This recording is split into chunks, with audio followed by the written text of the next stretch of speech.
the information line, but he isn't part of the trifecta of those information ops that we often talk about. No, the information he gives, I mean, don't get me wrong, it's important, but you flood the zone with all those bees with the primary purpose of getting information if they stay, but usually people don't, and you push them out of it. Say, Clubhouse Generator is a great example of that. You know somebody's playing behind Gen, but you don't throw the bees down there for the information that you already know. You throw it down there so you maybe clear out that position, and if they decide to say you have a more advantageous gunfight here, in this case with Grim and Capitao being taken off the board, if we do see any focus on the breaching on the IT wall, not having those smoke bolts in particular will be problematic because, of course, as we saw from 4 Angry Men, the focus on the exterior breaching came from one team. 4 AM taking down the Cade and the Bandit. So I imagine we will see them bring at least some hard breaching to start, though, obviously, as you can see, not as much focus as you might otherwise think. Just the Hibana and then maybe some secondaries in somebody's possession. Yeah, it's strange not to bring the ace for this, really. I think the ace is obviously, when available, the premier choice for getting things open. Hibana, it's a job that can be done as well, but no tin openers. You kind of a little bit limited here. I usually like seeing connector open. I like seeing electrical open. I like seeing, you know, that side a little bit more vulnerable and not somewhere that the defense can just sort of sit and chuck C4s from afar. We've got a little bit of mini games around that as well with the mirror window. That's going to make the breaching a little bit more difficult. And again, one of the reasons why you're going to try and bring the Hibana for this endeavor. You're not going to have as many chances if you do bring the ace. So there is rhyme and reason to the decisions that are being made right now. But already 4 Angry Men just coming up against a little bit of obstacle. And for me, yesterday, it was some of the basics for both of these teams that were kind of tripping them up a little bit on the attack. Well, if you look at the basics right now, I mean, Rockstar obviously lost 8x Kairos out the gate with that impact grenade going outside of the mirror window. Now he's used another 8 on the connector wall. He only has those extra 2. So the only way you're getting in is through that tiny hole in the connector wall. This IT breach is going to remain solid for the rest of the round. And that's going to make Souffle's job a lot easier, who did the impacts out the gate. He's going to be able to rotate a lot more effectively, but also not really focus on IT as much, since he doesn't have to worry about anybody getting through. Real nice play from Daystar as well. They've held a pocket reinforcement, and they've actually used that now to block off connector. So they're even more limited now in really what you've got and angles that you're going to be able to push through. And then when you start to throw into the mix that there's a clash knocking about, those single doorways start to become really restrictive, and you're not going to want to be making that challenge, especially when time starts to run short. We need to see them get a little bit of presence here inside of the bottom of Warehouse. And it's going to need to be this Glaz and this Ying that opens things up. You can see the Candela's prepped. Ash Charge going out to destroy the barbed wire, facilitates some kind of entry. Still trying to channel some of that impact from yesterday, but so close on the door. Got to be careful. In a position right now where Daystar don't have to do a lot to really keep the pressure on 4 Angry Men. They don't want to overplay their hand. Ooh, Pecan with the prone around the corner. Lyda completely caught off guard, and that's one of that two-prong approach that I mentioned now falling down. Darsley still with 3 Candelas, but without having that Glaz through the smoke.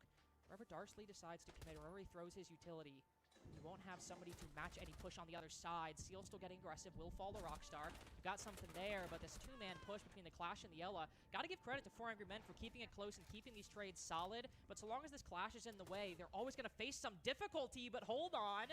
TX suddenly backstabbing, finds 2. Now it is just Souffle left. Taking a 1v1 on the Aqua Stairs, but the attacker can come and pinch from behind. Hello everyone, hoping you're having an amazing day, morning, night, wherever you are. So we are back. TX is at 2 life shots there to get that. I was kind of a little bit late, just a smidge. Rotated everything around. I had dinner, so that's why I was so late. We've not really understood the assignment here. The mirror is going to be a pain. It is going to mirror trick us. They're going to open the mirror window. I'm still a little bit tired. Impact grenades. Jesus Christ. We have to come up with a plan B. And you could see that Gotti was very quick to react. He was playing that Ash, knew that he had to get himself underneath and start to work something, whether that was going to be inside of the fish side or whether it was going to be inside of the warehouse side. It ended up being on that fish side. Picanzu's done a brilliant job. Maybe just a little bit overplayed their hand. The Koshroom is working. As soon as the Clash is left in the 2 versus 1 there, you've no choice. You've got to plank that shield down and you've just got to try and make a play happen. But the pinch was already working from both sides. Well, 4 Angry Men coming out of round 1 with a victory that I honestly did not expect once we got about 45 seconds to a minute into round 1, and I imagine they will be over the moon to get away with that one. Now looking down to the basement site, Daystar will change things up quite dramatically. No Clash, no Mira whatsoever. Instead, we have an Azami entering the field with also a lot of utility focused on the site, the Vulcan Pack and Toxic Canister combination. So we'll likely have, at least in terms of that utility focused on the site, with and the Mozzie, of course, and likely Bin as well on that Goya, having placed all of his utility roaming around the middle floor. We'll see what the exact setup is, though, but so far, this isn't breaking any trends for Bedroom. We do have a heavy roam presence, though, with basically a lot of the players by staircases so they can retreat pretty quickly. Should be fairly straightforward to get the walls open this time. Rockstar's not going to waste any time. We're getting safe straight down there and start to open up the site and the Animus wall. Darsley going to be looking at a bit more of a full map clear here. He's got himself on top of that kitchen hatch, and he's going to be looking to try and get a bit of an angle onto Pikanzu. Lion Scan coming in here as well. That's just going to route him to the spot for the moment. And if Lider starts to continue on that Monty, it could be a little bit of a problem right now. There's still live information on this Legion here inside of Cafeteria. I mean, you can see this push already forming. You can see the Monty moving on the opposite side. You've got a player holding his cutoff on the window. I mean, Seal can maybe provide some kind of support by shutting off a different angle, but Pecan very leery of this, taking another fight with Rockstars. The Monty comes from the back. Excellent pinch by 4 Angry Men. Now looking to deal with some of these other players moving about the first floor. Blue Mine will not do much, though, as Lida backs off. It's quite good timing there from 4 Angry Men. They've not really wasted too much time. They have spent all the Lion Scans, though, so that's something to be mindful of, because there are still players out here on the roam. So whoever wins between those will be facing loss later. And I do expect they start to win this, to be honest. Could be a bit of a problem. Could be an issue as Seal gets another kill onto Darsley, and with Gotti preoccupied on the top floor, he seems to understand that there's a player up there, but Lida's moving with the mission down below, and that means just as the site is weak, you don't have as many attackers as you might otherwise believe. Lida's only pushing to the bottom of an Exo, but is now quite separate from the rest of his team, cut off by the smoke canisters. Will unshield for a second, threaten to push against Souffle. As one of his teammates now joins, 417 ripping into the smoke through that soft wall. TX finding some good damage, but now the defenders coming from behind. Lida doing the most on this Monty right now, and as TX checks his flank, another one goes the way of 4 Angry Men. Might be a trade from Daystar, but 4AM have accomplished their mission. They've taken control of the site.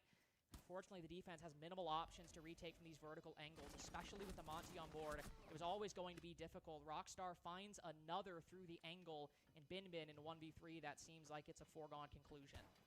Unfortunate position that Binbin finds himself in here. This was the player that was all the way on that top floor. We'll find one onto Rockstar. It isn't confirmed just yet. There we go. Double on the round, but to get the kills required from this point, this is not Lider good just for needs to harass, just needs to be a pain with that shield and can't give any angles up. 16 seconds on the clock, and now that final kill comes in. Gotti has to make a play, but look how far away he is, Lynx. He's absolutely not. He comes off the kit, though. Now time is not going to be a factor. There's not going to be that was left. close. I don't know. I wonder if that was. That was actually. He could have. He should have sticked it. To be honest, because he was over the halfway point once Gotti actually made it closer to the diffuser, but Gotti preemptively went around the corner anticipating the Goyo to fall off the counter diffuse. Now, if Gotti just decides to call that bluff, it's possible he sticks it. I mean, don't get me wrong, I could also see the snake whipping around the corner and taking him down with like 0.5 seconds remaining. But, and this is just thinking hypothetically, I don't think either player made a wrong move, but that came down really close. And if we want to take a look as we get into this later portion, I really think there might have been a possibility he could have stuck it. It would have been close, but he could have. Binbin did the most work. We don't actually get to see at the moment that they come off.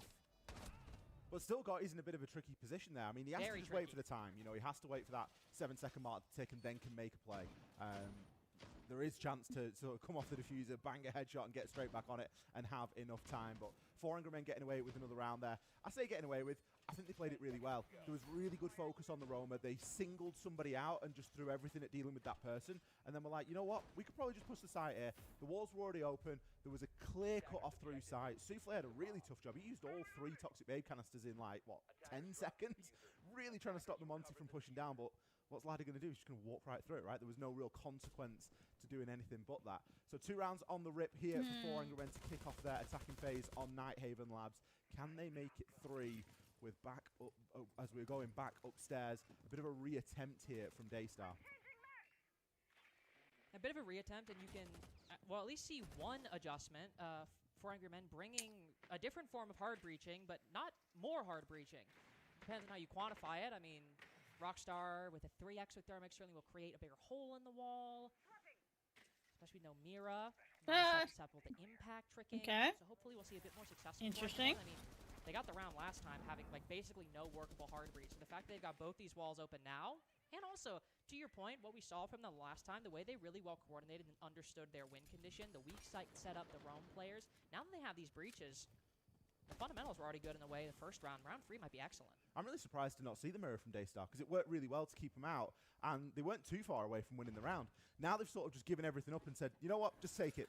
Bring the Thermite, you get 3 exothermics now, you can really open up everything. And already, we're not even at the halfway point, Connector Wall's getting open into sight. We've got Darsley pressuring with that 612, a devastating weapon inside of Electric. Now we're starting to see a little bit of utility move around, and Souffle can get into position with a couple of these Yokai drones. We've also got Bin fairly tucked there on the Thorn. This is a position we often see shotguns play. We often see the SAS operators there, but Thorn is still capable of dishing out a hell of a lot of damage with that Uzi. But it's a situation where it might favor Darsley. If he's the one pushing around the corner, he's got the shotgun that's normally favored in that engagement. So to your point, the Uzi packs a punch, but we'll see how well the Ying can navigate around this. Smokes and Candella's going through. The Glaz and the Ying This might be really tight for yeah. Ooh, the Yokai spots in the last no. second, but it's actually Lida to swing around the corner. What the fuck was Bin was flashed, okay. Yeah. The Peakon on this flank, the attack's so focused, they'll fall into the players inside of the site. Peakon only gets 1. The flank isn't all that impactful in the grand scheme of things, but only in comparison to the excellence of the Anchor players. A double for Peakon, his effort should not be undermined. Now it is Gotti in the 1v2. And they're like in, 2 of them are in the same spot, which is kinda working back with so little. Instead, the defense not ready good for this kind of push. Now a diffuser control in their hands. 1 or 2 smokes will go out as 2 players stacked behind the pillar. It's Peakon with his 3rd to get it from Connector. Daystar's first round. And again, coming at a point where it seemed like 4 Angry Men had everything they could possibly want. I don't think they'd accounted for the flank, had they? They'd not accounted for that big play. No. And they'd also not really accounted for anything beyond. I'm kind of wondering if they had a flank drone, to be honest, because if one of the players was actually dead, so you kind of want to go for the catwalk. And nothing on the fish side. For, the fish side was where a lot of the success was last time. That backstab is like often for, a very crucial element. It they does call come it in for late. that. You have to rotate around. You're often required to be doing something elsewhere for the portion of the round. You can't just sit in and around fish stairs and wait to backstab. You have to be active on it. And they were just missing that little bit of an element. Things like the Yokai drone, of course, played a huge role because that then calls a lot as clear. You can see Pikanzu here coming through, picking up that kill on the flank. Akazu, he got a couple of it for himself as well. Everyone playing very consolidated in and around that pillar. Yeah, and to your point, I mean, a lot of it came from Azuki, who I believe on the Wamai was playing in the other site. So if you have that backstab, it's entirely possible that Azuki, instead of having that gun trained towards Connector, now even if he takes down the player backstabbing, his gun's going to be trained on a different position. So I think the point you raised about the lack of any extra dimension around Aqua. Basement, the other site that Daystar lost on their initial gambit. We'll see how it fares now. Again, not a whole lot of changes in the lineup as Mira has been banned.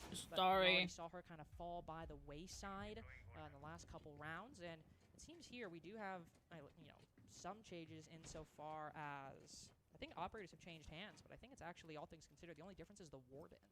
Yeah, we've got the Warden into the frame. Accidentally pressed something else. We've got the Blitz, so that's going to be a little nice little counterplay going on there.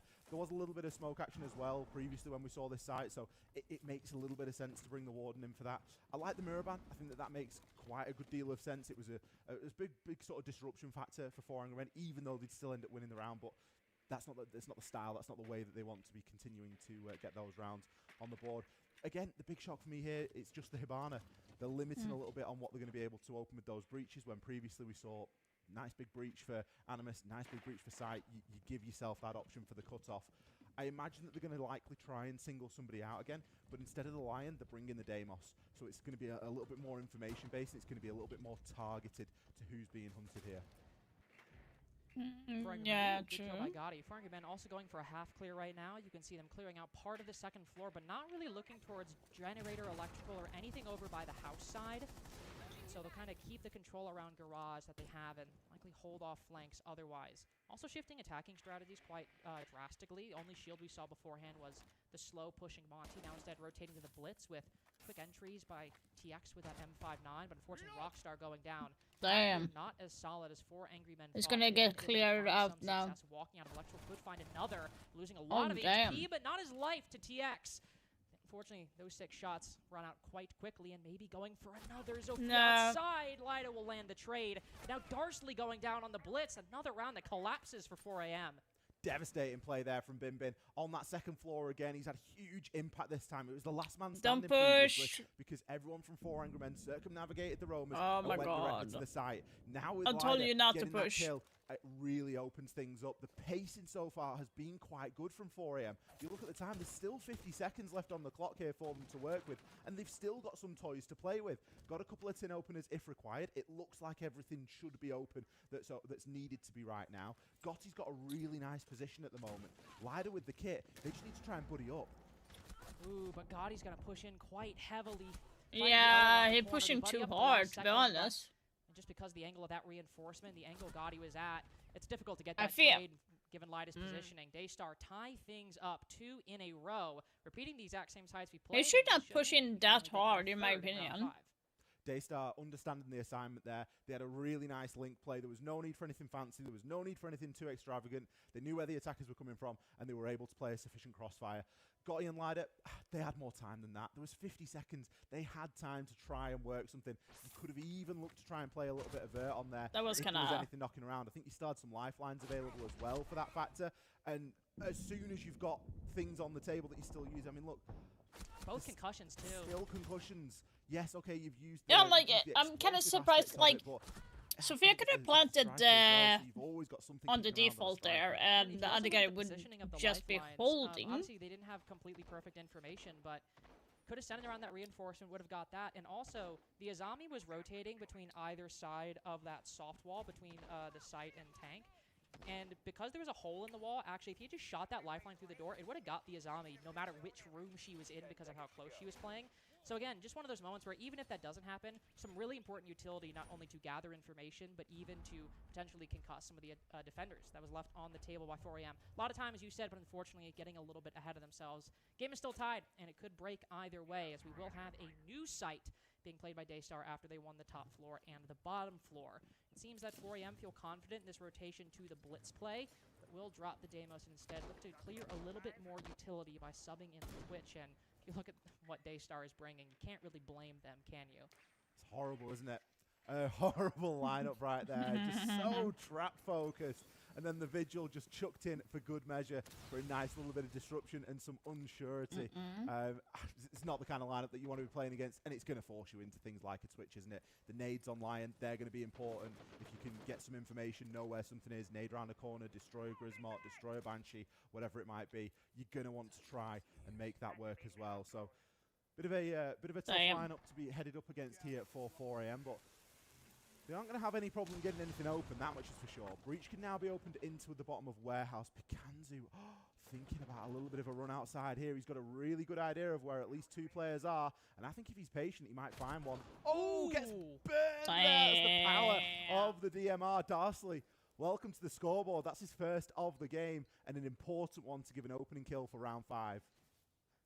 Well, you gave him the 417 for that reason. Like, if you land a pre-fire, you are not losing that fight. And so they'll take him down. I have to stop that. Restart. I have to restart.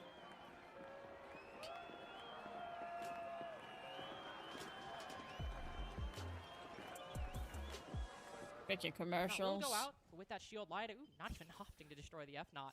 Concerned about the players that might be up front. So pushing deeper into the second floor. As a Fenrir and an Ela on the opposite side. Might be pinched by 4am, but if you look at the time, not nearly as... I think efficient as things have been previously, and clearly Daystar's layering of the second floor with traps has been quite effective so far. Only a minute remaining as 4am get control of Garage, and they have a man advantage. That should be said, but they lack not only the ability to gather a lot of vertical angles, but also just lack vertical angles in general. I'm really surprised to see how much they're ignoring the 2 players that are inside of Fish. I thought we were going to see Lider just make a beeline for those 2 players with a couple of people backing him up and just start to destroy him. Instead, they've juggled the diffuser around, and Lider's now threatening the site. There's still defenders down here, though, and there's no vert that's been made to start to deal with him. With only 35 seconds here, it's not going to be very easy to make anything happen, especially with TX now falling. All the attackers arguing around this warehouse area at the minute, but they've not done anything about the vert. No, you still have Seal watching this important position. The light on the opposite side. Play around the corner. He'll call Gotti into position, and that allows him to go for the plant. Neither Azuki or Seal in a position to get this vertical play from below, and with no C4s either. That's a big frag by the Ela, but Light is that already is not out good of the for Daystar. With his shield and maybe peek around the corner. Not a good second. Yeah, until the this deal was either. Only this exception run was is Gurg's towards so Zuki could throw 4 that out AM the for window, that. throw it on one of the doors just to try and act like a pseudo lifeline. But all of Daystar have retreated quite far back. One player outside the breach, one player outside the window, and another player is so far back, I don't even know where he is. This guy's prone on the top floor, probably looking through some vertical angle onto the diffuser. They have been waiting so patiently. They want to guarantee this tied half. With 3 seconds remaining, and Daystar haven't even attempted the counter defuse. That's a nice frag by Seal, but we are now officially beyond the pale. Gotti will confirm it, and 4AM guarantee themselves a 3-3 half. 4AM have understood the win condition of round 5 absolutely beautifully. Yes, they didn't have the vert. They knew that there was nobody below. They juggled the diffuser around, and they were happy to take a chance. Because if you get the plant down on that site, it is by far and away the most difficult site in the game to retake. 4AM, it's next to a window. Upside down rappel. Just playing not the best team. outside the window. You don't even need to be on the rappel. And Yesterday they did a lot of mistakes. On the ground. It's so difficult to try and retake onto that. When they were playing yesterday, like they did a lot of mistakes. Either that or a hero play, or a significant blunder by the attack. Neither of those were seen, and instead 4AM understood the assignment, realized, okay, they're holding on upstairs quite hard. If we can just find a gap, if we can just find a few seconds to plant this diffuser with a little bit of disruption going on elsewhere, we are going to be just fine. And it's exactly what they were able to do. And now, with things looking up for 4AM, able to deal with those trap operators quite effectively. In general, I do think that Daystar is the better team, but it comes down to like when 4AM reattempted to how they're playing right now. But this one was a bit and this is best of 3 as well. I don't understand the best of 3 fucking games in a group stage. The connector breach, and the round just kind of fell apart after that. Now we see a pretty sizable shift in terms of what they're bringing. We've got the Thermite that was so good for the breaching before. We've still got the Ying, which has been a mainstay, but we also have the introduction of the Blackbeard and the Deimos. Either of these could be great backstabbing operators, and we'll see if that's what 4AM end up doing. Gotti could also be good for applying vertical pressure, but hopefully based off these operators we're bringing, I think this might be 4AM recognizing what was really the one only problem with their attack last time. And we're starting to see something like a Ying come into the fray as well. It gives that little element of disruption. They're not just going to be able to sit around and all sort of play in and around Pillar, because Daystar, they have been quite tight. They have been quite condensed when they've been in these defensive positions. And that's fine. There's no real problem with that. But throw a Candela into that, and if everyone's blind, all of a sudden you've got some pretty significant problems to deal with. Again, we're seeing the breaches open. We know that that's going to be fairly straightforward. We'll see if given themselves. They have opted to make they're this going to be playing good. Otherwise Lida in 4AM is really nice to player though. Really nice to player. But as a whole team, I kind of feel like they are still lacking a little bit. Of Pillar. Darsley in this prime position again. I want to see more value out of these Candelas this time. Especially when it's a player like Binbin on the Thorn. There's not too much that they're going to be able to do if a Candela starts rolling around the corner. Which is why you see them back up. Also want to point out, Binbin playing this position again, but has switched to the M870, whereas before they had the Uzi. I think this will be a better weapon for playing this close position on both the breach and the door. So it could be a bit more threatening if Darsley or anybody tries to go around the corner. But of course, last time he was completely blinded by the Candelas, so that's not really going to be affected all that much by what gun you bring. Minute 10 seconds remaining now, and I mean, if we take a look, it's still a bit of a linear push on the generator side. We got 3-4 players over here. TX lurking up to that breach. Picana's going to hear this player on the prone. Might even catch him swinging around the corner. The Nomad not ready. And Daystar begin this push with a 5-4. Damn. Again, Lida just walking in. No additional angle, no massive disruption. Darsley threw some Candelas. Like, they know that Daystar's playing Echo, and they're not bringing anything for the Echo. Blackbeard goes down. Basically minimal effort by the defense. Rotating another Yokai over as 4AM might have another shot at this. Some 2 different shotguns and Rockstar holding this long angle. It could work with Souffle in a perfect position to deny the flant. Darsley ready for it. Souffle gonna play passive, halfway gone. The Demo should spot it once it goes down, sees the Yokai, takes it down, and another bite at the apple. Seal in the meantime will get a very important kill as this puts all of the pressure on Gotti. Actually, never mind. The other Yokai's alive. I thought it got taken down in the process. Both of the Echo's primary both is there. Daystar with a 3v2, make that a 3v1 man advantage. And yeah, they got a ban Echo now. Daystar just quite literally have to wait until the opportune moment there. They knew exactly where everybody was. They knew exactly what the game plan. It was the same game plan that we've seen previously. It was exactly the same as what we saw in round number 3. No For major 4 changes. a.m. I need to No take major the time out. operator changes. Just play around the yokai. We're going to get to listen into both these teams.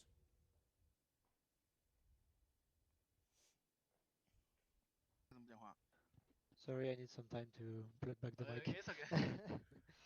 Alright, okay, their attack, remember that Doka is sneaking alone on lobby, okay? They focus basement, where they go full clear. Pink headset. Now that's style. Really? Really, Twitch? Lobby alone. They full clear the top, jungle IT. They don't care about site until everything's clear top, so beware on this on our positions. Top, they either have jungle IT push and By the way, I Doka bought the goes new flavor or from the blue IT push, Rebel. with Ibana cutting in I with freaking below, love okay? this one. It's really, really good. Remember, we said on the Tadachi bans, and Lime. Green plus Ace I or believe Capital. Tadachi is Keep up the good Japanese. com, okay? We're trying to find solutions. Beware. They found that flanks were working on our attacks, so I'm pretty sure that Doka I do believe. 哦，你记得啊，那个地下点的时候，我们2楼要抢快 ，OK， 抢快先垂直，然后同步率做好，垂直压力到的时候，平面也要推 ，OK。对 ，Good，good。 Yeah, it's a Japanese citrus fruit. Yango. I knew it. 不是，我这里听到回音呢，超燥的。啊不知道是我一直听到回音呢，很燥哎，不知道谁的回音。 ？Echo 我估计也整是我的啊，只有我没有 Echo 用他们的。哎，没有，苏菲没用。 Echo 那我觉得舒服哎， Echo 超怪。我的麦应该比苏菲好一点。 Echo，你知道为什么讲那么多次吗？不知道啊。嗯因为 Echo 啊 回音 Daystar is 好烂啊， team from 然后他们收到，今天 Thailand？输了我从那栋红色建筑物跳下去。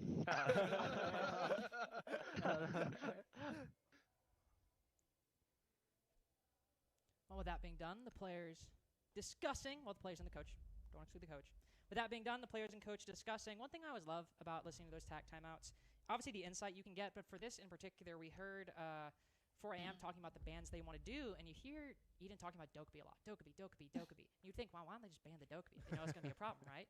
But it's one of those nice things where, like, if you know based on your prep that a team is going to bring Dokkaebi, well, you can control that as a variable. You can know it's going to be in the lineup, so you ban other things. I love learning these little tidbits. I must admit, I really like Eden's timeouts because they're very. We're biased What because I don't understand are they? Rappe's timeouts. True. But I understand Eden's timeouts because it's English. Yeah, thankfully. Taiwan. And Well, let's say it's for very Taiwan. chill. There is Is it zero. Taiwanese there is zero. team, It is not just Thailand. So matter of fact. Sorry for the mix-up. It's so relaxed, and I think it probably Please don't keeps get the team offended. in a really nice headspace. Some teams like the whooping and the hollering. Some teams like the. But yeah, you know, getting Taiwan, hyped they're and it's actually, sort of they using that did energy, have but I think players best from of three Hong early Kong in the as morning, well, you so. kind of got to And temper that a Korea. little bit, especially knowing that you want to be playing a game later on this afternoon as well. So, very matter of fact there from Eden. And again, it seems like they've got some very good homework done on Daystar, doesn't it? You know, they want to clear, they want to flank. These, you know, they're not going to do anything with the site until this is cleared. They have some very clear win conditions right now, and it's going to be good to see if 4AM can start to try and execute on them. Obviously, we could sit here and say the same for Daystar. It's just unfortunate I don't understand. So we're a little bit left in the dark with that one. But 3-3 on the half is a decent scoreline regardless. Yeah, I Both teams think gonna be fairly happy with that moving into the second half of proceedings here. Already getting rid kind of of look that kind barbed of wire basic, so on the bottom of maybe those it looks warehouse like stairs. Souffle is going to be Bottom opening up warehouse. IT. We didn't really You see an have attacker in bottom warehouse, and I was Asuki kinda going to surprised by be it because opening it's up a on the really backside. Maybe powerful position. connector Nice to see wall that cleared is off straight away here from Daystar, just giving my themselves options for later on. thoughts. And you had the floors to clear out the utility and stuff It's quite good to see onto that, level of rafters. foresight. Oh, classic. Twitch maybe pushing for the backside Someone as well might together go with down and just press that soft wall. Striker. Hopefully that'll be okay, though. Indeed it will. Secondary shotgun.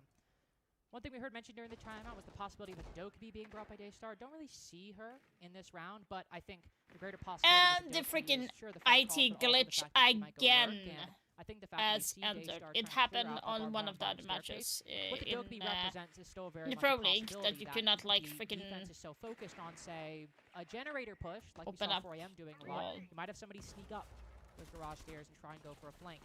CX getting quite aggressive on the garage single door, but There's a player like all the way outside, upside down repel. Instead, Wow. it's Mizuki from down below who gets a line onto the Azami. And while there are 2 players in Garage, it's going to put a lot more pressure on Gotti. Why are He you himself is getting trying to get aggressive on IT. And now with him Yeah, down, they're getting I think we're gonna overly see quite a lot of presence aggressive. in this area, Ollie. What? 4AM are challenging stuff they don't really need to be challenging right now. Darcy Yeah. just getting away with it there. He had a nice angle on There the was no top need to single do coming into the that catwalk. kind of a hard Seal pressure. is Let them tempted for a take bit that of a walkthrough space here, and but then there's just no rush hold. about They things. still There's need to minutes get and 2 left on the into clock. the site. Default camera, And finally getting gonna be into dealt with. I'm IT always a from bit of a stickler getting for the old into default like cam. B Zuki, side he's from gonna the be IT starting to door make his is way like up this very garage hard as to well, do. so zero garage Um, presence from when 4AM were attacking, and this has been a main focus right now from Daystar. So much so they're even going to start to open the wall at Really the top of that striker, catwalk as right? well.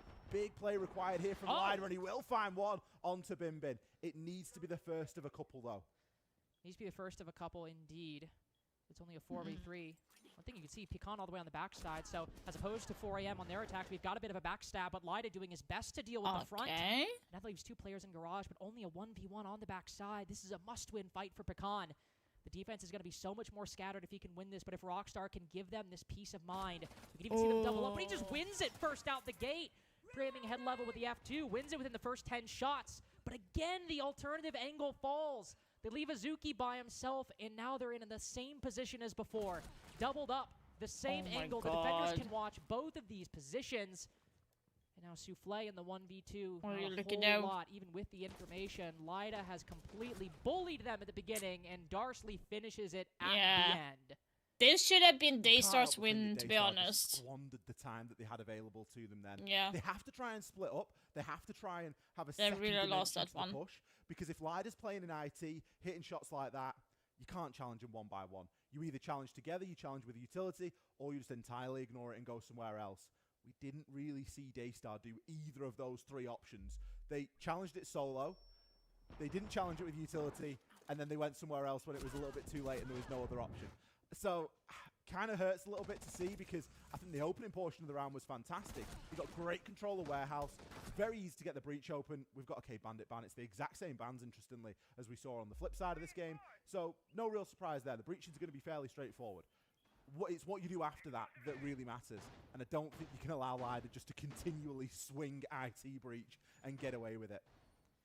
No, it's unfortunate, especially when you saw Daystar getting a lot of the right ideas, trying to diversify a lot of those angles, and with Lida winning 1v1s like that, or even Gotti going down in the later round, even though you've got the right plan, if a player's winning gunfights like that, there's not a whole lot you can do. It's a first-person shooter, and if somebody's getting shot, well, that's just really unfortunate, isn't it?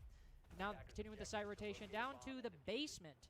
After 4 angry men win their first attempt of the top floor. Now we see the entry of the Dokkaebi and Big Shock, joined by Solid Snake being brought by Pecan. We also got the Zero in play, though. A whole lot of information being brought by Daystar. Not only Souffle, who can be good with those flank cams, but also the active intel gathering of the Dokkaebi and the Snake, respectively. A lot of vertical play as well. The Sledge and the Ram. Not a common combination. I feel like the Buck Ram maybe more of a thing, but I suppose with the Sledge you got the maze, the secondary pistol. I think sometimes it's a bit personal preference as well, isn't it? Yeah. I don't think that there's anything really wrong with bringing the Sledge in this day and age. Not at all. The Zero for me, I love Zero because you just forget it exists and then you see it and you're like, oh yeah, Oh, We still have Zero, He's got yep. 6 cameras. yeah, we still have Zero. That's a lot of utility. Like a Swiss Army knife of utility. Like you say, information aplenty here, especially the Snake. Can't believe it's the first time we're seeing Snake played today, by the way. For how much hype and talk there has been about this operator. I mean, Well- it makes sense that they get first blooded inside of the first minute. Well, and it's funny.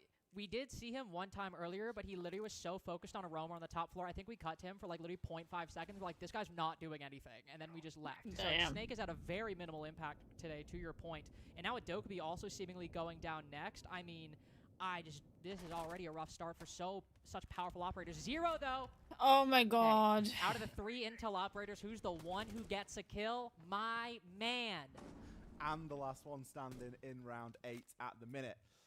He's going to have to be the last one standing for a while as well if they're going to try and drag this one back. 3 versus 4 right now. Angry Men firmly in the driver's seat. Starting to get a little bit of the breach, a little bit of the soft floor open and starting to try and work down onto that site. But, I mean, I just worry about this lineup from all sorts of different sides. The fact that we've got 2 tin openers when attacking basement I mean, there's plenty of things that we could we need 20 minutes to really Oh. sort of dissect this. That was some great nade usage. If you're going to use one, you may as well use two. Guarantees the kill on Darsley and removes any toxic bait canisters that were left lingering around. It also levels up the time. Now they can start to pick away at some of this site utility. Those Vulcan packs are going to be a big one. This is where Zero really comes into their own, because if they've got accurate information as to where players are hiding, it's going to make this drop a lot easier.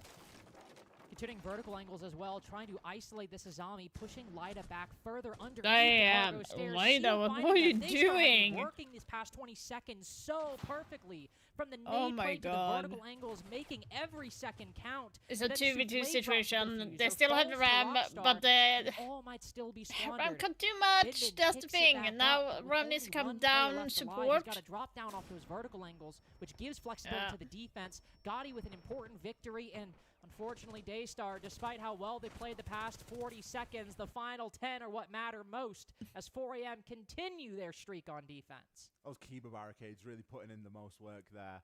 It's so... that's one of the reasons why Azami is so egregious, because you can just entirely change the landscape of the site. You're not peeking down and dropping down into tank and seeing those Kiba barriers every single round, but when you do, it's so annoying and it's a pain to deal with. Daystar recognizing things aren't really going their way at the moment, and they need to break that on this attacking side. And they're going to choose now to take that tactical timeout. Don't forget, we of course have the halfway point as well, so it's only a couple of rounds after that, but they can't let this lead slip too much in the favour of 4 Angry Men, because so far, whilst there have been some good positives from the attack links, the general sentiment is rounds aren't being won. And it's kind of a difficult position, I mean, not only for them, but also for us, because, like, that last 40 seconds was objectively great. They were getting all the vertical angles, they were isolating those defenders, and then it's just small things like little timings. This is something you and I were talking about before the game, is that both of these teams, but even like Daystar against Falcons, seemed like the fundamentals were generally pretty sound, but it was just some of those 3-2-1s that were a little bit mistimed, a little bit of a gap here, a little bit of a delay there, and it's something small, something so minuscule that spending, you know, even the amount of time I'm talking about it can feel like you're harping on something that's like really minor in the grand scheme of things, but when it's happening with 10, 15 seconds left, it might end up defining the whole round, even if everything before that was really quite good, which for Daystar, a lot of the fundamentals have been good. On the first, second floor, we saw, you know, a lot of different angles that players tried to push from, and really just losing fights at the end of the day. And that one, a lot of the positioning and communication was really quite good, and it was just another small thing. So to your point, if the rounds are being won, you've got to find some way around it, as this might be 4 Angry Men's pick, but they are 2 rounds away from closing this out in regulation. And given the similarity that Nighthaven and Clubhouse have, it's possible they'll be comfortable there too.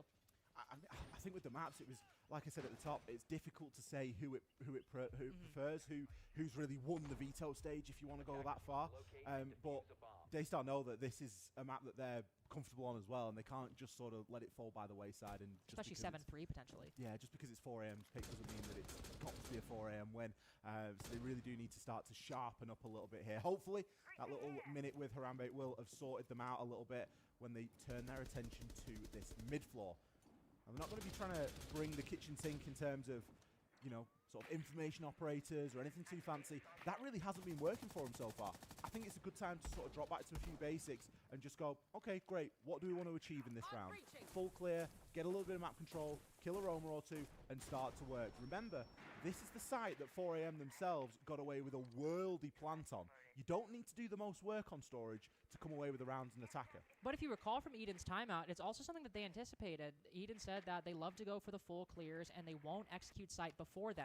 Even though they're changing things, even though the Dokube's gone, the Snake is gone, as you can see, they're going for that full clear. They're not going for some quick Ying play or some quick execute play, and you can see that the defense is completely ready for that. Darsley pre-aims that angle, crouched, Azuki immediately falls, and now all the defense's guns are trained on Generator because that's the next likely position that the attack is going to push from. You can see the game plan that 4AM have articulated in that timeout is not really being changed or disrupted fundamentally whatsoever. God even somehow gets away with that drop, despite one player directly around the corner. And I mean, 4 Angry Men, nothing that they have planned for or envisioned about this defensive half is going really unobstructed. Feels like the map control is more important than getting the kills at the moment for Daystar. Yeah. Because they're just so convinced that they need to take this control. definitely. And then they can start to execute, and then they can start to work. But if they're not getting the kills, if they're not winning the gunfights, it isn't going to matter. Souffle, next player to fall there. It's the Thermite gone. Okay, not the biggest loss here on the mid-floor side, but it's the diffuser cold upstairs. Someone's going to have to rotate up toward electrical and pick that thing up. And you just know that there's going to be someone still This hanging is around not up there good on for the defense Daystar. when that 50 happens. seconds Kanzu left. in the bottom of warehouse at the moment, has a chance, but just can't land the finishing blow. The F2, a little bit brutal on the recall. Oh, the timing. Lighter pops the corner at the perfect time. Binbin finally starts to get something going here for Daystar, but it feels like it could be too late as he too falls to Gotti. It's too late for Yeah, Seal as well. Finds this was the angle, stupid but by also falls Daystar. for MP7. 6-3 now for 4 Angry Men, and I really feel like Ali, as we've seen them now achieve 3 defenses in a row on map point, it's got to be that defensive game plan that is winning at the end of the day. I mean, from the team and Eden, of course, but really all 6 players and the 5 players and the coach that we have right now. You can see that what they envisioned in that timeout has perfectly come to pass, and Daystar just aren't really, I think, understanding that situation. Maybe they will in these next 3 rounds. Of course, we still got potentially 3 till we get to overtime, and the ban phase could change things, but hopefully we can see maybe Daystar rotate to maybe some more direct pushes or some quicker pushes at the beginning of the round, because if it's just more like this, I mean, I think we're probably going to be thrown to a break in the next 4 minutes or so.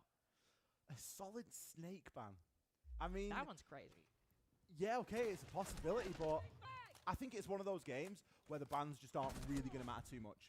The Azami ban's a good one, and I'll give Daystar that. I think that was a bit of a headache for him, especially when they were attacking onto the base. It's been a headache on the top floor as well, so it makes sense to get rid of the Azami, but I mean, what value is that you can just insert that sentence into any game ever? So, again, I just don't feel like the bans are going to play. Not sure about that, but here, Daystar have to find something a lot deeper than that right now.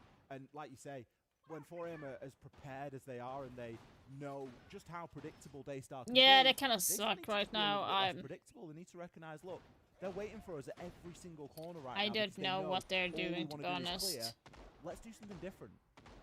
Well, especially think about like how ways in which they can be unpredictable. We saw Ying quite consistently from 4AM on their attacking side, but if you look at their defenses, they're bringing a Warden right now, but there's only the second time they've played it. They've really only played it on the command center. And so obviously, you know, we know that. We don't know what operators are going to play ahead of time, but you look at hindsight, which this isn't a knock against Daystar, but if they had brought a Ying and maybe that like in round 8 I'm kind of surprised how bad they started playing, because I went by how they played on the 6th Invitational, which kind of shows them that they are playing good, because 6th Invitational was way harder than the major right now, so I don't understand what they are doing. Attack has so many cheesy operators nowadays. You can pick your poison and probably find something effective, but instead they're trying to, I think, go for another full clear. This looks like a little bit of a basic lineup. It's such a basic thing, and you die to that. C4, since the introduction of the C4 lineup, it makes it so much easier to hit those really nice. I don't understand how he did not. With Souffle down, and those exothermic charges gone with him. No tin openers available. Once again, it looks like it's going to be a tough day at the office for Daystar on the attack. Like in general, if you know that it's such a basic thing, you could just have taken the floor storm to jump in at the same time as you put it down the Thermite charge, because then he has to make the choice. Either we get killed by the floor storm or he will die. He's going to land onto Binbin, still with the option to try and close that off. Daystar caught at the periphery right now. There's no way in here, Lynx. They have to push through doorways. Got to push through doorways with shotguns the opposite side. And Gotti, by the way, who's 15-4, something we have just neglected to mention up until this point. So much focus on Lyda, and yet Gotti, on 1 HP, still thinks he's got something to offer. You can see the plan, play the contact, play the trade. He pops up and gets Azuki anyway. 16-5, as in all likelihood, that'll be the scoreline he ends on in a 2v4. 4 Angry Men have the angles, they have the utility, they have the game plan. I feel like my prediction just fell off. Well, Pikanzu might have 3 EE1Ds. They might have 2 nades between them. Given everything 4AM have in store, seems difficult. Though a good read by Seal. Sends that nade into the perfect position behind the bomb chassis. Great late round read from the IQ. Now trying to push in through the smoke as more health, more time is bled from the attacking team. 4AM continuing their game plan of holding still. I really like how 4AM are playing this. They are not trying to overcomplicate the point. They're not moving at all. They're just holding really deep power positions. Lider gently peeking here onto Electrical. There's no option for Daystar right now. No option whatsoever as both Pikanzu and Seal now starting to move towards half HP. Pikanzu prone in the middle of a doorway, more offering himself up for sacrifice than actually making a full attempt. What a showing by 4 Angry Men on Nighthaven Labs. Might be their pick, but a 7-3 going into club, starting the day off right. Really not messing around there. You can tell that 4 Angry Men have put in a heck of a lot of prep ahead of today's fixture against Daystar. Daystar caught looking really flat-footed on Nighthaven Labs. I know I was expecting a lot more out of this fixture. Fortunately, Lynx, it's best of 3. There is at least one more map on the way, and we're going to be going to that very shortly. We'll be back in just a few. Yeah, this is bad. Yeah, they need to definitely fix that.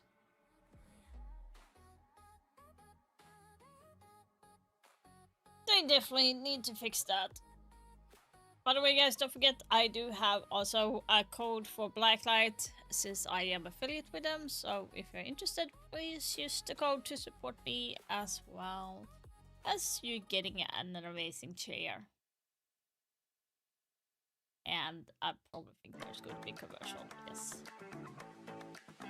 I'm looking very tired, which I'm not gonna lie, I am tired.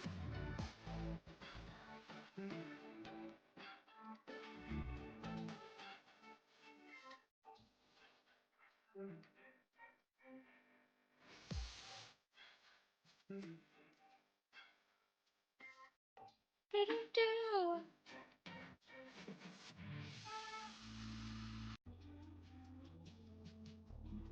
5 minutes. Okay. Okay. So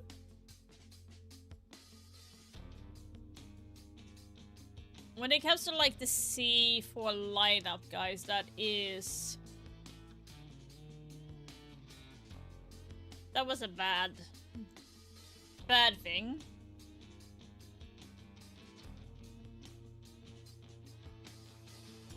Let's see here, let's just turn down the volume.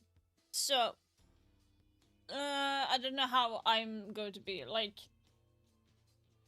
I don't have anything up.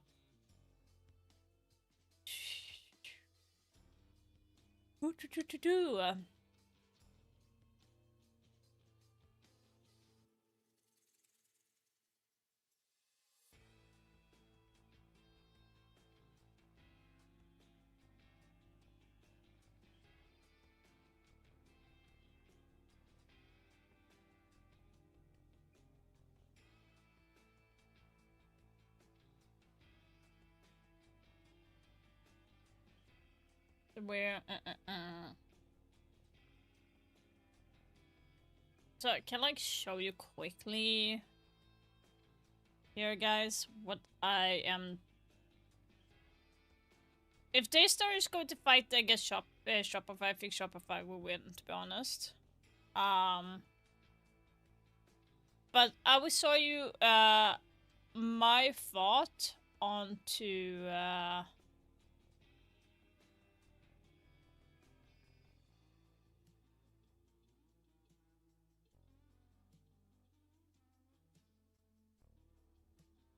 oh shoot. Let's make a new one.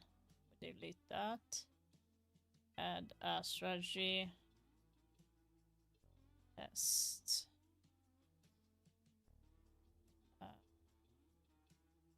Nighthaven Labs.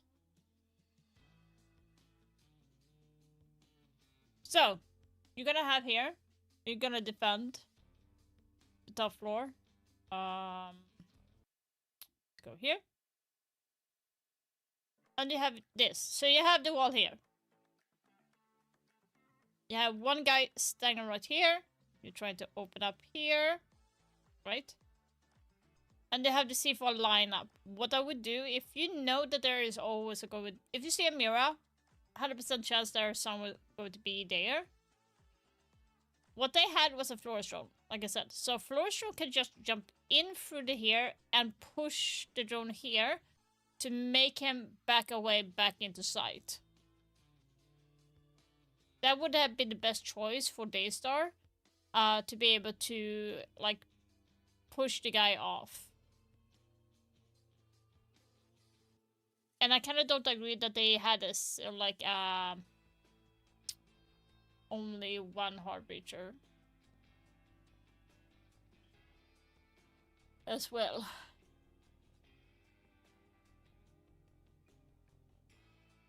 Oh, by the way, Daystar is not going to be playing against Shopify, Alvaro. It's Shopify versus Edward Gaming. I'm going to be facing Noah later on. If Daystar, either of Daystar or 4 Angry Men, they would be facing a loss.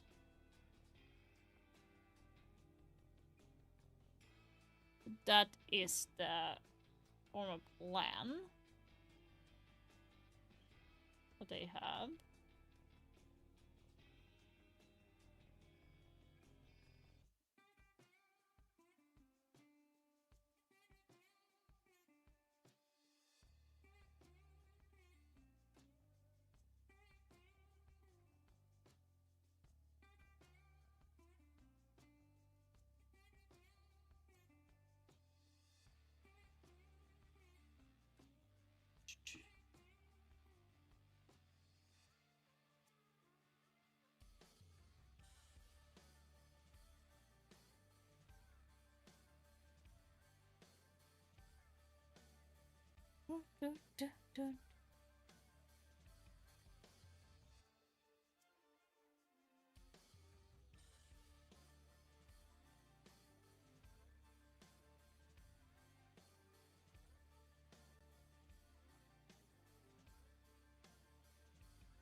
Well, by the end of things, Ollie, really wasn't that close of a game. If you only tuned in for the first half, you would think this would be a competitive Nighthaven Labs we'd be talking about, but no. After 4 straight wins on the defense, 4 Angry Men win their pick, and now we got Clubhouse coming up, I mean, pretty much immediately, but even Clubhouse, let's go. From Eden, I don't think there was a single flaw in it.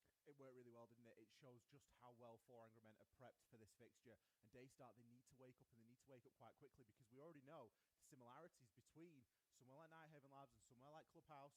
Granted, 2 very different maps, but True. they do play in a somewhat similar fashion. And you would hope that Daystar have got a good chance in this fixture. We said at the start it was difficult to tell who favours on these map choices. 4 Angry Men, for me, had the slight edge in that they had a bit of a favouritism towards Chalet.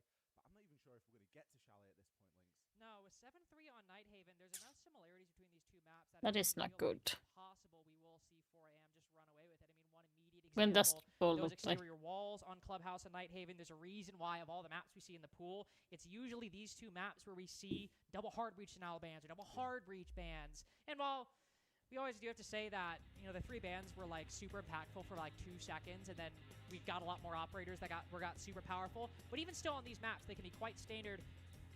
Basically, completely change parts, at least especially the early game, for how these maps play out. But we'll see how the actual differences between Nighthaven and Clubhouse manifest. As if they are too similar, 4 Angry Men might get another strong or even close victory, but a victory nonetheless. And if they do that, unfortunately, Daystar will be our first team sent home from the Salt Lake City Major, and 4 Angry Men will go on to play Los later on in the bracket. We just need to see a little bit more out of Daystar. I think top 3 bottom. Seal yesterday, by far and away the highest performer. And it's not necessarily that they had a quiet game over on Labs. There just wasn't that same level of support from the team Daystar that was enabling a lot of those plays. Well, at this moment, I really don't care, because we get on into things. I lost points either way. The rip. 4AM starting off on that defensive side. I had Shopify a loss to get through to the upper bracket, and both of them went down, so I lost points. Okay, Bandit, which for me it just leaves far too much open. There are lots of different ways to get things open here. Arcade, granted, I can understand that to some degree. Things like Moto, things like Basement can start to get a little bit techie. But the Bandit coming out as well, I feel like it just gives too many tools for the defense to play with. Well, and if you think about kind of what we saw Rookie from Bad these two Ape. teams Oh on my that god, that good is labs, such I a believe from cool Daystar's background defenses, card. We often saw quite a heavy On the trap Hibana right lineup. here. I mean, we had, you know, Fenrir's, Ella's, Malusi's, Legions. Also saw some of that from Four Angry Men as well. And now I think just the thing about trap operators is there is no one trap operator that is particularly strong to warrant banning. You're never really going to want to ban the Fenrir or the Malusi or anything like that. And because they are all in that strong but not bannably strong area, that then allows you to bring lineups like that. And so when you have situations such as this, where you have two maps in which Cade and Bandit are pretty much always going to get banned if you abide by the conventional wisdom, not only do you have that, but on the flip side, instead of the traps, you basically get all the most annoying time-wasting operators. You get the Smoke, the Goyo, or even in some more Every indirect ways, the operator Clash is and the annoying Castle, in the their burn own time on the way. That's extensions. the And thing. so it makes sense to ban the Cade and the Bandit. But So as that kind of is we talked not about at the beginning of the show, you gotta pick one kind of defensive or attacking philosophy you want to Weird target, thing. but once that leaves up the other one, if you have a team that likes to specialize, they'll have so many tools at their disposal. Yeah, I mean, we're just at a point in the game where there are not too, I don't want to say too many options, but there are a hell of a lot of options. You can only do so much. And you can only do so much. You can't get rid of everything. You've got to cherry pick exactly what it is that you really don't want to deal with. Castle, already being dealt with there on that small window to the top of those blue stairs. If anything, if you want to have an easy time, I would only ban like Bandit and leave Kaid on, and then ban the other. As well. Gotti does have an impact and he is below, but nicely covered there by Seal. It's very quickly going to deal with that kitchen hatch element. And Snake just starting to clear this top floor. On the rafters, you're going to hear Over there that. toward garage, but there is mute, so you do have to be cautious that you've not just got a rogue defender stood in one of those mute jammers. Seems to be the case right here. Darsley even with two mute jammers in pocket. Just hoping if there is some vertical destruction down below. Oh, Lida! One of the more aggressive Clash players I've seen in a bit. Sets it up, gets the pre-fire He just got a onto the player on freebie, IT what the Breach. fuck? And we have attackers dropping like flies. Pecan What the finish fuck? off. Okay, Daystar is not playing good, guys, at all. I actually thought they were playing I'm not gonna say the decent Thermite 36 underestimated the Invitational, impact of but Lida. they I don't are. think anybody It would have feels. expected the Clash to do that right on IT Breach. Firebolt's going down, unfortunately a little bit too late as Lida just backs up. Down in the process, getting a little too aggressive given the 4v2 position. We're entering troll time. We are. We are entering troll territory. The round was won about 20 seconds ago, and all they needed to do was just try and rotate downstairs. And if they all get down, if 3 out of the 4 of them get down, great. I But like Rainbow Magic. with that swing It's just opens the door a funny little bit, and it leaves quirky. some seriously vulnerable players up here. Darsley is going to be vulnerable inside of radio. We are going to see TX as Here's well, the thing, a little guys, bit vulnerable that you cannot over forget. toward that The catwalk site side of is things. bottom Fortunately, floor. he's gonna land It's his not shot. top Now floor, this and should they just be a attacking layup. like it is top floor. So in general, Just you appreciating don't the really small things, need. as we'll likely have 40 seconds. No, Seal actually will jump in the building, so I appreciate that. Sound Q will reveal himself to Gotti. Ooh, goes down as well. Site is actually empty, by the way, and Seal does have the diffuser. I believe Darsley's still up on the top floor. One player's in oil pit. The ironic thing is I still think Seal's going to go down, but he probably could have... I'm not saying he should have, but he probably could have sprinted in, just put that diffuser down. He'll begin to do so as the defense moves forward, but they're all moving quite slowly. We will enter the post plane in this process. Both Darsley and TX on top of each other. No way! Oh my god! Seal gets away with both. What were they thinking? Like I said, the round was won at around the minute and 20 mark. All we had to do was They get just ourselves gave him back the down to space site to and do secure that. advantage. Seriously. Seal challenging some of the energy that we saw them play with yesterday. Coming away with a round like that, from the Daystar point of view as well, they lost 4 rounds in a row on the attack on Labs. So to come out here and to get something like that, which is a massive clutch, is going to do so much for the mental on the team right now. Could be a real swing inside of this series already on the opening round here of Clubhouse. Attackers activate. Criminal behavior. The fact he got the plant down as well, That like, the whole thing's just nuts, you know? And technically speaking, if you think about it, it's kind of a 1v4 more than anything. Souffle just got taken down on the garage door. That was all pretty much entirely Seal getting those kills. And you mentioned that Seal, you know, maybe not doing as well because he didn't have a lot of support. Well, I can tell you, he had no support. Well, he might have had some support in terms of 4 maybe kills, he droning, but almost in terms aced of that actual guy. players That in was the, nicely done. in the map with him, no support Like, to get here's that the thing. 4K in round 1. The 4AM Just, like, did a individual huge effort needed to net fatal Daystar thing their here, first, so breaking 4AM when Man's Goyo 4-round died streak on the 2 red defense, stairs, carrying over the to other Night 2 Native guys Labs, and were well, I too have a feeling slow that to act right on Eden, it. I'm not if saying they should go we for get the to that frag point, right Eden will away, probably have but some they things to moved talk so about slow in and the just time in the gave him future. the But that's been space given, to go and 4 Angry Men's plant. success so far, I imagine. So they when kinda you kind of realized know what that happened he's there. planting, you need to I doubt we'll move see a round play in out a way quite like that. to stress him out. A little bit of a wake-up round, isn't it? And It's, in you the know, it's post not always gonna plant, be just as easy both as of getting them a couple were kills on lining the up. roam and Like, then being if able I to were lock in the my round from friend, there. I would You wait have for to my finish friend to these rounds duck with in the behind same the vent, conviction like, that you behind the start them, and you ventilation can't afford there, to take your eye off the ball. and You then can't afford to swing. let up I for would not a swing at the second. same time Foxy because is I'm in the I'm 16 standing more in a kills safer ended position on on the Labs stair, Rhythms, like already blue opening his stairs, account here on versus my Clubhouse. friend Nice that's little coming open from that the onto oil pit. Kanzu. I don't understand The why open they were picks swinging for at the same Foreign time. Men's been very good in this series so far. Losing out on the line, you are going to lose some of that global ability, those E1Ds that we have seen used to good effect to try and single out and slow down some of these roamers from this top floor site. At the moment, it's just going to be a little bit of setup from the attackers. There's plenty of work to be done from the roof, whether that's getting open the hatch into logistics, getting open this wall onto Jacuzzi, or indeed starting to challenge and think about those windows in toward bedroom, and of course cash and CCTV as well. So plenty of little options to go with, but being one body down isn't going to help them in that endeavor. You died quickly, Well, not especially when you Gasu. lose the 417, one of your potentially 2 DMRs in the process. Only DMR, in fact.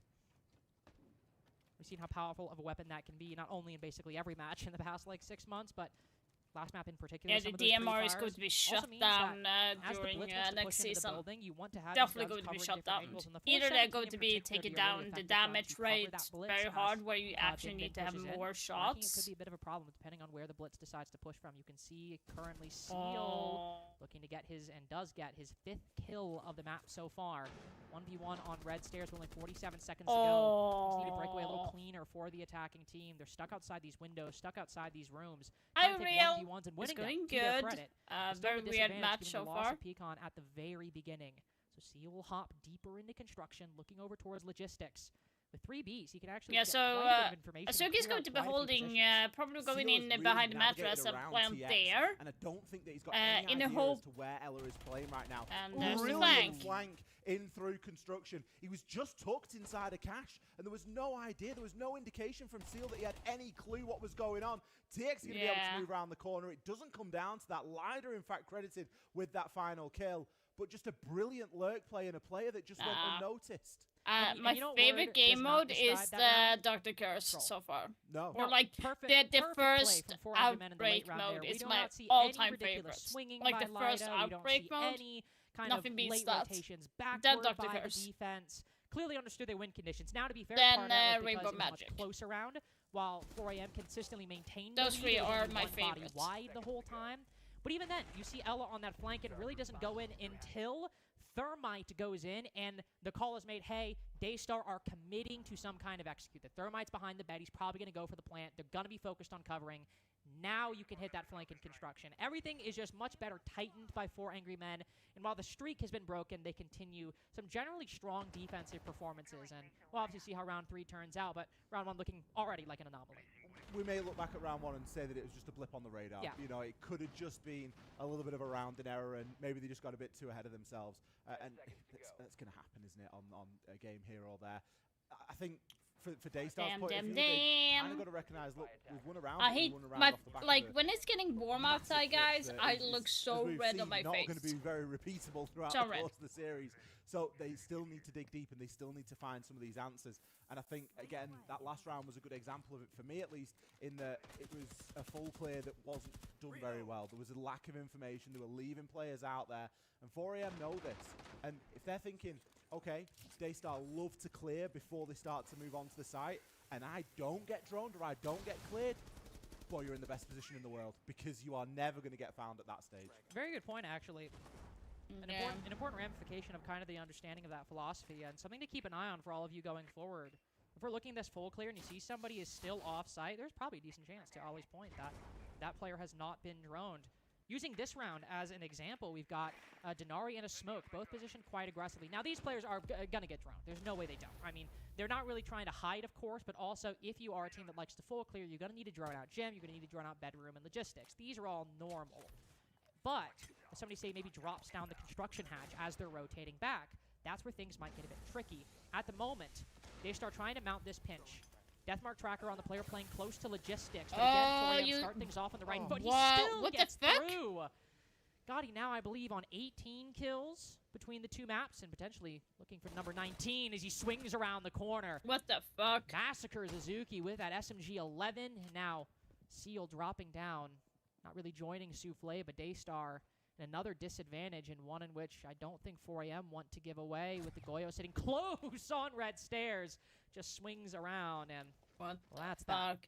Daystar's just giving a weight round, literally. I think a lot of these players end up playing on quite high pitch. So Damus was like just having stress meltdown.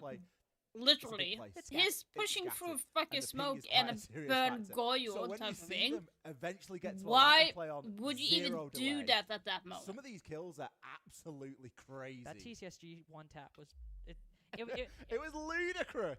It was one of those things where it's like, just because he got headshots so quickly, like the audio cuts off a little bit, just like Yeah. how the game works, and so you don't really appreciate it. And then you go back and think about it, and you're like, oh, that guy got robbed. Absolutely.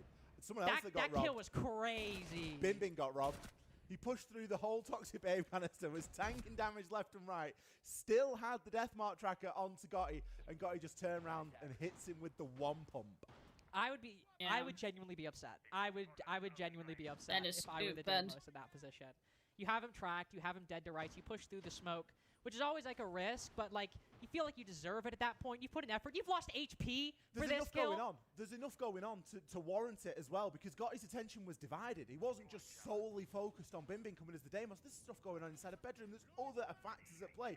It was the right play to make. You just still lose it. And- you still get shot. And it's one of those things that we were talking about at Nighthaven Labs as well, where there were plenty of times where either of these teams, but for Daystar in particular, were generally speaking quite fundamentally sound, but they were just losing fights or with small little mistakes. And, you know, the reality is those can be capitalized upon, or the reality is you're going to lose those fights.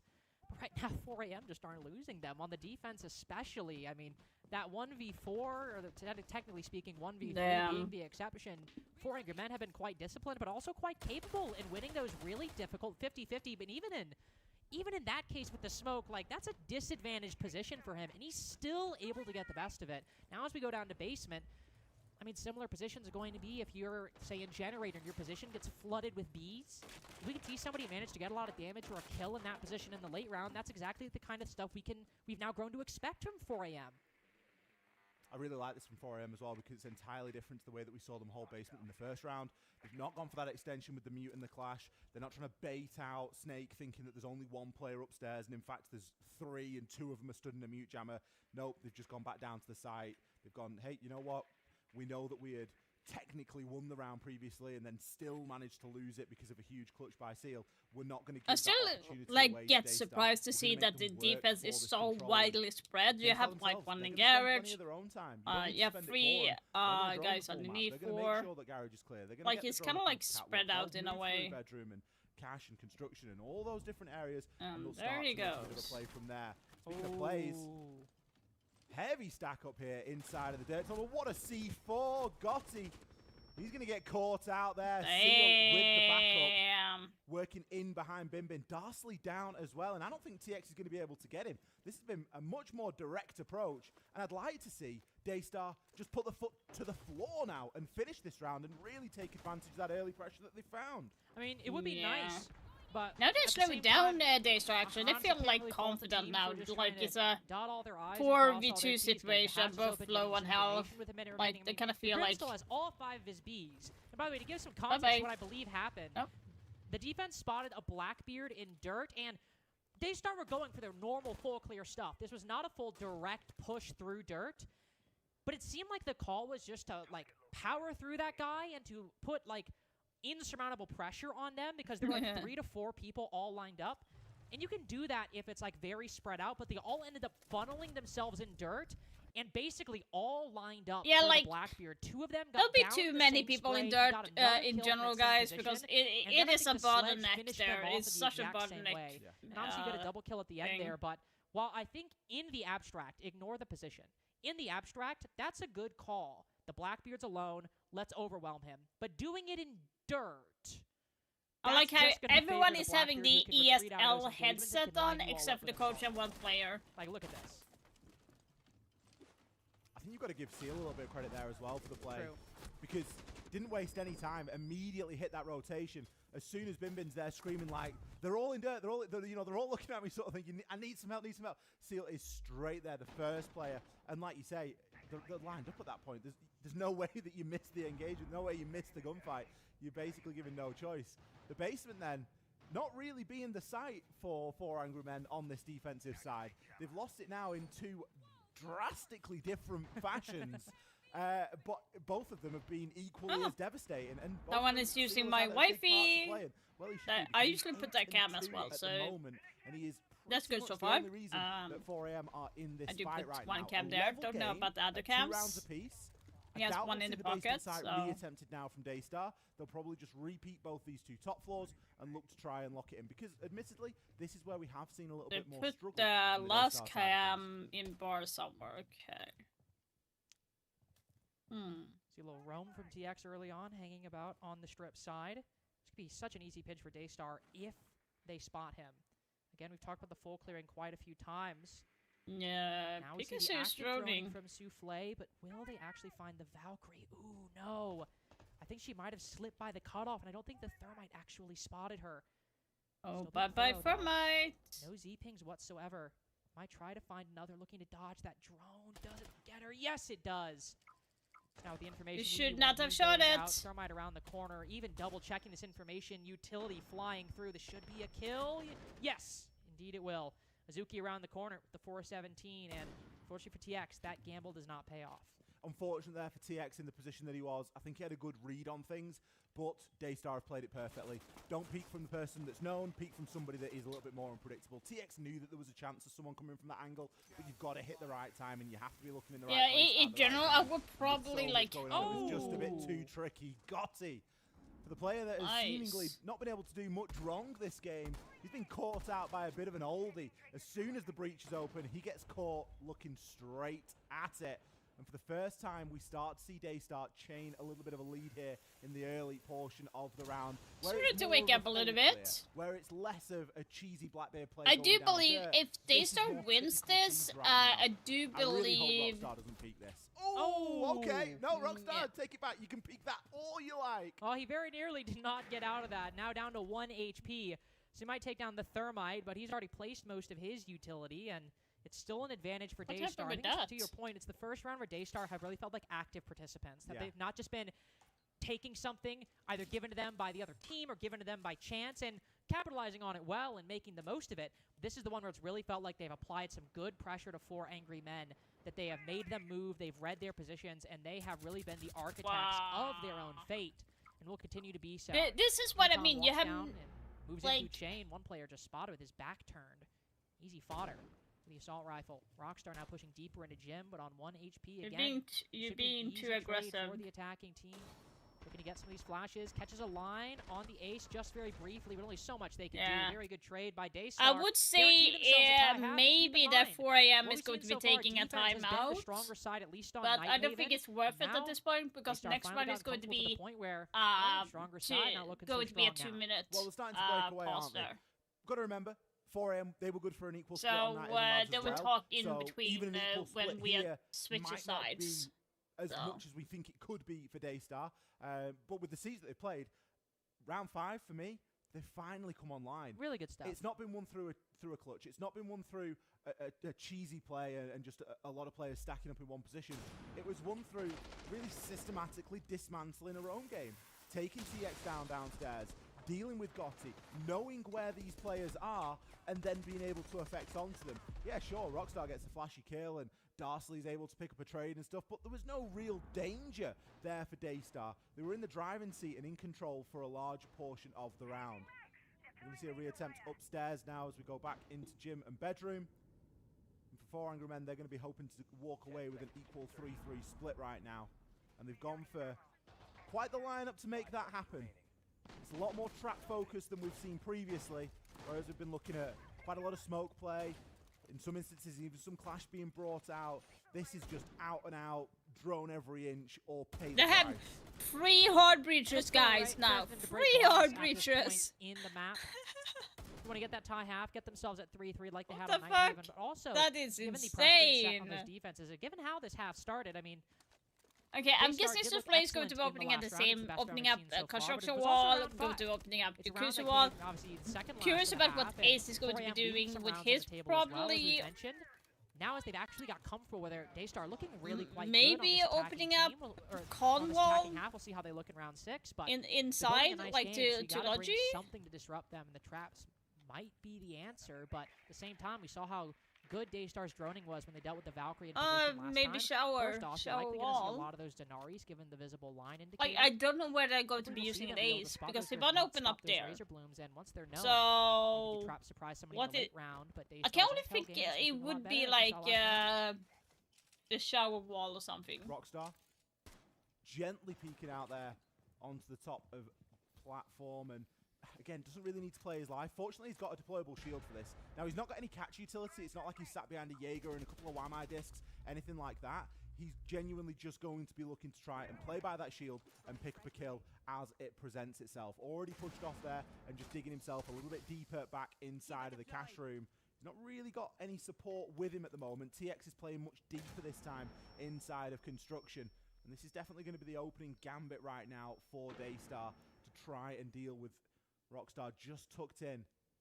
But at the moment, time's starting to become a little bit of a factor, and we are seeing a bit of a pause out for Daystar. Yeah. Another Lion scan come in. That's going to be the cue to call. They're going to make the movement off the Oh, back of that, and Bin Bin doesn't it was waste too any slow, time. Rockstar, Souffle actually. elsewhere That was is able to grab a interesting. kill onto Darsley, and TX left in a really tough spot now, almost on top of one another inside of the site. Oh, this has just been a perfect 3-2-1 from Daystar. God, he can't even get the one on the run out.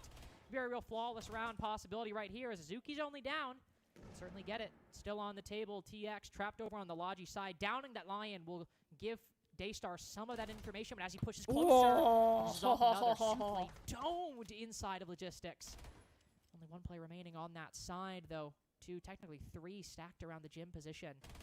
You can pick up the line if you so wanted. Not another 1v4, no, and it will not. Yeah, Daystar that was winning the more half up clinically 4-2. done by Daystar. And They're if round kind 5 of was doing good, it round as 6 it is was great. Obviously getting intended that for this 5v2, strat book, but you've looks talked of it, about by how yesterday they there were some move and disruptions in stuff Daystar's like that. 3-2-1s. I mean, you saw now the countdown play the out coach is going perfectly. to talk Very because fantastic now they're game. going to be I really going wanna know what on these to guys say now. defense for Daystar. So Turret, let's go on defense. Okay, we've only seen 2 of their attack. Okay, the basement, 2 of their defense. Sorry, yeah, defense where they hold position, turtle with a roamer that fall back fast. Okay, and the bedroom side where they add a Mira free roaming and they random play extend. commercial again. We love that. Come on. They waited for us to make the play here. We also need to do the same, okay? We pressure them so they feel the need of picking us, they feel the need of doing something, okay? For this, remember, use your gadgets, take position early, okay? Going together, we hold crossfires, we talk about how we get into an area, and then we next step super fast, okay? 一样，chill 下来，阅读一下对面在干嘛，alright。然后，盾牌应该不会太，你小心那个啊，地道啊，地道他们会盾推。闪盾吗？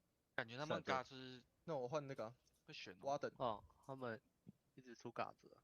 那你两个玩挖等哦，很抢手。没有啦，不要挖等啊。哦，继续那个电盾呢？电盾呢？对啊，电盾可以啊，这种可以啊。他们如果要推地道的话，你帮我开墙。怎么可能呢？你要开什么洞？所有啊。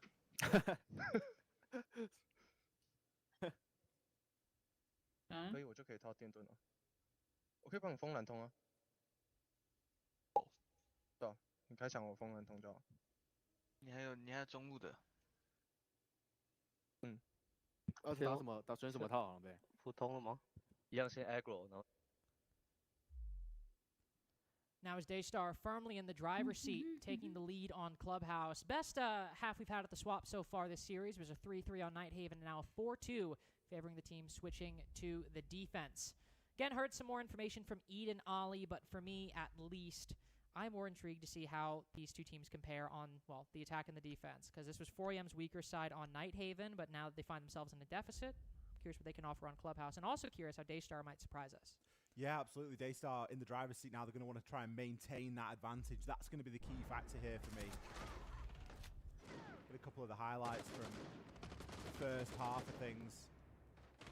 Some of these moments, I mean, maybe moments to forget. Others, moments to remember, I guess, if you're a Daystar fan. Moments to forget, potentially, if you're 4 Angry Men. I think there's potential for a couple of those rounds to have certainly gone the other way. But as it stands, we are going to be in that 4 versus 2. Daystar back onto this defensive side. So, not surprised with the ban. Like, you have Kaid and Bandits is bad. I'm not surprised by that at all. Capital, Grim.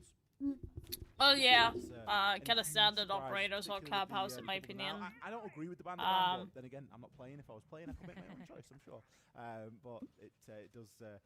It is going to be a part. I would probably have done maybe taken away Castle on this one because or Asami because it's more annoying to have those because they're more versatile in different maps, stronger as well.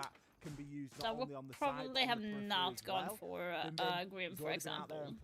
Capital, I do agree, is way better to utilize him. Try and get things open. We've only got the Hibana links. And not only do we only have the Hibana, the only one with a DMR. So obviously, you know, some of the damage is important, but in terms of getting rid of those Kibas, you might have to rely on a bit more secondary utility, and if Rockstar goes down, it's going to be a lot more. I'm surprised they're not using Thermite or... Though, of course, this no, they're downstairs. Never mind. Dealt with nades anyway. Take a lot of the Kibas around the AK position. You might bounce those from the hatch or from some other position. So we'll see how it works out. As Seal actually using some to aggressive at the moment. Bin also looking towards the strip area, joining and linking up with the Azami, allowing the Azami to play a little bit more aggressive on the top floor. As 4 Angry Men are actually getting some vertical destruction within the first minute, but it's on the second down to the first. We can maybe cut off some of these roamers, then the defense quickly moves back. Did I just back away a little bit? What we heard during the tactical timeout, Daystar again not switching things so up. like, 4AM, they're prepping for the last minute push, I'm guessing, so... on the site and still got half the round to go. Kinda looks like it. They're just a little bit of a choice, trying. But I guess the option is there for tin openers and hard breaches to be brought and used, so it's now no real consequence there. We're going to be able to get Moto hatch open as well as Rockstar, again, just gently moving down those main stairs. We do still have Seal just playing on the half landing. It's these kind of positions that I love. It's not a roam, it's not a lurk, it's just some pressure. It's just a little bit of a hold. And if Seal picks his time in here, he's very likely going to come away with a kill, especially if you've got players locked into utility at that portion. And he just left quickly there, yeah. Thinking, hey, you know what? I'm still alive. There's a minute left. There's no one has got to the first kill yet, so it's going to come down to the last 30 seconds or less. They're going to be pumping down from... They're going to drop, probably... Now, what they're going to be pushing in, I think is going to be a mono drop and the push in for the plant there. While they do simultaneously like throw flashes and stuff onto because of Daystar's fairly weighty lineup. I mean, we saw the castle barricades. The Kibas all got saved until the last minute, so a lot of them are going to be solid going into this take. You still might have mirror windows. You still might have the clash. It is a profoundly and deeply annoying setup from Daystar that has worked absolutely perfectly so far, because 4AM will not be moving into the site until we are in the red zone. Lida's feet hit the floor. Rockstar dashes it through the ash wall. It's Daystar who get the first pick, maintain their advantage, but Rockstar, undaunted by these odds, might just put that diffuser down as the attackers on this long line fall one by one. And Bin ready for it, gets on the counter defuse, and Daystar widen their lead to 3. A lot has just gone on in a very short amount of time there. we see a very bold plant from Rockstar. I'm surprised he was able to stick it in amongst the chaos. Good for him. But Daystar did make the right play. Let's not tunnel vision the planter. Let's deal with the people that are an actual threat. Let's deal with the people that have got the gun up. There was a team kill that got thrown into there's the gotta mix be there a- as well. I didn't see Lider, a little bit of blue on blue action, unfortunately, happening on the 4 a.m. side of things. Again, not the reason round fell Holy apart, smokes. but a contributing factor for sure. The time being the biggest one there, and if you've not got enough time and you're dealing with so much annoyance like that, I mean, the fact that everything was still alive was the biggest problem, because every angle can be watched. You can watch the bottom main, you can watch drop, you can watch blue, you can watch dirt. There's everything that can be watched, and you need to be getting a pick. You need to be starting to work something a little bit earlier on, or at least have an idea of how you're going to overwhelm one player and make that your opening, and then start to stick the crowbar in and real jemmy that thing open, because just attacking it flat 5v5 like that for 4 a.m., it was always going to end that way. On Daystar, just looking more and more convincing on Clubhouse, really have settled into this game, and even when we start thinking about the rounds that 4AM might have left on the table, there's a decent chance that Daystar, you know, taking away their lead and probably in the lead anyway at this point. Clubhouse very much looking like their map, and they're putting on an excellent performance so far on that first foray onto the defense. Great protocols, clear win conditions, and abiding by all those plans, and not really facing any disruption. As we go up to Gym Bedroom, clear, methodical, but also decisive retreats will do a lot for them on this site. You always have the construction and Red Stairs defenses. In this case, as we can just see, some early focus by 4 a.m. on this side. We've got a Clash in this position. We've got an Azami in this position as well. And so Daystar will likely want to try to replicate some of the success they had last round. Contest here early, but try not to fight here too long, even though there are actually, like, I think basically the entire lobby except one person is currently inside of CCTV and Cash. Damon's going with the shotgun there. Lider's Okay. going to be buddying back up with his drone, and having moved into the space that he's already called clear, can look to try and work ahead with Rockstar. He knows that there's going to be players kicking around there. There's some Kiba barricades on the top of those red stairs. I don't know if he knows about the player close. TX with an attempt from below as well, and the shotgun at close range. He's going to get them both here if he's not careful. Turn your back! You can't do that! Oh no! Still alive and in the fight. It's TX. Damn, nicely Through these done. players. Darsley, he's joined into the action as well. Souffle is the last sole survivor. Half the round left Nicely to done go, by 4 and a.m. already I being can't say hit with anything, like, that death was mark nicely tracker. done. Like, You might know where the holy. Deimos is, but he doesn't need Kind to of be a surprised genius that player, the rest are Daystar either. actually fell for He that. knows this push is coming thick and fast. I would say through Clash construction. kind of went in too Pace too has been deep. knocked out of the round. The diffuser is cold on the ground. This is a kill that does need to be found, and TX is going to give the game away. We'll give the game away. It might line up these next ones, but no, God, he shuts him down. I feel like Inisu Clash plays went got a bit more HP as a too far dangerous ahead, repeat of round one especially begins on to the appear. staircase. Without I being don't able to agree land with that that. kill, I and don't 4AM agree why you're pushing recover that in far. Round 8. It would have been better for you to Pretty be much on winning the entire Cash, thing inside of CCTV and blocking Cash. the We way see for a them to get 3-2-1 in. Go through Darsley with a double kill, but that push by the Deimos up red stairs. I mean, the fact that he one pumps this guy from the bottom to the top, he doesn't even down him. That's crazy. He downs the Clash here when the Clash is on 1 HP, demolishes Pecan at longer range on more HP. I don't know how that works. Make it make sense. Make it make sense. But still just, I mean, some massive individual performances, but very clear coordination by 4 Angry Men. That to was simultaneously push all nicely those done positions, by them. jumping in the utility. Really good stuff to see in round 8. And hopefully this means we have a ball game, but Daystar still have a 2-round lead. They do, but that's something that's going to knock them a little bit, I think. Granted, I don't know that they will invest so heavily into an off-site hold like There that were again. 4 people over there, which seems like a lot. When there's 5 total, I would say it's a lot, right? Also, Seal and the Clash, I don't want to see it. Shields on stairs. I've already got some. I mean, you and I know. Yes. I've got some very strong opinions We have about Shields playing on you and stairs. I have a couple running topics we always bounce through. It's like Bunk's briefing on Lair. Yeah. It's my whole thing about technically impactful or impactless. Flawless rounds. Technically yeah. flawless rounds. There you go. But then the thing I think we always come back to that is our most substantive is Shields on stairs, which is it can just be so tricky. Spend as little time on the stairs as a shield as possible, and you will see greater success. Absolutely. Well, an alternate top floor side, Cash and CCTV, plays out similarly, but you're not going to really be allowed to just walk up cash stairs and sort of make those kind of plays again. I don't think that that's something that Daystar are going to allow.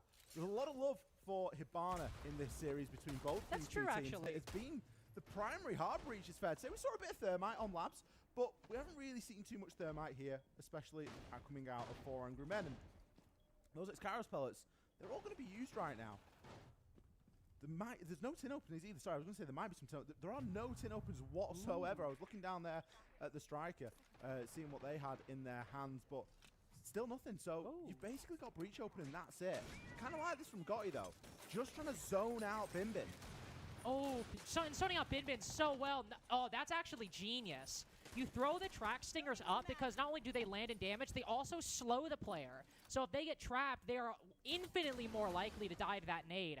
I really like that from Gotti. Rockstar finding a Souffle rotating through. As something I was going to mention, the Azami not actually playing Rafters. It was the Thorn in that position. Instead, Souffle trying to get aggressive on the plat wall breach, dies in the process, and now the attack also knows that Pecan is off-site. They see that impact as they put him to 1 HP, and this puts Seal in a really tricky spot. Wants to get aggressive down below, but if he goes down, the attack likely knows there's only 1 player remaining on the site. But how well do they know about Pecan's position? Rotating around, only on 1 HP maybe, but this nasty angle from Azuki as well. This LMG could rip through anybody who walks on top of those rafters. They surely know about Picanzo's position. They saw him drop. It's just a question of where they come back up from. I can't believe that Darsley has died to that after shots already going in onto Lida. Seal can now start to move up those red stairs, and it's very doable here. I know that Picanzo's on super low HP, but those Shumikas, they're going to zone out so much time right now for Daystar. Especially with Seal lacking any toxic canisters, he can stay gun up and also make use of that time denial. Oh, a double from the smoke. Gotti having the most impact and really some of the only impact for 4 AM in round 9. You gotta hold this now, come on. So well with that Rafters clear now with 10 seconds remaining, no diffuser control. He's got to find both of these kills. One player pushing up, but Seal takes him down. They start continue their lead, and it might be twin 7-3s for both teams in this series. I can't believe that 4 AM did so much work in taking control of Garage. Great work. And then kind of just pivoted off it and didn't double down. You know, there was pressure coming in at the bottom of Cash Stairs as well. Seal was starting to feel that heat, and he wasn't able to just sort of challenge on. It's high time we see this tactical timeout. I mean, potentially coming a little bit late, really, but Eden obviously not really feeling like there's any major impact up until this point. They want to see the full rotation of sites. I get it, fair play. This needs to work, though, because without it, we are rapidly heading toward a chalet. Rapidly, expeditiously heading towards a chalet. And I agree with you. We just see such a good play with that gridlock on the rafters. See the pickup on the Azami as well. Not only a good position, but a powerful operator taken down who maybe could have tried to retake through rafters. And it just doesn't happen with Picanzo on the site as well. You have to wonder if maybe 4 AM trying to be as diligent as possible, but maybe end up overcomplicating things in the process. And to be fair, it doesn't help when they try to take rafters and there was an LMG looking straight through that Kiba. I imagine that's part of the reason that Kiba's placed, is to give him that angle on the staircase. So credit to Daystar as well, making great use of some of those angles and mounting a really compelling retake, especially Seal getting that double. And I think the triple overall with the SMG-11. Fighting back very nicely in the 3v4. Really well played late round by the defense. Yeah. Just continuing their success. Now up 6-3, forcing a tactical timeout from 4 Angry Men. Also requiring the attack to win 3 rounds in a row just to push it to OT. And have a hope at closing out the series 2-0. As, of course, this is Daystar's pick, but it is only our second map. As Ali said, we have Chalet potentially coming up, and we see more clears like that. Maybe 4 AM will deny us the opportunity, but the recovery, as you will see, being this excellent, Daystar want to push us to Chalet quite fast. They really do, and they deserve it at this point. They've got some really clear ideas of how they want to hold on to these sites. They're not reinventing the wheel either. No. They're not looking to try and bring anything that we've never seen before. It's just great basics, great fundamentals. Hold deep. You're defending CCTV and Cash. What do you do if you lose Garage control? Well, you hold back deep and you play a Tachanka, you play a Smoke, you play those operators that are going to buy you a little bit of time. And especially when you've got players like Seal that are capable of hitting some of those crazier shots, let's be honest. 13 and 5 at the moment, really doing a lot of work in the terms of the kill department. This is far much more what we were expecting out of Seal. His performance on Labs was a little bit lackluster, it's fair to say, and he's come alive here. You flip that on its head and you look at the talisman player for 4 AM that we were kind of praising a lot yesterday, and it's Lida. we're not really seeing Lider step up, but also Gotti isn't having the same kind of game that we saw him have over on Labs either. It's much more equally spread right now, and I think we need someone just to stand head and shoulders above the rest and start to take this game by the scruff of its neck a little bit more, because like you say, it very easily could be the last opportunity that we get. Now, we are going back downstairs to Church and Arsenal. Last time we saw this, there was 10 seconds on the clock. We were in red time when people started to enter even that basement level and that bottom There floor. was some bots here. It was a desperate attempt at nailing a plant down and just hoping that gunfights were won. So match point today started. They definitely played way better on Clubhouse than they did on Lair. Unless they make mistakes like that, that is not good. Army playing that aggressively previously. It was like, I don't understand why he's playing so aggressive, Seal. I understand he's playing aggressive, but he doesn't need to be that aggressive. That's going to be a lot of work here for Daystar to not try and recover.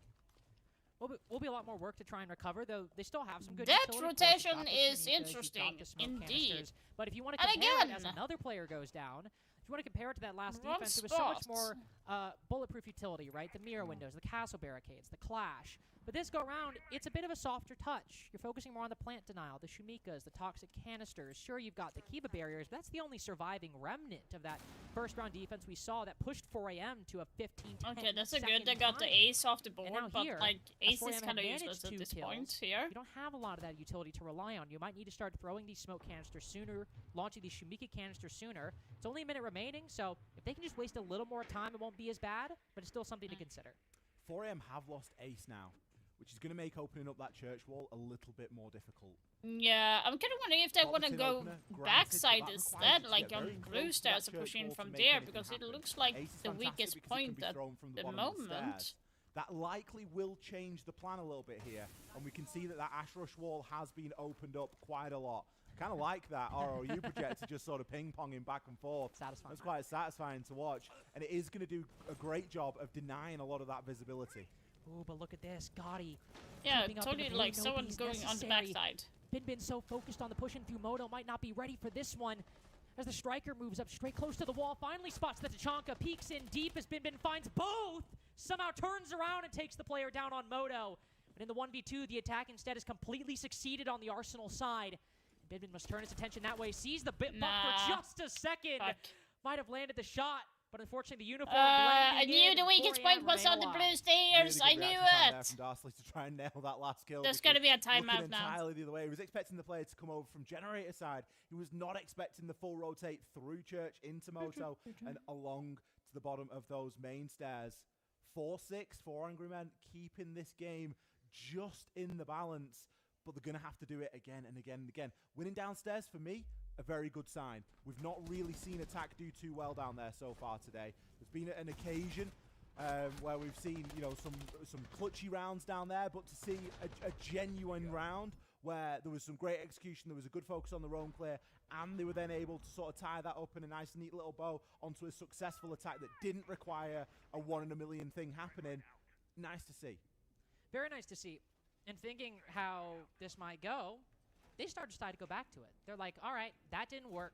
We'll try an alternative strategy. We'll try and channel some of that success we had on the first attempt. We'll reintroduce the Clash into the lineup. No Castle, no Mira. That's not necessary, especially since one of them's banned.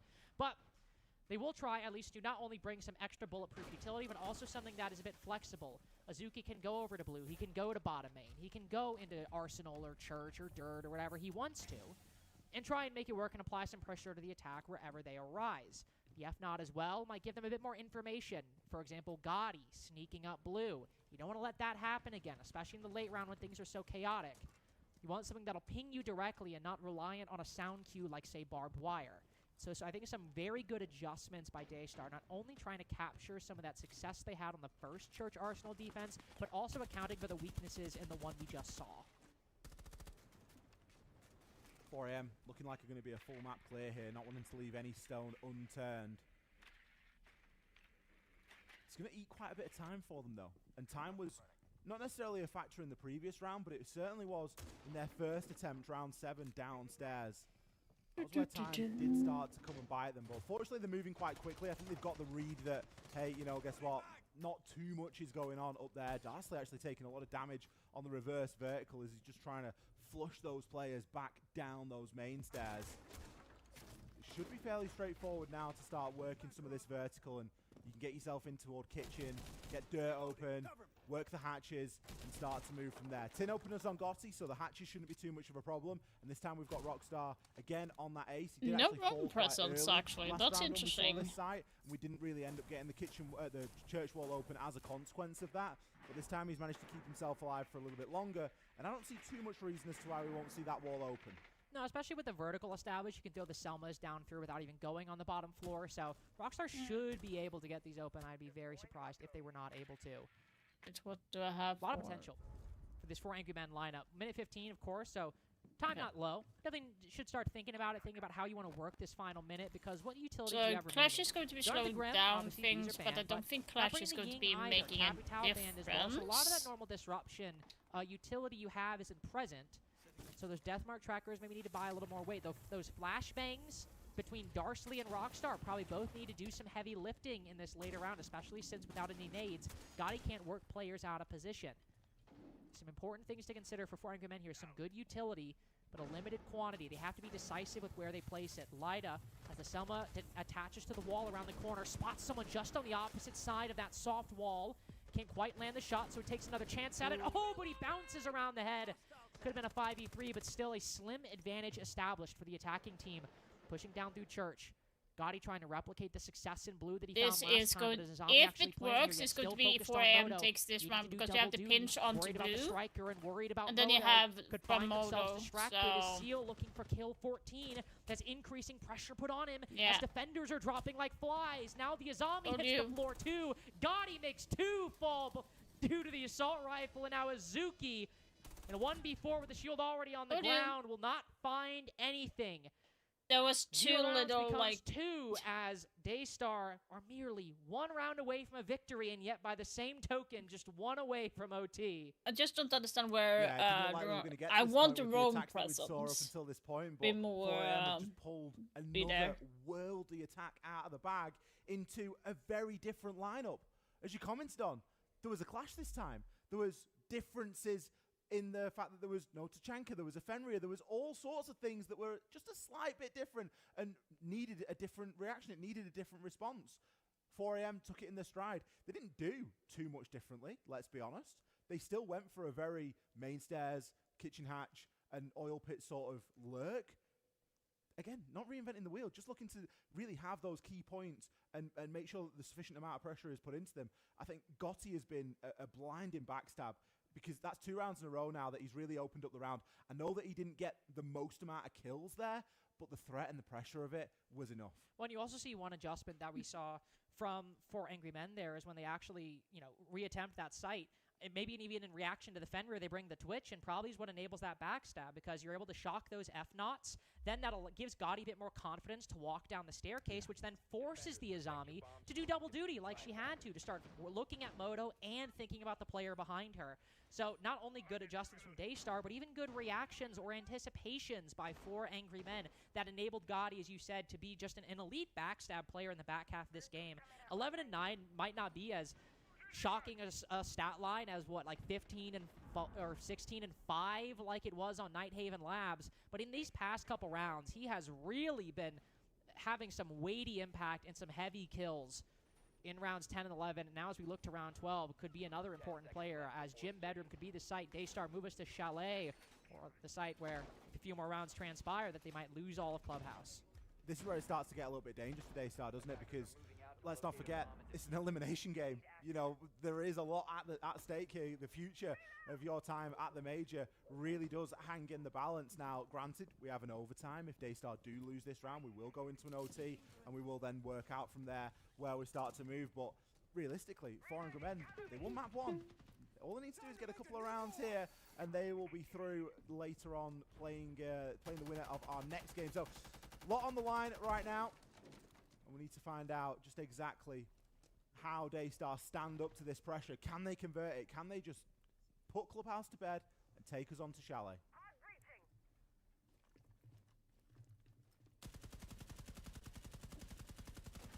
The normal construction, CCTV clear. Lida moving in through garage, and attackers joining in from the breach. Clash rearing her head again. There is, in fact, not 4 players around construction, CCTV, and Cash like we saw last time. In fact, it is just the Clash. Come on, Daystar, you again, need this to is lock about it the normal out. pace, to be clear. And Clash is a good player to kind of leave as a hanger-on. But again, another good reaction for Daystar, understanding what went wrong the last time they attempted this site, and because you brought this Clash and you put her in this position, rather than fully pushed up on red stairs, she can gather information and make a decision. Okay, are they really holding aggressively? Maybe I can rotate back in. Maybe I have to hang a little bit further back. But as Rockstar looks to get this con wall, this will likely be the thing that forces Seal to move a bit further back. And yep, indeed, you can see her rotate away as half the round's gone. Half the top floor has been cleared. And it's not really had too much effect, has it? It's cost you a little bit of hard breach explosive, which you were going to use anyway, and now you've been able to gain a little bit more control inside of CCTV and Cash. You push the Clash back. It would have been nice to put a bit of damage in. It would have been nice to take them out, but you can't always get that. The fact that they've been able to push back and they've now got more space to work in, more space to operate in, they can start to try and establish this peak a little bit further. Gotti will fall here. It's a star player that you don't want out of action here as the first blood. But look at how that's condemned good. everyone on 4 Angry Men is right now. And don't forget, that Jacuzzi breach is open right now. But losing Gotti, you've lost your Yeah, extra and you life. have the You're not gonna Clash be able to commit holding the someone just to a Jacuzzi wish wall, and a just maybe makes it that harder for them something to might just work even on the push backstab. in to that wall. That Jacuzzi breach looking towards the gym window, seeing if they hop in. Not a lot of utility to deal with this. No nades, maybe some flashes to blind them, but Seal's kind of stuck in this position. Azuki going crazy inside of the bedroom right now. C4 to damage Lida, only a little bit of a tap. TX trying to go for a lurk. Pecan's ready for it, still goes down. Banshee will spot him, but the attack losing more players. Daystar seem like they'll hold on. Lucky. As it might be closer than they would have liked, but 7-5 is still a victory. Yeah, Daystar got Daystar it. send us to That was Chalet lucky decide who that stays and who TX did goes. not get Big that performance there from kill Daystar, because, like, really locking well, in my there and getting always the job swung, done. I actually. think a lot of their work here tonight was done on that attacking side. Regardless, Lynx, of how those rounds were won, they were won, and that is the key takeaway. Doesn't matter if it was a clutch, doesn't matter if it was a round that they should have lost. They fought tooth and nail to secure their own map pick here, and they lock in our third and final map of the series of Chalet, coming up just after this. Chalet, okay.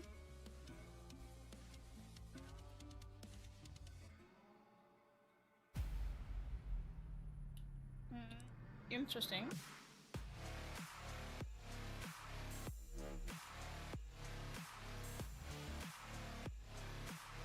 Five minutes break, guys.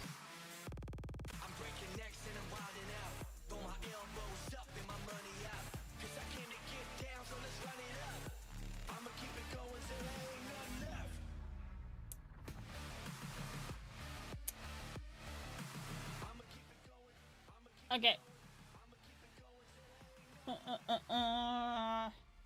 Let's see here. Rankings. Oh yeah.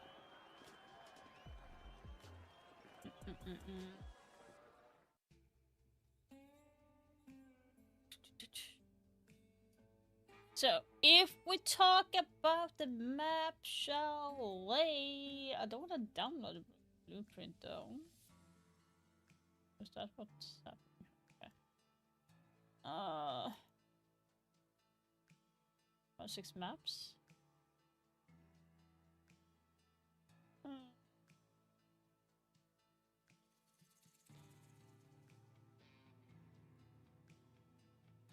Well, that is interesting.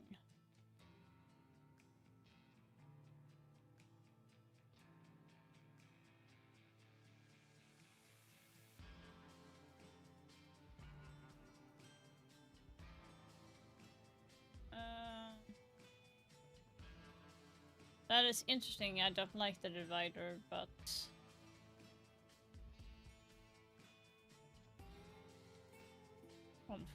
there.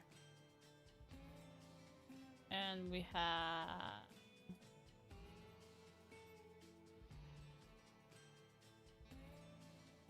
English full.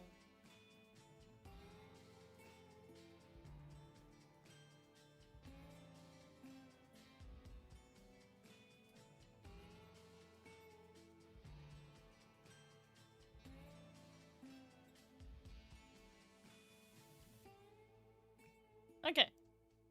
We can look at this quickly. So now we have Chalet, guys. Chalet is coming up. So let me pull up my epic pen here. For you guys. So what I think, I don't know who's going to be. So I think it is going to be Daystar on attack first. Do we have yellow? Yeah.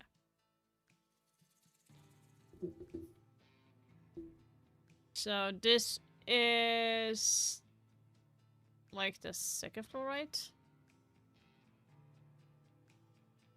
First floor. There we have it. First floor. I do think for ban, it would probably be Asami. And the other one on defense might be a Clash at this point. Now I don't know who is going to be starting, but we do have, I think that. Then on attack would probably be either Ying or Grim at this point. Shoot, I don't have their numbers. I'm just going based on how they're playing both teams. Probably going to be there. I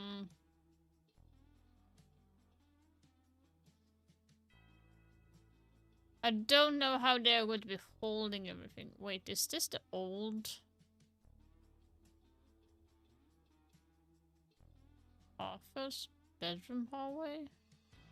This is the old chalet. What the fuck? Ah!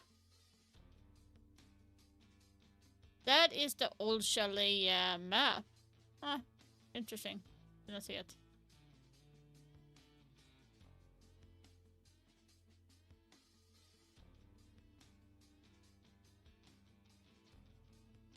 We can do this. We have here way better, I think.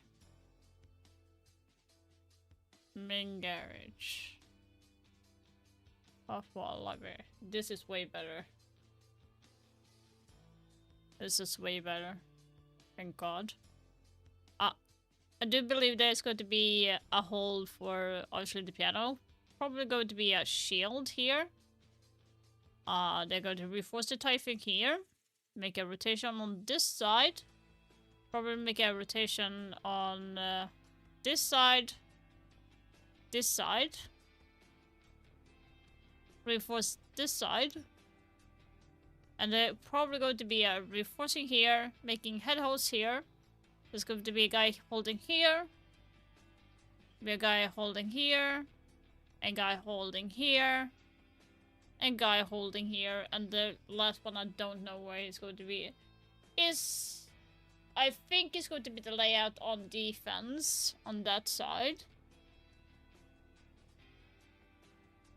I might be wrong, but hi fuck's sake. So I do think something along that way. And like I said, maybe it's going to be on attack.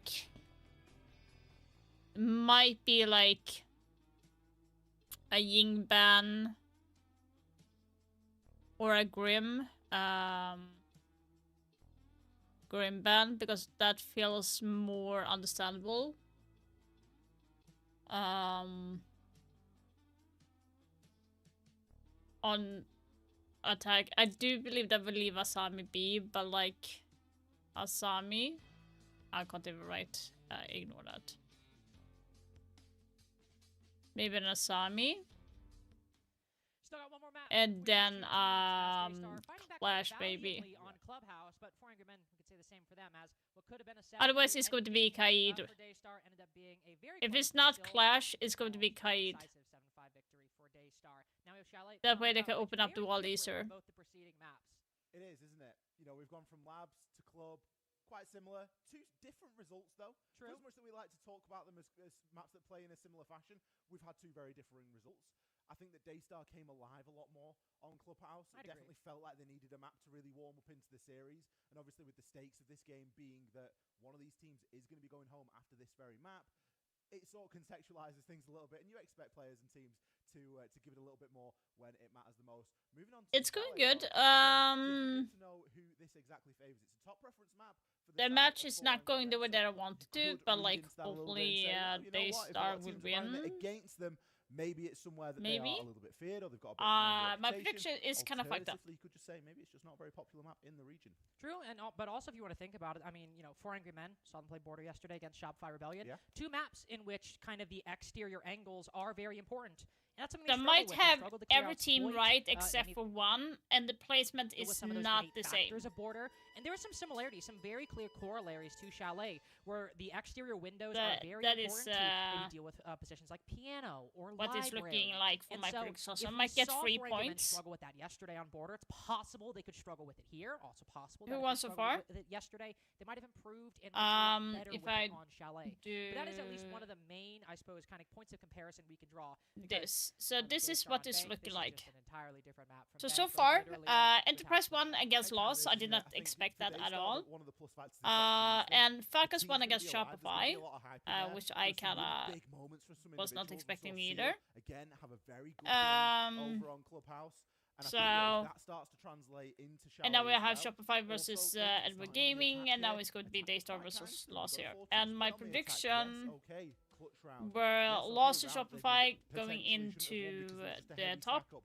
But all they upper can do is play the brackets, games and put in Falcons front and of them. Daystar on the That's lower what brackets. Foreign Now, are presenting to them, and that's what they're Falcons willing to and deal with Shopify capable so of far in a dealing good with at that spot. level. You can't take anything away Loss from them, and so I think it's a Daystar good thing here are for in the Daystar lower that bracket, so started off on the whoever is attack, going to be and if they can facing is going to continue with be some of that momentum that they left Clubhouse with. kicking I don't know, out. this series Because really if could go Daystar around won, quite they're going to face significantly. Loss, I think so it it's could going as to well, be and either to way, your I'm point about losing the that. 4-2 playing the game in front of them, I mean, I don't they may expect not get Edward comfortable, Gaming but winning also at you kind of Shopify. have to get It is going comfortable, to be a but I slam think if we dunk see on an that extra one. 3 to 4 So, rounds from Daystar so on the far I attack, have 1 point. it's probably like I don't done, know the exact math, but but it's probably like placement 5, wrong. 6, 7 rounds This they would end up getting is a just because that dud. second part of their attack was so much Yeah, it stronger. was. I think they just needed a few rounds to get comfortable, and we would have So, seen some really, yeah. really strong play from them up against 4 Angry Men, and that's all to say as we look at how they might perform early on Chalet here. I think we really are seeing the truly like Shopify comfortable was Daystar close on to the getting attacking an team. Of course, third you map have to against translate between Falcons. maps, They but I lost do think this is kind of them 8-7. peaking at the right time with the attacking side. They started being a little bit more unpredictable as well. Eden's timeouts have been very focused. They've been True. very sort of prescribed in the sense that they're going to do this, they're going to do that, they're going to do the other. It's very prep-based. Yes, so we need to do this.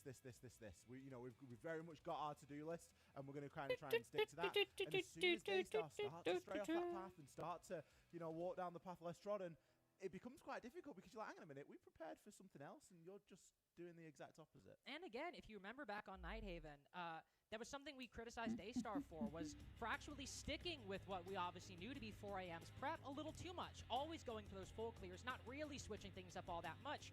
And what do we see? As the series has gone on, as Clubhouse went on, Daystar were able to start doing that a lot more, and they of course don't know what Eden has on them. They don't know what 4AM's game plan is, but understanding that they might be coming a little bit too predictable and that they need to show a different face. They were able to do that on Attack. They were able to do that on Clubhouse, but now they need to do it on Chalet because the loser of this map, no matter if it's 4 Angry Men, no matter if it's Daystar, one of them is going home at the end of this. And conversely, the other is going forward, but going forward to play Los in the lower bracket later today. We'll see who is who by the end of this. But one thing I can say to everyone who was terrified, shaking with fear before we got into this map, we will not have hard breach denial bans on Chalet. At least, well, we won't have complete bans. Yay! And we don't Okay, so Grim and Asami, I was right on that one, but Glass and Denari though was not on my bingo card on that. Glass for sure is annoying. I did not think they would ban him on for Daystar though. That's interesting. Denari, sure that went Denari on the last map. I don't know. As well. Quite enjoyed the little bit of chatter in the all chat there. Lida just saying, Seal, stop killing us. I'll take you to an American barbecue place. Like, come on, there's got to be some sort of deal that we can strike there, because Seal has really been that menace, and particularly coming alive. A little bit of a quieter game on Labs, but the same could be said for a lot of Daystar on that map. But definitely coming alive over on Club, and if that's where he's starting to get activated and really ramps through the gears now on Chalet, it's going to take someone on the side of 4am to stand up. Historically on Labs, that was Gotti. Gotti, a bit quieter over on Clubhouse. And Lida, based off the performance that we saw them have yesterday, we were expecting big things again. And I don't want to say it's fallen flat, but the impact hasn't been there as significantly. No, he's been good. He's been good. He's been fine. It's not been an overperform, though. Yeah, exactly. It has been. It's not been an overperform. It's just been a perform. Like, he's just been playing, I would say, like a very normal player, which nobody's going to get mad at him for. But especially going into today, you know, it was fine on Nighthawk, especially when Gotti was, like, dropping a gigantic amount of kills. But on Clubhouse, when you are facing a team that is struggling, not struggling, actually, but when a team is, like, performing that well, like Daystar was strategically, lacking that overperformance can always be a little bit tricky, and can't really blame a player for it, but you can't say, man, wish that was there, wish we saw some of what we saw yesterday, which, obviously for both these No, it doesn't matter if, we'll see what they have to be honest, Albert, it doesn't matter if Daystar or, lost, like, even if Daystar loses here, I still will lose the points.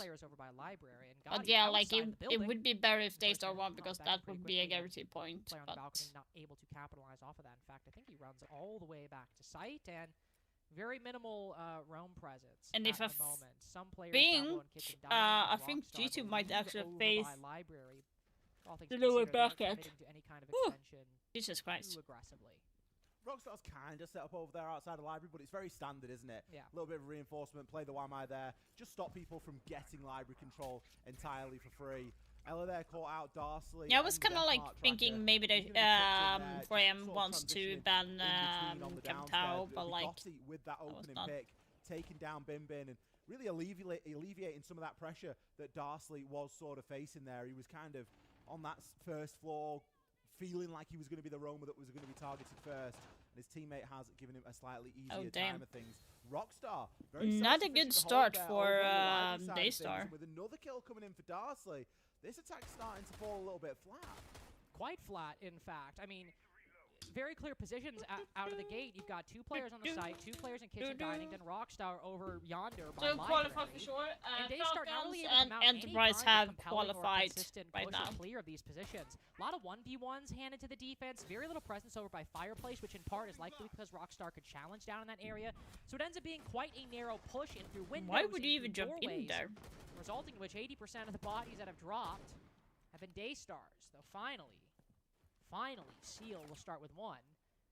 Rather than a 1v4 like the start of Clubhouse, now we're in a position where it might need to be a 1v5 to start a Chalet. And I've certainly learned from my habit of calling rounds too quickly. I'll give him the benefit of the doubt here on this one, but stuck outside at bathroom window with a shotgun around the corner. Not a recipe for a clutch of any kind. No, Rockstar was fancying that one, wasn't he? Nice close range, super shorty, and just a quick peek round the corner. I think Seal's position was fairly well telegraphed there. I think 2-4 so far. Exactly. Nice. They were playing. It's going to sound quite strange to say this, Links, but I need you to bear with me. Okay, bearing. They brought a Deimos, a lion, and a snake. All that's true. It looked like they didn't have enough information. Okay. Now, all that is true. I will say, the Deimos going down first did not help. Because he had information on the Ella, and then... Who did the Deimos die to, actually, now that I think about it? So far I have 1-4, but I do believe yes, it was the Fenrir. That Shopify is going to win against Edward Gaming, because Edward Gaming lost against 4am. So... they lost against Enterprise, I mean. They lost against Enterprise, so... And between Enterprise and, like, Falcons and stuff, like, they don't have much. I kind of feel sorry for Noah. Like, Noah was alone. He is a lone player into Edward Gaming, and he doesn't understand Mandarin either, so... Get on the solar repel. You don't need to be like, we Switch learn a lot of language, but unfortunately, Chinese and Mandarin and stuff is not one of them. Like, I would have killed if I could learn through school. Usually you get to learn, like, French, Spanish, German, or Italian when you're in school. as an generally, extra once you get the language information on besides drones, English, you can be playing around, I would dining kill to areas be able within to learn kitchen. Chinese or Mandarin, I'm because almost curious if the snake that how much that good language is information one would of the actually hardest done, language to like, learn, and even it if. takes If you're gonna years play the to snake in that even position, I think you need to make a bold play. and you get need to be walking in to a from point where you snowbound can and That's getting on true, your scanner that's and going, true. talk to them right, in I a can way. check my scanner, And know learning someone's that there. in young age is Importantly, the I know he's perfect not time. looking in my direction. Yes, I can get that's a something good else point. to go That's a down. good I Like can point. open the even door, we can do Japanese this, or we can do Korean, that. I would like And be. you've got to play it in that and play it in conjunction with something else happening elsewhere. Because I made a bit of a joke about it, but it just didn't seem like it was really linked up. Oh, Okay. We'll start talking about this round in a moment, but you think about it, Rockstar isolated. Maybe you maybe get the snake. I flanked have up blue stairs, Shopify maybe, and then work a loss pinch on that as side, well, get a but I 5 also and have 4. Daystar That, I think, that's a very good, very to good idea. qualify. And also, to your So point, that is if a very good idea, Daystar just wins using the snake this, instead of going I'm full out guaranteed a kitchen to try and get point, something on the no opposite matter side. what, Won't have because the snake present in they're this going to be round, facing but each I other. do think, to Ollie's point, So getting some more for my information, or at least being able prediction to make, I points, think, better decisions it with would the be information you better have. if Daystar Which is qualify. basically the name of the game of Rainbow Six. They've gone from feast to famine, haven't they? They've gone from all information ops to now, just stuck to drones and good old-fashioned intel. Seal, does he know? With the way that he just stopped dead, I have to think he you've got an inkling at this point, haven't you? He's likely going to be able to hear TX just on those library stairs, but again, Oh it's my got to start God. things up. Seal needs to land this shot, but gets caught out by the man. Grismart. 2 for Souffle as well, so things a little bit more equal, but still with an advantage to 4 AM. For him, because they have are that man playing advantage better than I once thought, again to be here. honest. Did not expect that. TX, of course, winning that fight over on the blue stairs, but if you look at the positions remaining, while Daystar have some semblance of the vertical control, Bin and Souffle both with control of library, because of the low count, you basically can have the whole players displaced horizontally, can run over to kitchen dining, which will cause Souffle to be concerned, fire some shots through the wall. He might tag up anybody in the process. Gotti can also rotate all the way down below. I believe might even reposition himself, yes, on the flank, looking over towards blue stairs now, playing deeper on the landing, likely going to try to evade some kind of drone, so that way he can push up later. This is going to be deadly for Bin, but the C4 will reveal his position, and he goes down in the process. So Bin finding an important angle with 40 seconds remaining, and now on a 2v2. The utility might be lacking, but he's got information on one, even flicks onto him, but can't land the headshot. That might be a different round at that point. But as Souffle moves and crouch walks in, TX is ready for it. There is a chance in that 2v2, but it goes unrealized, and instead 4 AM Yeah. games. TX and Darsley really having to buddy up there at the end. It was dangerous because there was a lot of known quantities. Everybody was known. I mean, a lot of those positions are going to be fairly well known anyway. Bomb chassis peaks, head glitches, that sort of thing. It's always safe bets to try and hit a pre-fire onto those locations. Daystar are actually going to choose now to take their tactical timeout. They feel like they've seen enough of Chalet already to know something isn't right here. There's either opportunity, there's either something pretty significant going wrong in the team comms, because we've only seen 2 rounds. We've only seen 2 sites. And we've only seen 2 sites, but I don't know if you want to say similar problems, because if you think back to the obviously it was master bedroom defense, but like the kitchen dining clear on master bedroom defense was very linear. It was very one-dimensional, and they were all sort of funneled into the pre-existing angles held by 4 AM. Yet that round, it was a lot more spread out, but it seemed to be a lot of collective 1v1s. And to your point about the lineup at the beginning of the round, would have been nice if you maybe had, something like a Dokkaebi call, something like a Deathmark tracker, something that would give you more information or give you an advantage in these fights. But instead, you just have Seal trying to just, take that engagement raw, getting hit by a Grismont mine in the process, clearly not aware of it being there either. And right as that happens, you have one player dying to a run-out, another player dying to a 1v1. We go from being way too consolidated to way too spread out in the process. And 4 AM have been ready for both of them. And I think just in terms of the strategic game plan, some of the weaker attacking rounds we've seen from Daystar across the whole series. It's been very reminiscent of Labs, hasn't it? We saw a peak on Clubhouse, and we saw some pretty decent stuff. Let's be honest, we saw some great, well-coordinated rounds, as well as some clutch stuff coming out there. And now we've got onto Chalet. It's like we've kind of regressed back to the start of the series, and we're seeing that desync again. We're not seeing those 3-2-1s be very well timed. We're seeing those solo pushes that are into a lot of utility. It's a different lineup now that's being brought out, so the timeout has at least had that level of impact. We're starting to see the Blitz come back into the fray. We're starting to see this Dokkaebi that, let's be honest, was spoken about at quite great length by you. They need to be a little bit more aggressive, in my opinion. Dokkaebi from Daystar. was spoken about, by the way, 2 maps ago. Literally Yeah. at the first timeout, we heard the side swap timeout that we listened into 4 a.m. highlighted the possibility of a Dokkaebi lurk, and we've not only not seen much impact, we've barely even seen the operator over the course of the whole series. Oh, now damn. We see something completely different. Not only Azuki taking down Gotti within the first, what, Nice 45 dive. seconds of the round. That one is nice. You'll take that. Sentry might not be the most impactful operator in the game, but you're never going to complain about coming with a 5v4. And that's going to make those 2 operators that Ollie and I just mentioned a lot more impactful. The Blitz is pushing into an area. It's going to be a bit more difficult to trade out that player and any of the guns behind him in a 5v4. And similarly, the Dokkaebi is lurking and taking a 1v1. There's a greater chance that it is actually just a 1v1 with nobody close around the corner to trade. So just a great find for Daystar to start and makes both of those powerful operators just a little bit more so. We need to see Daystar work with that advantage now. They've taken Gotti out. They've gained a little bit of space there. That's somewhere that the defenders now can't occupy or can occupy a little bit thinner. I like this play from TX. The call is going to give the game away. I wonder if he tries to play a bit more aggressively on this, or he isn't going to be given the chance to. He might be Warden, but you've still got a shield and a pistol running you down there like a dog. We're seeing the kills start to come in quick and fast here. Azuki been a big player so far over the course of this round. 3 kills, Rockstar. He might have the DMR, but he's still 1 versus 4 here, Lynx. I don't think he's going to find the first. Buchanan Nicely done. Way better. him up from that piano single. The 3-2-1. That's what we wanted to see from Daystar. The timeout already worth it. Well, love to see it, and also I just love the little bit of cinematic storytelling we get because we see. Do you all see the that you utility need out, we 28 see 1D, predictions see all the now to smokes, get we're the like, free battle okay, but why is pass? this Twitch not hopping in the bathroom window? Like, what's she doing? This is what I I'm think so. expecting. And then we suddenly cut, and the Blitz is already at the bathroom door, and you're like, Yeah. oh, that's why. We were baiting. I the think because bathroom window people got crusher to so send good the in Blitz from guessing piano, and it's just a where, brilliant move for Daystar, and an attack that could not have gone where better. it got like, out of literally hand. could not have gone better. The bedroom player gets his kill, the bathroom player gets his kill, and the player inside of Solar dies at the very end.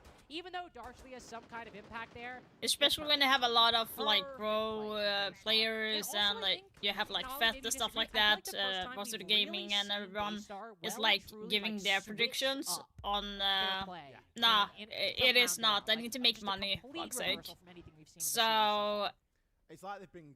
And you have a lot of grabbed by like each bigger shoulder and streamers shaken a little bit and gone, sharing "Come the on, guys, prediction. like, I'm sharing my do what we prediction, practice, do what we know that and we can people do, would because, get again, like a night and they day would just round copy coming out copy compared to it, the and way then we we saw the just first get two it play right. out.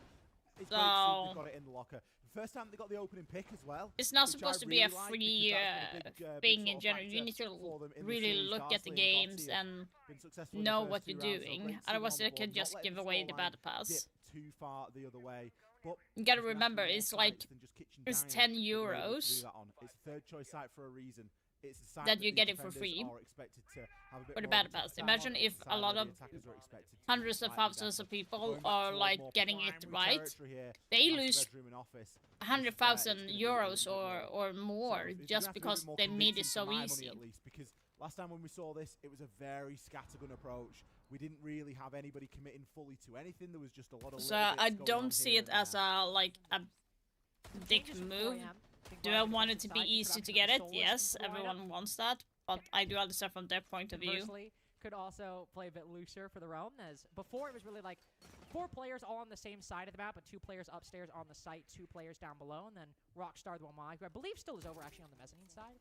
So that is a bit of a change for 4 a.m. with Darsley kind of moving around on the Solus. But also Okay, even they're Castle making a Barricade. head host like Ooh, that. Gotti going for a Okay. very late Castle Barricade on the office balcony window, right as The Pecan timing of is on that the must have side. been quite fine. Pecan's like already running around there. Oh! Hello? He still gets him. Wake up a little bit, Gotti. Like, you can't just be What the so fuck is Gotti sprinting doing? around there. You've got to give it a little bit of a wiggle peak first.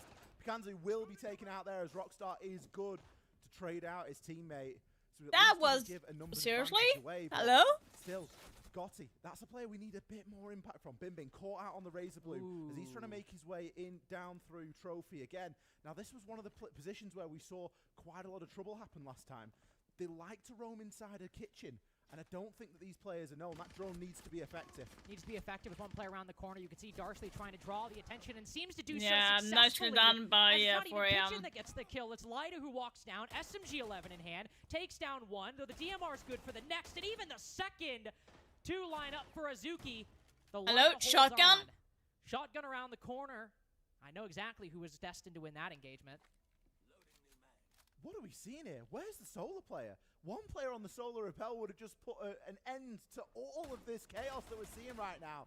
Lider, now playing tucked on those solar stairs, really doesn't want to over-challenge this. Needs to use his utility. He's got 3 Toxic Babe canisters. He can really cut off Azuki from actually being able to make any impact there. And the 2 remaining attackers, they're very split up at the moment. Seal, he's all the way over on side of balcony now. We're starting Yeah, to see now the they're rotation. coming together. The Okay, I pace was has been kind of taken wondering out what of they the were round, going and to we can try, get a bit of a but reset. Both teams have players now that have buddied up a little bit, and there's some good info that's just been found out on the drone. Some good info, and I was going to say some nades as well, but with the magnets catching one of them, you want to send this deep, likely over towards Blackwall as an easy predictor. If you choose wrong, if the defender avoids it, this needs to land and it cannot get caught. One more flashbang as well. Toxic canister landing perfectly. Instead, the nade goes over to the right and it's a 50-50, yeah, and he ends up 10 coming up seconds. wrong. Rockstar in the different Yeah, position. now he dies. Azuki caught in the toxic gas. Lida's 3rd kill of the round, 5th overall, but Seal gets 1.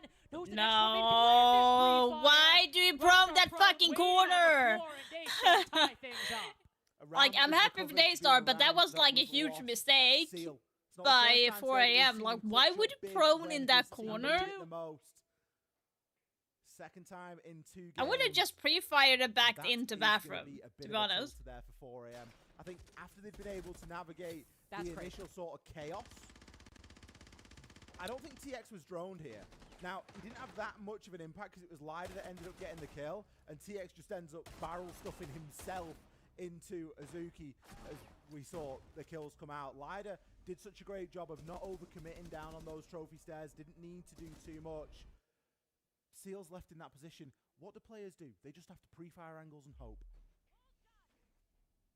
Does exactly that, and honestly kind of a theme of round 4. Holy Seeing players shit. from 4AM just sprinting into the attack. Not only the castle up top on office balcony door, but also, as you Holy mentioned, the Thorn shit. down below. 2 areas in which, especially the Thorn, seemingly undroned, clearly trying to take things off guard, and the attack in some kind of off spot that the defense doesn't expect, and they end up getting punished for it.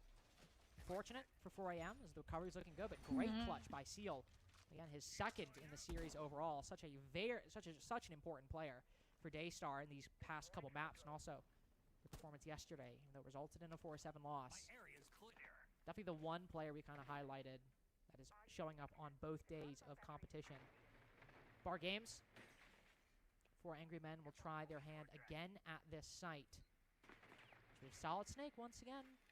Different site than we saw before. It was Master Redmond office on which they brought the Soliton scanner. This time it'll be Bar and Games. And given the attack that we saw, Ollie, we saw players trying to push up blue stairs, saw players trying to kind of go for their own separate angles. I think bringing the Snake for this site rather than the other makes a lot of sense. And don't forget, this is the site that forced the timeout. Yes. It was after they lost this site, Daystar, they chose to take, Harambe chose to take the tactical timeout, and it feels like it's been very effective because they have come out and played 100%. entirely different Siege from that point onwards. So I'm not expecting solo pushes through Garage into Grismot Mines. That I'm not has some expecting suck. all this information. You've got the It's so clutch. mean, That's going to be fuck's brilliant sake. for dealing with the bulletproof cameras. You've got all that sort of stuff on lock. You can even get rid of some of the information from the Valkyrie there as well. You're going to be able to work around that. Bimbin playing on the Snake should be able to find a little bit more out. We've got a belt and braces approach here with the IQ as well to search out for those electronics. Oh, brilliant! Little No! Maverick line in towards Stock and a couple of shots put in, but Darsley gets away with his life. That was such a Barely gets sneaky. away to 50 HP. You can see, like, literally the moment that torch opened up, he had a feeling of what was going to happen. Really good stuff from both teams. Anticipation by the defense, but also the attack. Putting the pressure on, making them feel uncomfortable. Minute 15 remaining. A lot of the round has gone by, but the defense has been slowly pushed closer and closer together around the site. I believe all of Master Bedman office has been seated as we've seen the 5 defenders over there. And yeah, as we can see, Binbin has pushed up, used this Soliton scanner to take some very aggressive control. Now the nades go deep. Those Souffle goes down in the process. Oh, damn. Second chance of the engagement. It is actually Darsley who gets the better. You should not repick that shit. It's a one trick pony type of thing. You could go for the slurk. You could use that utility, but we're starting to reach a bit of a worrying point. Yeah, Like that the last part IQ 4AM down below. doing Alone. very well Snake in above. isolating Alone. the Peacock attackers, pushing not into giving them any Fireplace, space to Doran might have go found the in. gap, but as he hops up, the ACOG scope ends up covering the Valkyrie.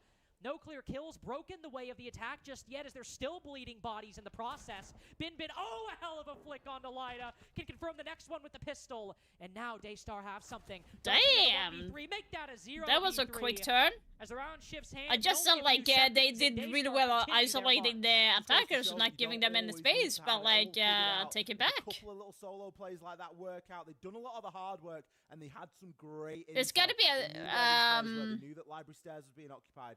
They knew. I don't obviously, think there's going to be any timeout because it's only one round left, and then it's going to be half time, and then we have 2 minutes to talk. So down into the site, you can effect onto the library stairs. You can keep an eye on the main door coming in. You deal with that link, and all of a sudden things start to open up quite a lot more. You see Darsley didn't waste any time there getting out of dodge. This is crazy. This Look is at the big that. kill there from Bin. Because as soon as that one happens, with the other 2 players already down, Darsley's now just left entirely on his own. And we already know, where's the smoke going to be? Likely going to be in stock. No. Or not. No. That's where he's going to be gravitating toward. Daystar, 3 rounds in a row now. 4 AM to did secure not a beat brief the lead here Shopify. Just before the side swap. Will it be Not in a this 4-2, tournament, or no. are we going to end up on They a did not. 3-3? For 4 AM, it's alarm bell time. It was a miss. The attacks that have started to look a little bit weak as this series They've is written it developing. wrong. These defenses now as well. Shopify Defense is won really, if you against think back on it, in the grand scheme of things, it's only 4 90 AM where they looked really with dominant, 7-4. winning 4 rounds out of 4. All the defense won by Yesterday, 4 so and they the point there is not right. Out of that defensive half on Clubhouse, but it ended up being a 4-2 favoring Daystar as well. Daystar being on the attacking side, and could very well be here because one. So it's wrong. Shopify lost against Falcons. That's the reason why they are down. Kind of looked the weakest. Asterisk. It still ended up the way it did, and Bin winning an excellent individual engagement. Those are the kind of rounds you want to see. You want those to be the exceptions, and we can say, wow, what a great individual play to make kind of a 50-50 round, 55-45. In conjunction with 2 other rounds that have just been so. It was the same the first game yesterday. You get to see who choose which map. Looking to master better than which team chooses which map. They did that way around as well. So like they did that wrong. So the player retreating over to the black wall. Brendan, quite a quick defuse plant. It's not the Blackbeard with the kill. Lida's been like standing in the fucking doorway so many times. I'm not sure, like, what is with him standing in open door? He did that the same yesterday. Bang, body start to fall. A little bit of an overheat, I think, from Bin. Rockstar's 1 HP, but he's still standing, and he has taken down that Blackbeard. So whilst, yes, you've had the cut-off, you've had the ability to deal with one player, Lida, the smoke that was rotating in between sites, you've still lost the rest of that pushing power. Oh, you just... Bin just needed to hold It's his a horses little bit there and just temper the expectation ever so slightly. It's still a pretty significant advantage for Daystar. Lost out on the toxic main canisters, and we're losing engagements like Oh that. no! Oh dear, it will be cleaned up by Rockstar as he just seems to be the janitor. No, what the for this fuck? round. Gotti finding a little bit of success here as well. It's Oh, only his come on, second come on, kill come on. of the game so far, but he too will be cleaned up. A 2 versus 2, but look at this HP advantage for Daystar. Yeah, so close around the corner. Sure, oh, there, come on. It's a 5-5-6 that gets the job done. But what a play remaining. TX down below with the Solus made an impact grenade to stave off the first defuse plant and now can go on the hunt for the second. Though again, neither with the diffuser at the moment. Spots one through the floor, can't get it. That's his second impact grenade gone. So the rest of this will have to be off the Specchio scanner and shooting it through the floor. Souffle now putting it down. Spots the player on the hatch and Seal shuts it down. Yeah, nicely done. Great 2v2 and Daystar another lead. 2 maps in a row. Yes, that Again, is correct, a great Fox idea 8. of how they wanted to approach that as well. Some really clear ideas of how they want to try and use that Blackbeard. And So how they if wanna I want try a and set guarantee up all point around it. We need to hear for from my both of our prediction, coaches I at the need halfway point. Daystar to win. That would put me in a guarantee spot. So their defense, bedroom, they have one strat with smoke bar. So and that's why I'm saying blue like I and want red, Daystar and to the win. second one, Otherwise they I no have bar to with like smoke will play blue, and on this one they have echo. That otherwise goes in I kitchen. will be in Okay, like he tries to stay 50-50 alive so he can echo zone, spot tonight to back. get a point. Bar, But they have pulse inside. if Daystar and wins DX and this piano, one, Lotus, I will and be Blade Flash having in the noise, she rotates well. a guarantee point. So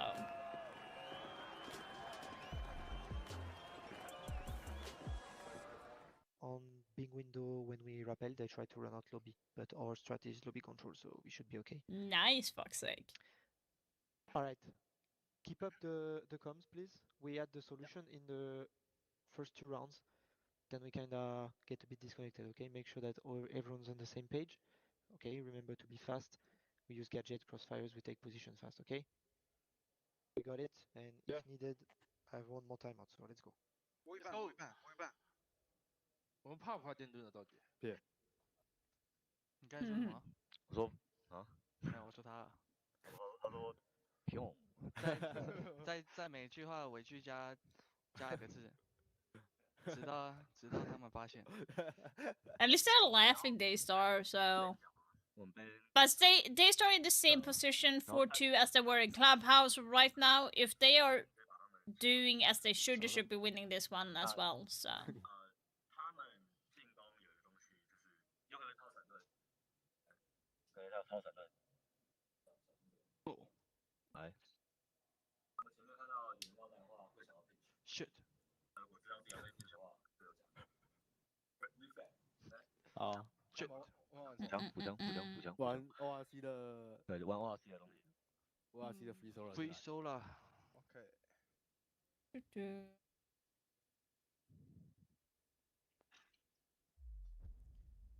We'll say very different vibes as we've seen in the past few maps in the rooms. Obviously very structured, very like, well, I assume both are game oriented, but a lot more kind of like business, I would say, at least for the 4 Angry Men, where it seems a bit more jokes for Daystar. But at the same and joking, isn't there? But at the same time, I'm also curious: is that because we see the first minute for 4AM and then the second minute for Daystar?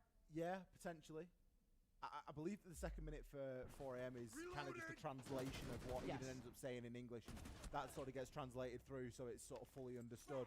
And maybe that's why it is so prescribed and it is so direct and to the point. It's reminding the team of, look, kitchen, this is what they do for kitchen, this is what they do for top floor, this is what they do for bar, and having a very clear understanding of these key locations.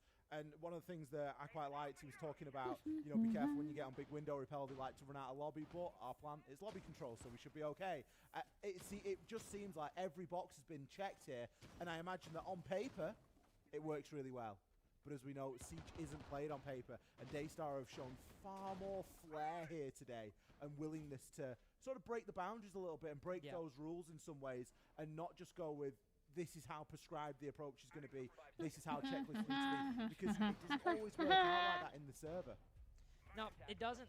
And as we can see, Daystar, when things have gotten in the server... No, I have no information about that. I think they are trying to save money because normally when they do tournaments, they have to rent a bigger room, more equipment, stuff like that, so it might cost more money. Plus, I'm sorry to everyone is going to be offended, but US is expensive as fuck. Daystar who have settled into this series, who have become to hold an event there. Pick, but then now on the so well, compared to the EU and stuff, the side swap. Bands have gone through. I don't think they have the cash for it right now. And I also think Ubisoft or Blast doesn't have enough cash either. Impacts 4M's attack as bringing the Monty and the Deimos, a little bit of different strategies entering the play. We'll see how it works. With 2 to 3, now pretty much we got 4 players all looking over towards this library side. You'd be confused for thinking this is a Bar Games defense. It's actually the Master Bedman office despite 4 players on this part of the map. It's a lot more together though, isn't it? I like this from TX, getting in below, a couple of points. I don't know. They've thrown a lot of drones at this as well. They've only got 2 drones. I really don't know about that. Like the only thing that I knew in general was it was going to be in Asia, because I haven't held anything in Asia for like 2 years or something, so it was about time. I think the reason why they would be holding it in the US and stuff is because the audience is bigger than it is in Asia, for example. So it could be that. And they've not given it up quick enough. Not giving it up quick enough. And now 2 players on blue stairs. This might be the end of the round right here. Another one found. Deimos with the nade and the revolver. That is not a good start for Daystar. They know about this Thorn. You can see Souffle trying his best to draw the attention, but it's a flawless round for 4 Angry Men. Round began. Well, if it was before Trump, then there would be less reason to complain, to be honest, because when they were here last time during the Biden administration, there was less visa cancellation and stuff, like it was easier to hold than it is now. We need to go and support. Oh, a couple of players have died. We just need to throw more at it. We just just keep throwing at this because eventually the problem will be solved, and it kind of just wasn't. In hindsight, backing up would have been a better Yeah, play to so make, is and Brazil. just It has a saying, okay, we big really fan just want base, this but line like control, you gotta look let's at maybe it just give in to them general. and You try can't and have work it a on the little bit same more place customer every strength. single time. You need to spread it out. You also get this tricky position with the Thorn getting kind of. It's kind of sad. I got surprised that they decided to go with 6 Invitational to have on Brazil next year. I kind of expected it to be in Montreal because they went to Paris now, and Yeah, exactly. It's like, I if you would go- like if you go on understood if assisted they went commit, you've back gotta go to on assisted commit. Montreal You can't and just get not caught in the no Brazil. man's land in the middle because that is it's very But, indefensible inside Ivy corridor. You need to be apparently either in the channel money's or better you're there. in top So. library or top 5 place. Well, Daystar's base of operations for round 8 will be bar and games. No man's land in this context would probably be more over towards the piano side, though arguably a little bit of library and mezzanine as well, depending on what kind of control for Angry Men are able to establish. The Blitz, they could be able to pressure the attack, pressure the defense, excuse me, quite nicely. See where the clear decides to come from, though. We have a Pulse in play. Olivia was about to mention him. We cut to him. Very nice. Thank you. Be able to tell which side the attack is pushing from early on. We'll likely have seen both the, I was about to say, both the Blitz and somebody else. Might not know it's a Blitz, of course, but knows there are at least 2 players. Surely we're not going to jump in this quickly. I mean, we got a little bit more work to do. The Pulse is kind of vulnerable there, depending on what's going on upstairs inside a library. We do have a presence there, and Azuki is going to be playing up there on the Clash, so it's not going to be as easy as just sort of hopping in. Like I and said, playing kind of through the surprised hatch, that they but did not as soon as ban that Clash is here, dealt but... with, or as soon as they're Hello, displaced boss. there, How you Pulse does doing? need to be careful below because with that hatch being open, it can be quite a tough job. Obviously, you have the Find me on ability to YouTube. affect onto that and Nice. can throw Hope their everything is C4 good up with through you. the hatch or even onto the wall, but so far I'm quite a not good job like I being said, I'm done not surprised that from Daystar Daystar here, is keeping using control. Clash. They Again, did use it quite on flat every single approach. map so Maybe far. something Is going one on of the inside things that I fireplace, like maybe playing. something going on I'm kind of inside the surprised snow that they are not balcony, banning and that's him. exactly where we're going to see TX right now. Banning He's I left mean. with little option. There's a lot been thrown already here. A lot been thrown already, spotting the Thorn on top of one of the display cases. 2 players now acknowledged and observed on the blue It's been a stairs, while, but they yeah. both retreat very quickly. I'm Might doing anticipate good. some kind of Been push, but the smoke busy. will actually facilitate I'm the actually a defense's coach retreat, now but for a also team enable the Blitz to push up. as well, Tech finding more so success. All 3 Selmas were either shot or blown up by the defense, and so Rockstar gets his revenge on the very player who did it. Azuki shot by the AK-12 and library control established for the attack. Oh, I like this from Picanzu. Love this. There is going to be a drone, but no one's dead on the attack. No one's going to be sat watching a flank drone right now. Gotti, the only player that can save good this day, flank he will watch. do just Very good exactly flank that. It's a boring watch. job, flank watch, but sometimes it can be rewarding, especially when you catch out Which a defender team? like that. Arctic Esports. Artist. Artist Esports. Keep yourselves afloat, and everyone is very It's happy a you got that Welsh kill. Now based some kind of team, impact. and we are going to be Sealed, entering defeated, a playing on league blue in stairs, like they're trying July. to evade any kind of late So I've round been information, coaching catch the for like a attack off month guard. now. I do have With players the 5 before 4 AM, the playing Blitz still alive. very Surely we weak expect guys who Couple can't actually handle looks anything. I'm very just little saying. utility remaining for 4 AM, but they You have say that that you want to advantage join now. and then you back off Ooh. because it's Still just a deciding to get little bit aggressive. tough with the Such a big player time. throughout this map, this series as a whole, these 2 days as a whole could find Why are another, we but looking no. at Soflay? Rockstar creeping up, good for quite a few kills this round. I believe a double for both him Not and good. Gotti, and 4 Angry Men. 2 really strong rounds at the side swap. That timeout has worked quite well for them, hasn't it? Yes. They seem like they're quite a prescribed team. They like an answer. They like to know what they're going to be going up against here because consistently, when Eden comes out there with some very clear information... Actually, Fox, they're I able to actually work be off the back of called it. They knew it was gonna be a one of heavy the players clash hold. asked It was something that he why specifically spoke I about when was attacking into in bar and lower games. rank Sure or enough, like high. it was the Asked threshold that why they I was played. in a He higher was a rank transfer of because I flank. was so Well, got his for the smart rest at the around it. game. I was like, Flank watch. aww. This Like, preparation is really starting to work for It them. wa- I And was like, whereas with yeah, Daystar when I they were on don't the know why attack, mostly, we but I saw think them it's lean because of quite into my that arm. preparation the way they wanted to play, and it took them a while to adapt. Yeah, You really, can like start we to have see a little practice bit of twice a week adaptation and they from still Daystar on the bitch defenses. about like Things want to might spend start to time with a change. girlfriend A or lot something of like this that, game like is and they gonna hang can't in the make it. balance of I'm like, how long dude, it come on. takes Daystar to understand, hey, we started adapting on the attack. So Maybe we it's need to been adapt like a little people bit more on leaving this because of defense. that. I'm like, And I it's the haven't perfect even time started replicating the practicing, exact you position guys. From that first half. It I was even 2 have like an rounds lost, 2 interview really with good the guys 400-man before, rounds. just so This I'm is the point. This am is where we sure saw that they Blitz will be able to put rush the into time. bathroom with a twitch And on they say bathroom yes and window, everything, and I bring kind them of play in. style we had not seen Daystar really It's going to be a employ T4 on in the Hypebeam beginning, or but Clubhouse if up we until win, that it's point. going to be a T3. I'm expecting to be in T3 after New Year's at least. Maybe earlier depending on how the guys are doing.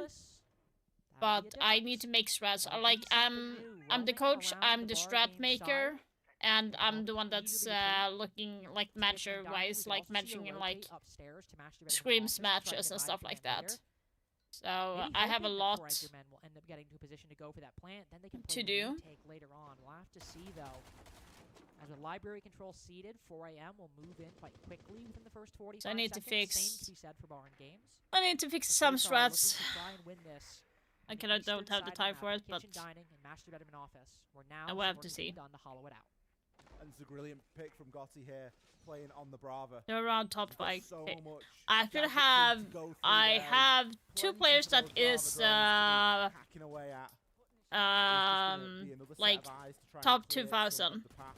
and lower. Tough position right Like now that Bin Bin finds between himself in. top 1000 to I've got a bit of support though, Picanzu. 2000 Aggress out and players. keep an eye on the snow balcony. He's not really going to want to go and press his face right up against that double, but he's at least going to be able to give a bit of support to his teammate that's just stuck in behind the half wall right now. Come on, There's Daystar, you basically can nowhere do to it. go. Bin Come Bin's on. best hope right now is to get away with one kill. Don't be too at the very aggressive. best. Ooh, The best hope is to get the refrag at this point. Oh! Oh. An attempt at a flank from Souffle doesn't no, find it. don't Binman swing. swings out, but again gets traded in the process. That classic Clash aggressing for so long might end up biting Daystar. Really good utility usage by 4 Angry Men. It's given them a consistent advantage. And even if they don't kill Souffle, they know that at least for the moment, he's off-site. That means Kitchen Dining is a 4v2 at the moment. And maybe if you can get somebody over to West Main, you can cut off that position as well. Can't really do a lot of bottom to top plant denial as this Solus. Your really main avenue is going to be top to bottom.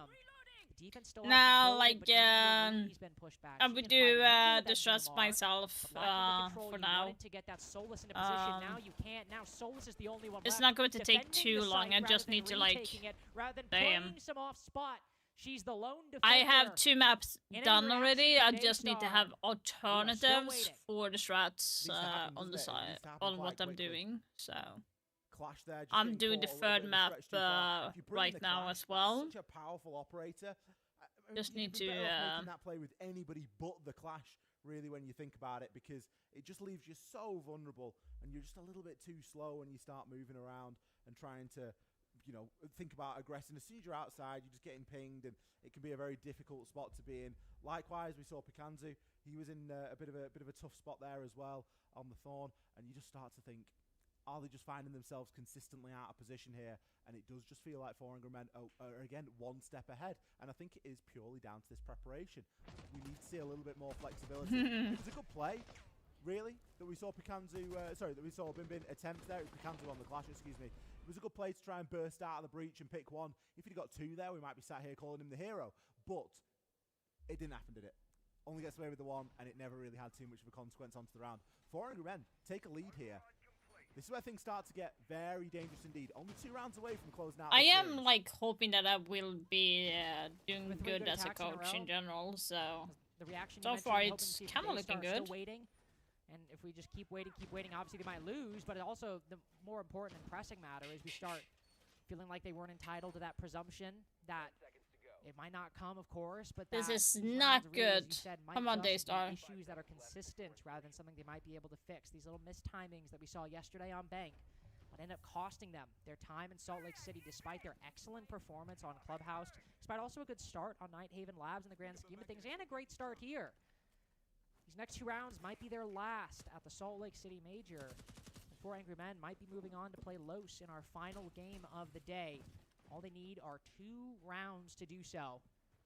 At least the first site will be attacking Master Bedroom and Office. The Daystar will attempt again.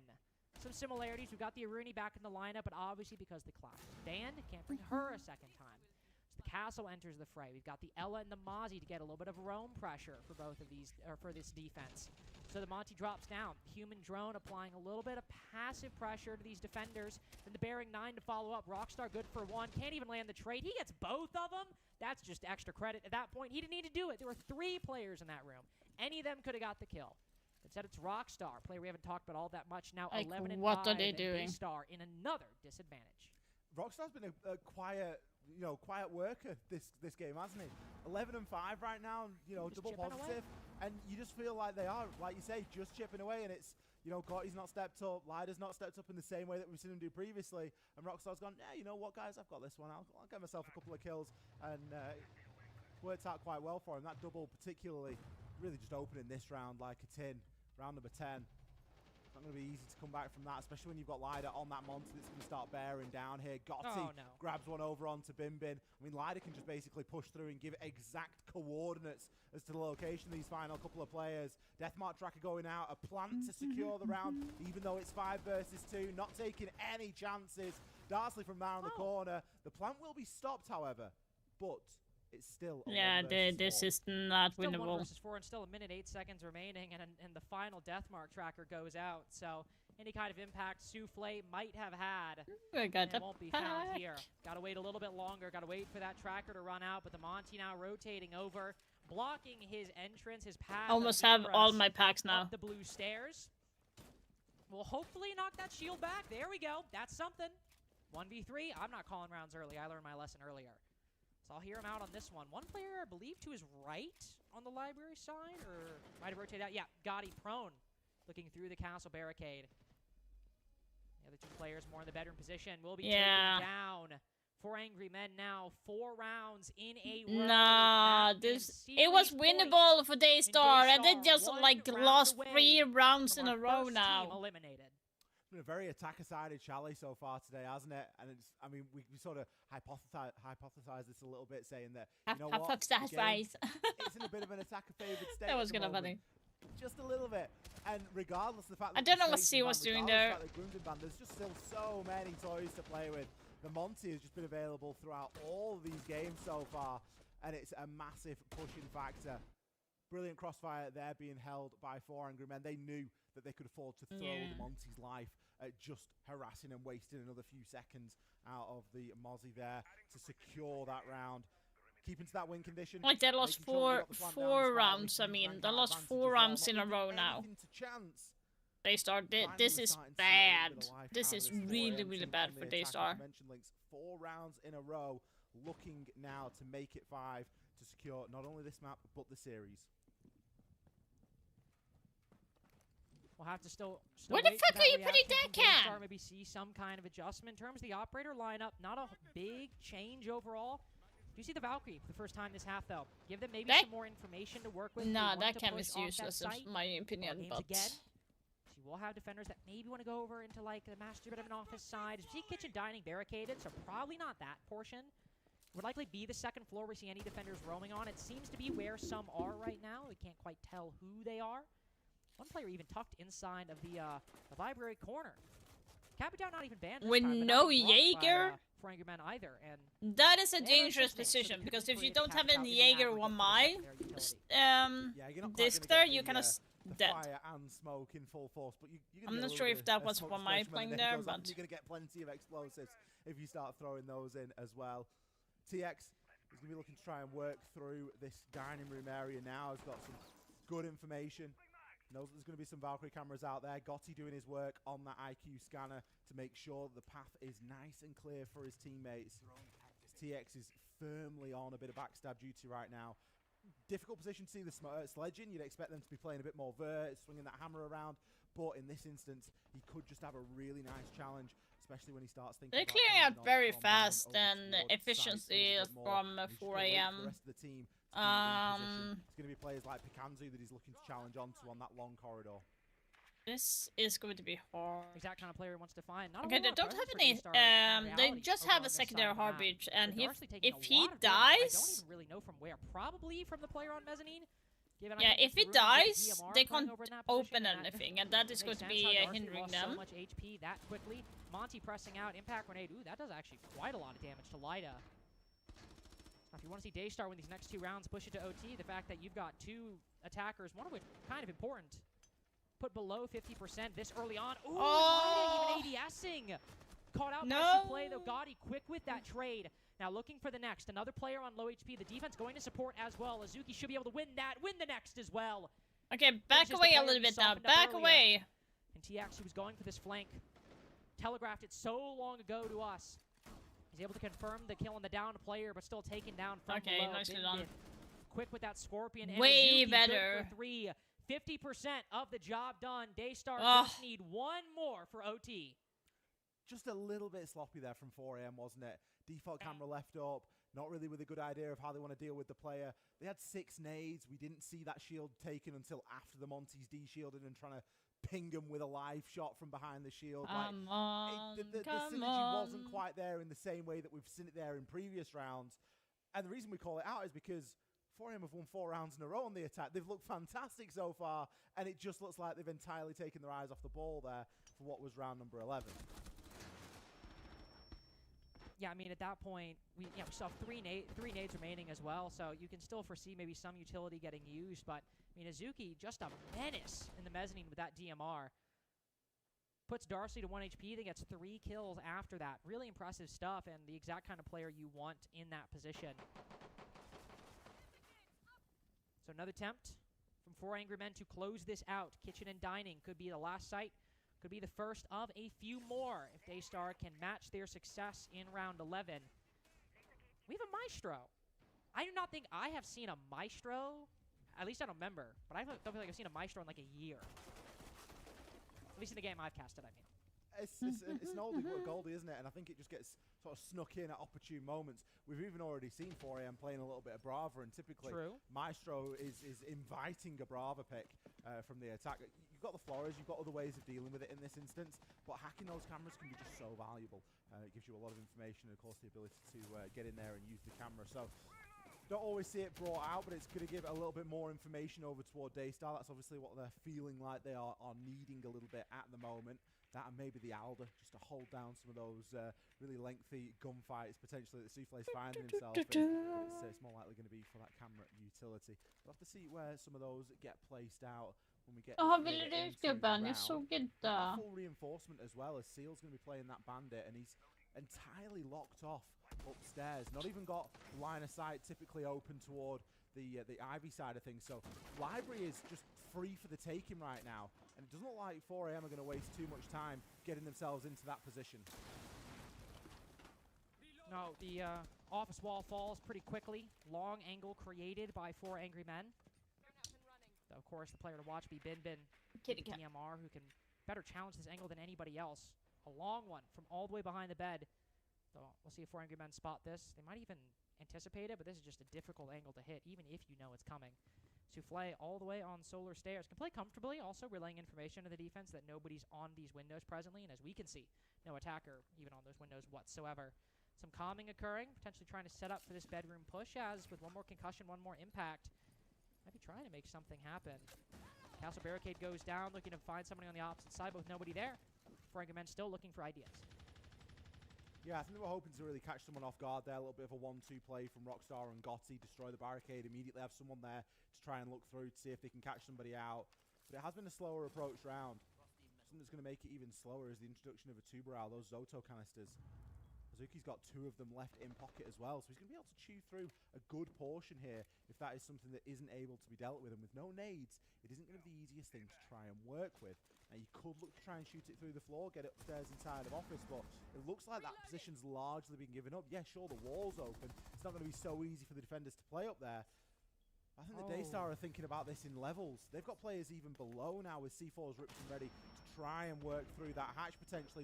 Big kill there from Azuki. Not taking any chances. Will send his C4 out, but gets caught in his own Zoto. Oh, and they find the next player inside of the site. 4 Angry Men good for 1. It seemed like with how many protocols there were, Daystar were destined to win this one, but Rockstar somehow found a way in. 4AM have somehow found an advantage, but with intel on this diffuser with 10 seconds remaining, it falls too short.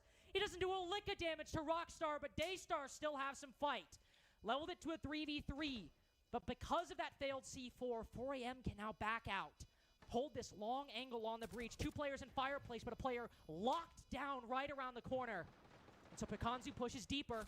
1 player up top, 1 player You're just down below, running. Oh my him. god. And Souffle in the 1v2 caught on ADS and can't flick in time. 4 Angry Men finish things. 5 rounds on the attack.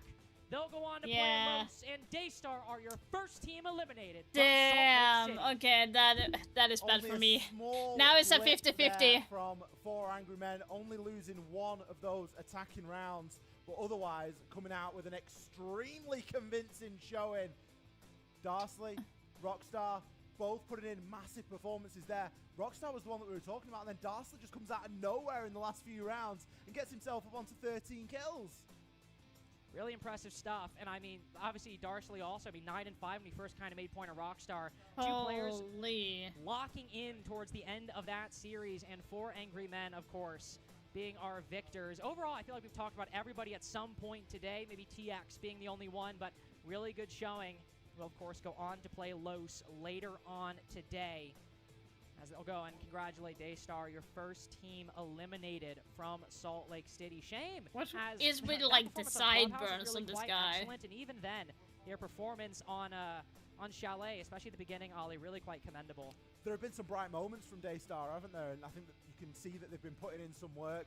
You can see the vision of what they are trying to achieve. Kind of cramped to like go and say congratulations and stuff like that. Kind of cramped. Not gonna lie. And 4 Angry Men today coming out the winners. They will be advancing to a game against Lost later on this afternoon. We're going to cut to a very short break. After that, we'll be back with a winners interview. Winners interview.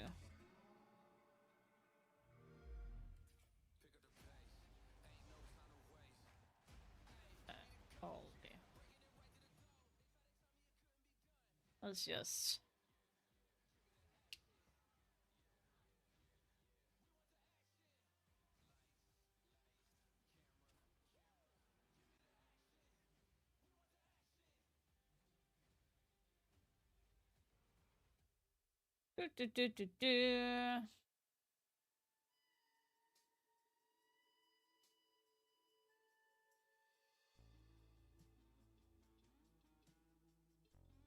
Let's see here.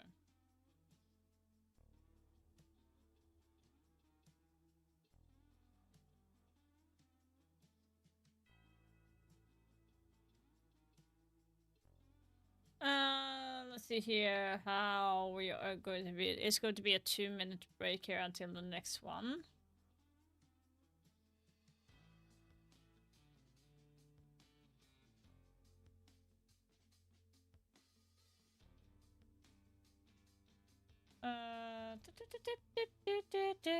Let's see here.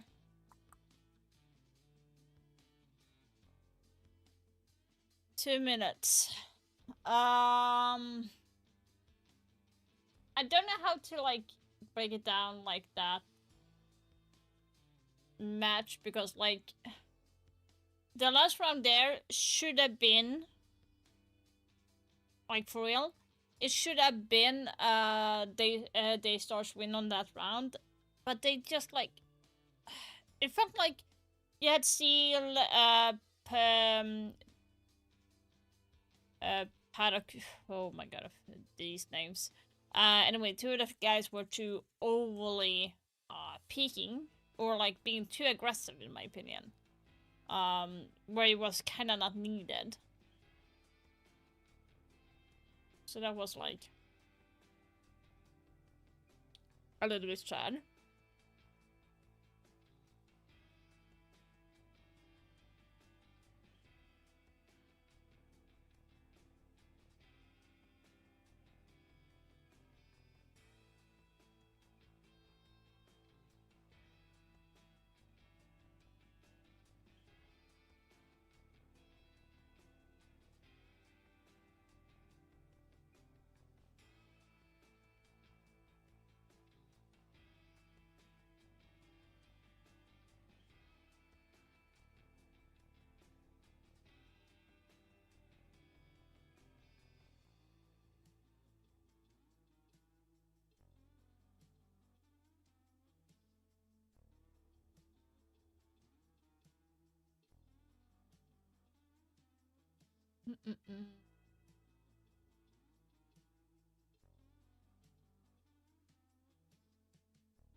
Let's see.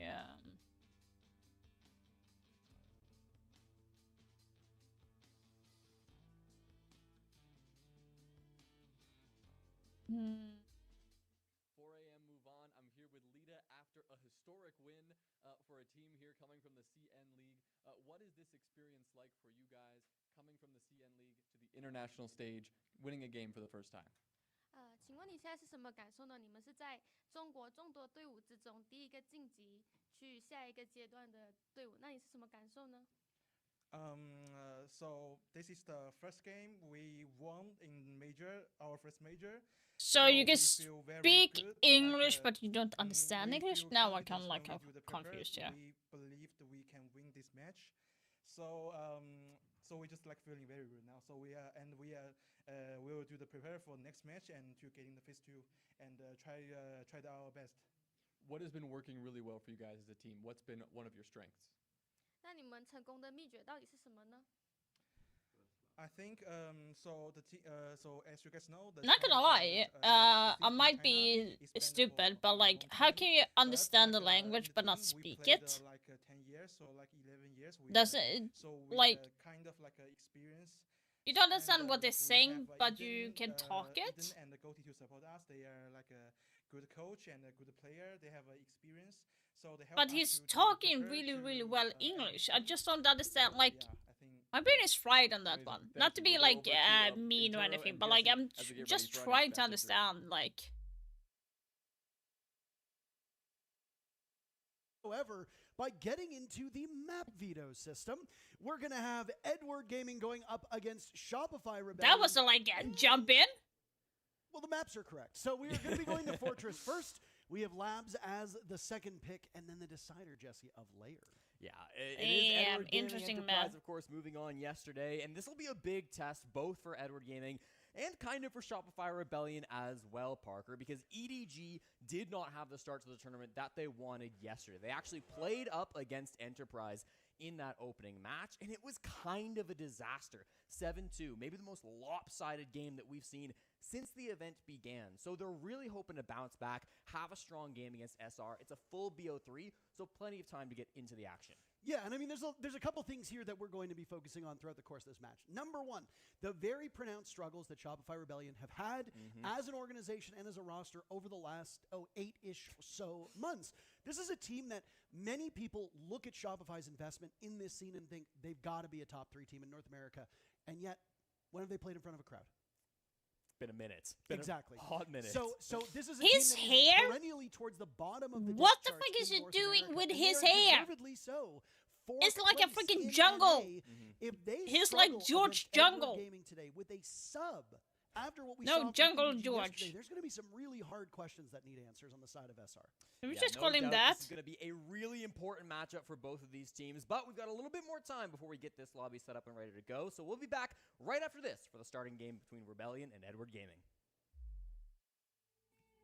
Should we just call him Jungle George? Like he said, I don't know what the frick shampoo or whatever he's using. That set of hair, like when he gets a kid, that kid is going to have a lot of hair. Oh my god. Jesus Christ. Oh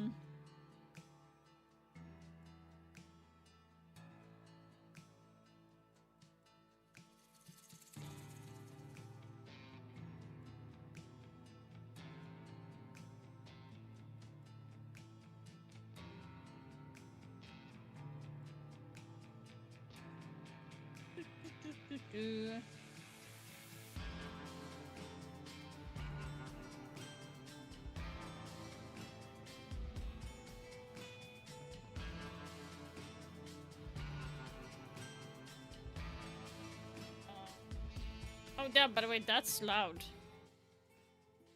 Sorry.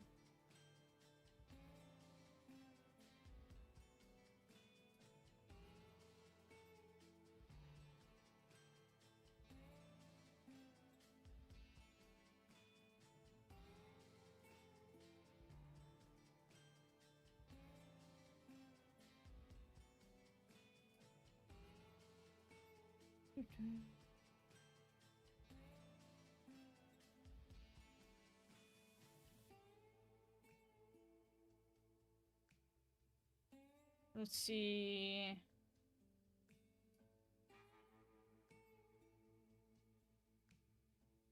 Let's see.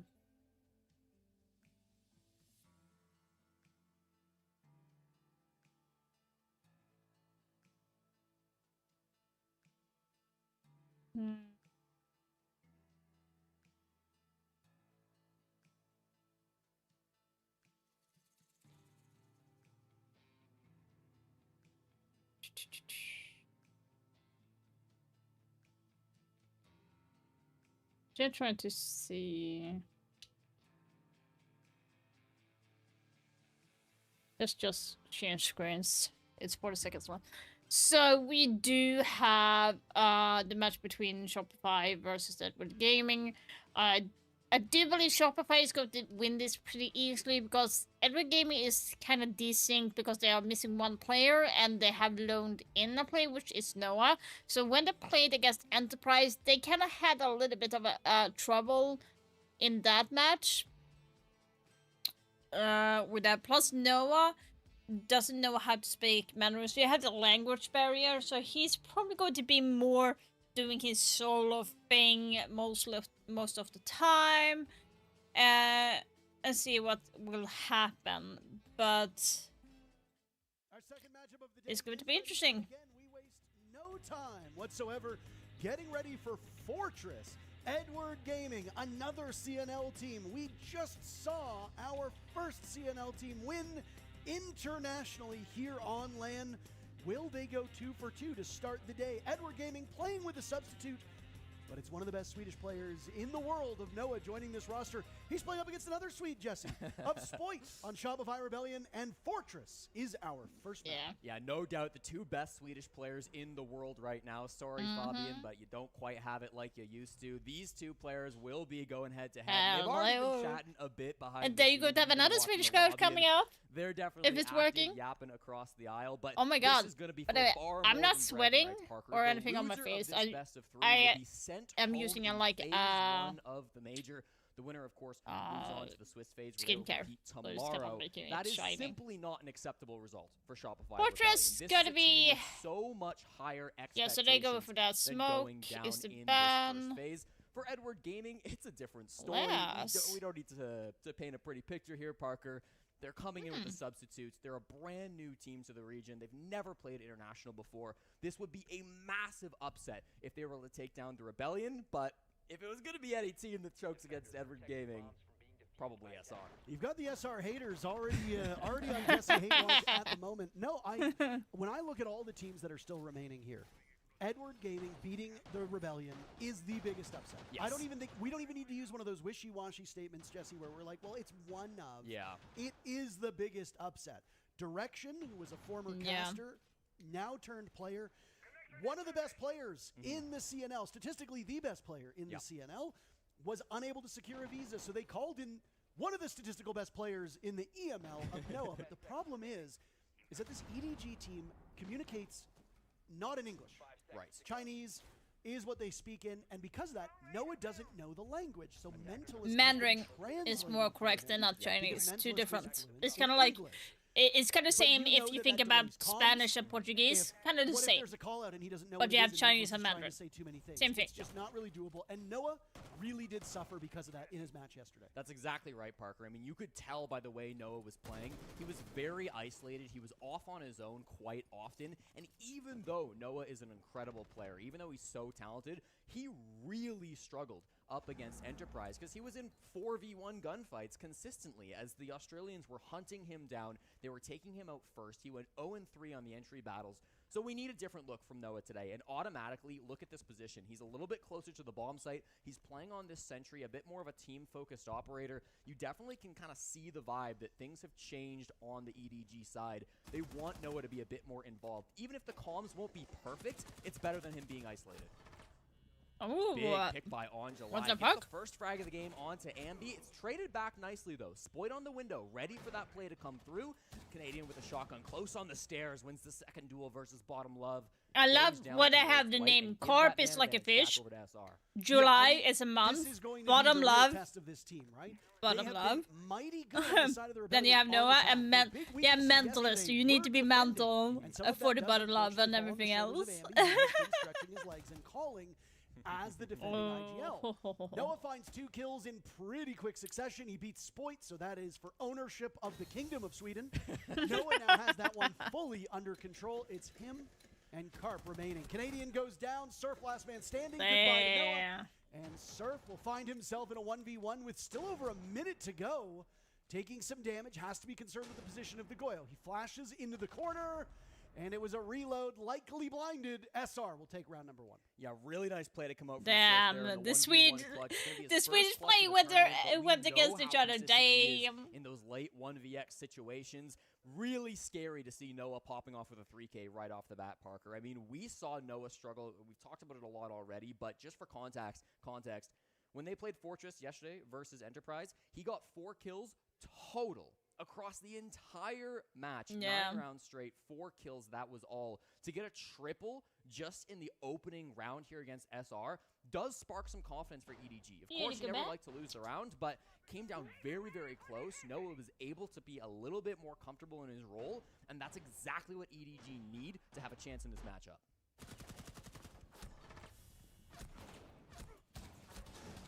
I did like the defense structure from EDG.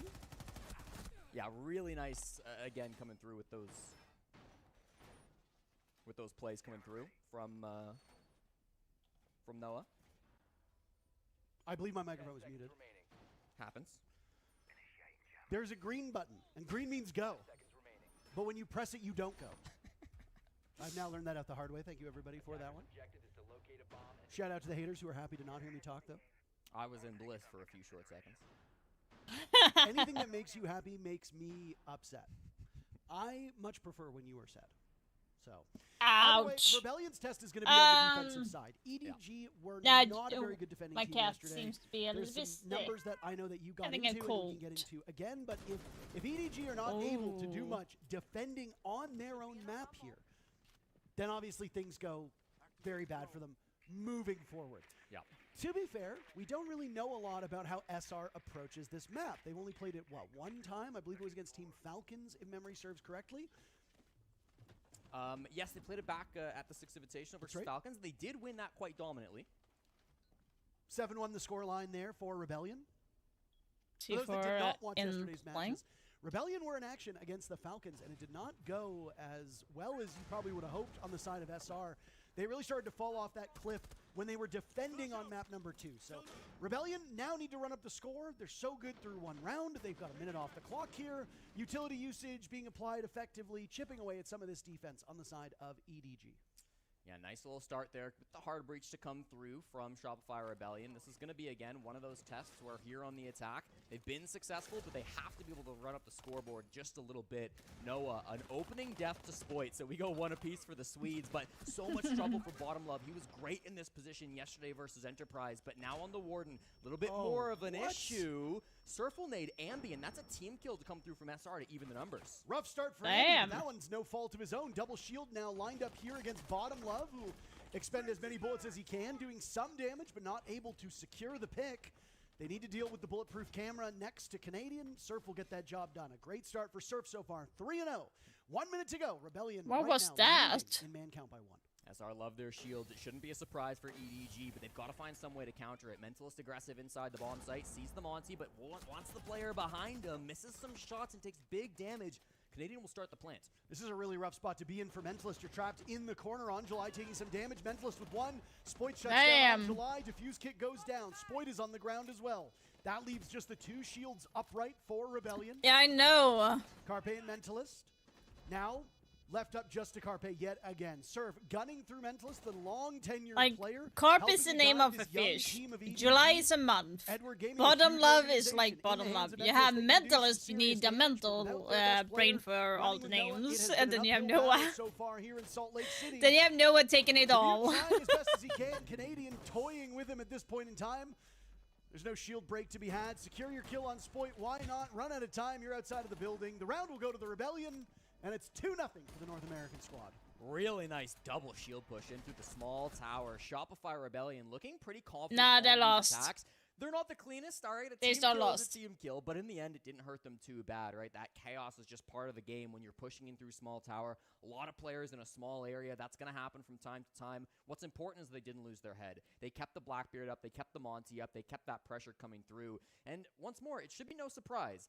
Big Bad Nadian, the old man of the tournament, 29, oldest player here in Salt Lake City, and you're expecting him to be on the Shields quite 29 often. is More old, than a what the third fuck? of all attacking rounds Since yesterday when were was on Shields 29 play, old, pushing that people? immediately It's here not in round old. two as well. What And the just fuck? How confident is he to get his kills for his teammates, to make that space, and to not give up any opportunity to go down? Even in that 2v1, Troy plays it so perfectly. I keeps the hate that shield we are up. putting You know, a it's not label flashy, it's to not crazy, but he does age exactly being what he needs to acting do to let in his teammates pro win games. And while there were just two in remaining a for the pro Rebellion, scene both in of them were general. shield Like operators. it doesn't matter if Surf it's was a like in games and non-factor stuff. in that post plan. Yeah. You Canadians play got until all you of the feel attention like from you the can't EDG. take it So anymore, while or it was a play 1v2, in that it's not actually anywhere near as in close that as you league. would Like if think. you can't That keep up was with a the lockout status, by age Rebellion should not once that PvP determine the went down. factor if you And can't they did it deliver. all with If you Andy can getting team killed deliver earlier in the round at by the same So, to his credit, level as still everyone else, then undefeated age should not be a in factor. this map. Yeah. I really don't Now understand three why rounds in people, 5 and because a like great start. even if you get to 30, The you 2K have like will impact 40 the DPS years score, left or unfortunately, that has a more big bearing, but in the to end, live. he's still What the gonna be fuck? feeling Like really we good don't have 5-0 expiration date at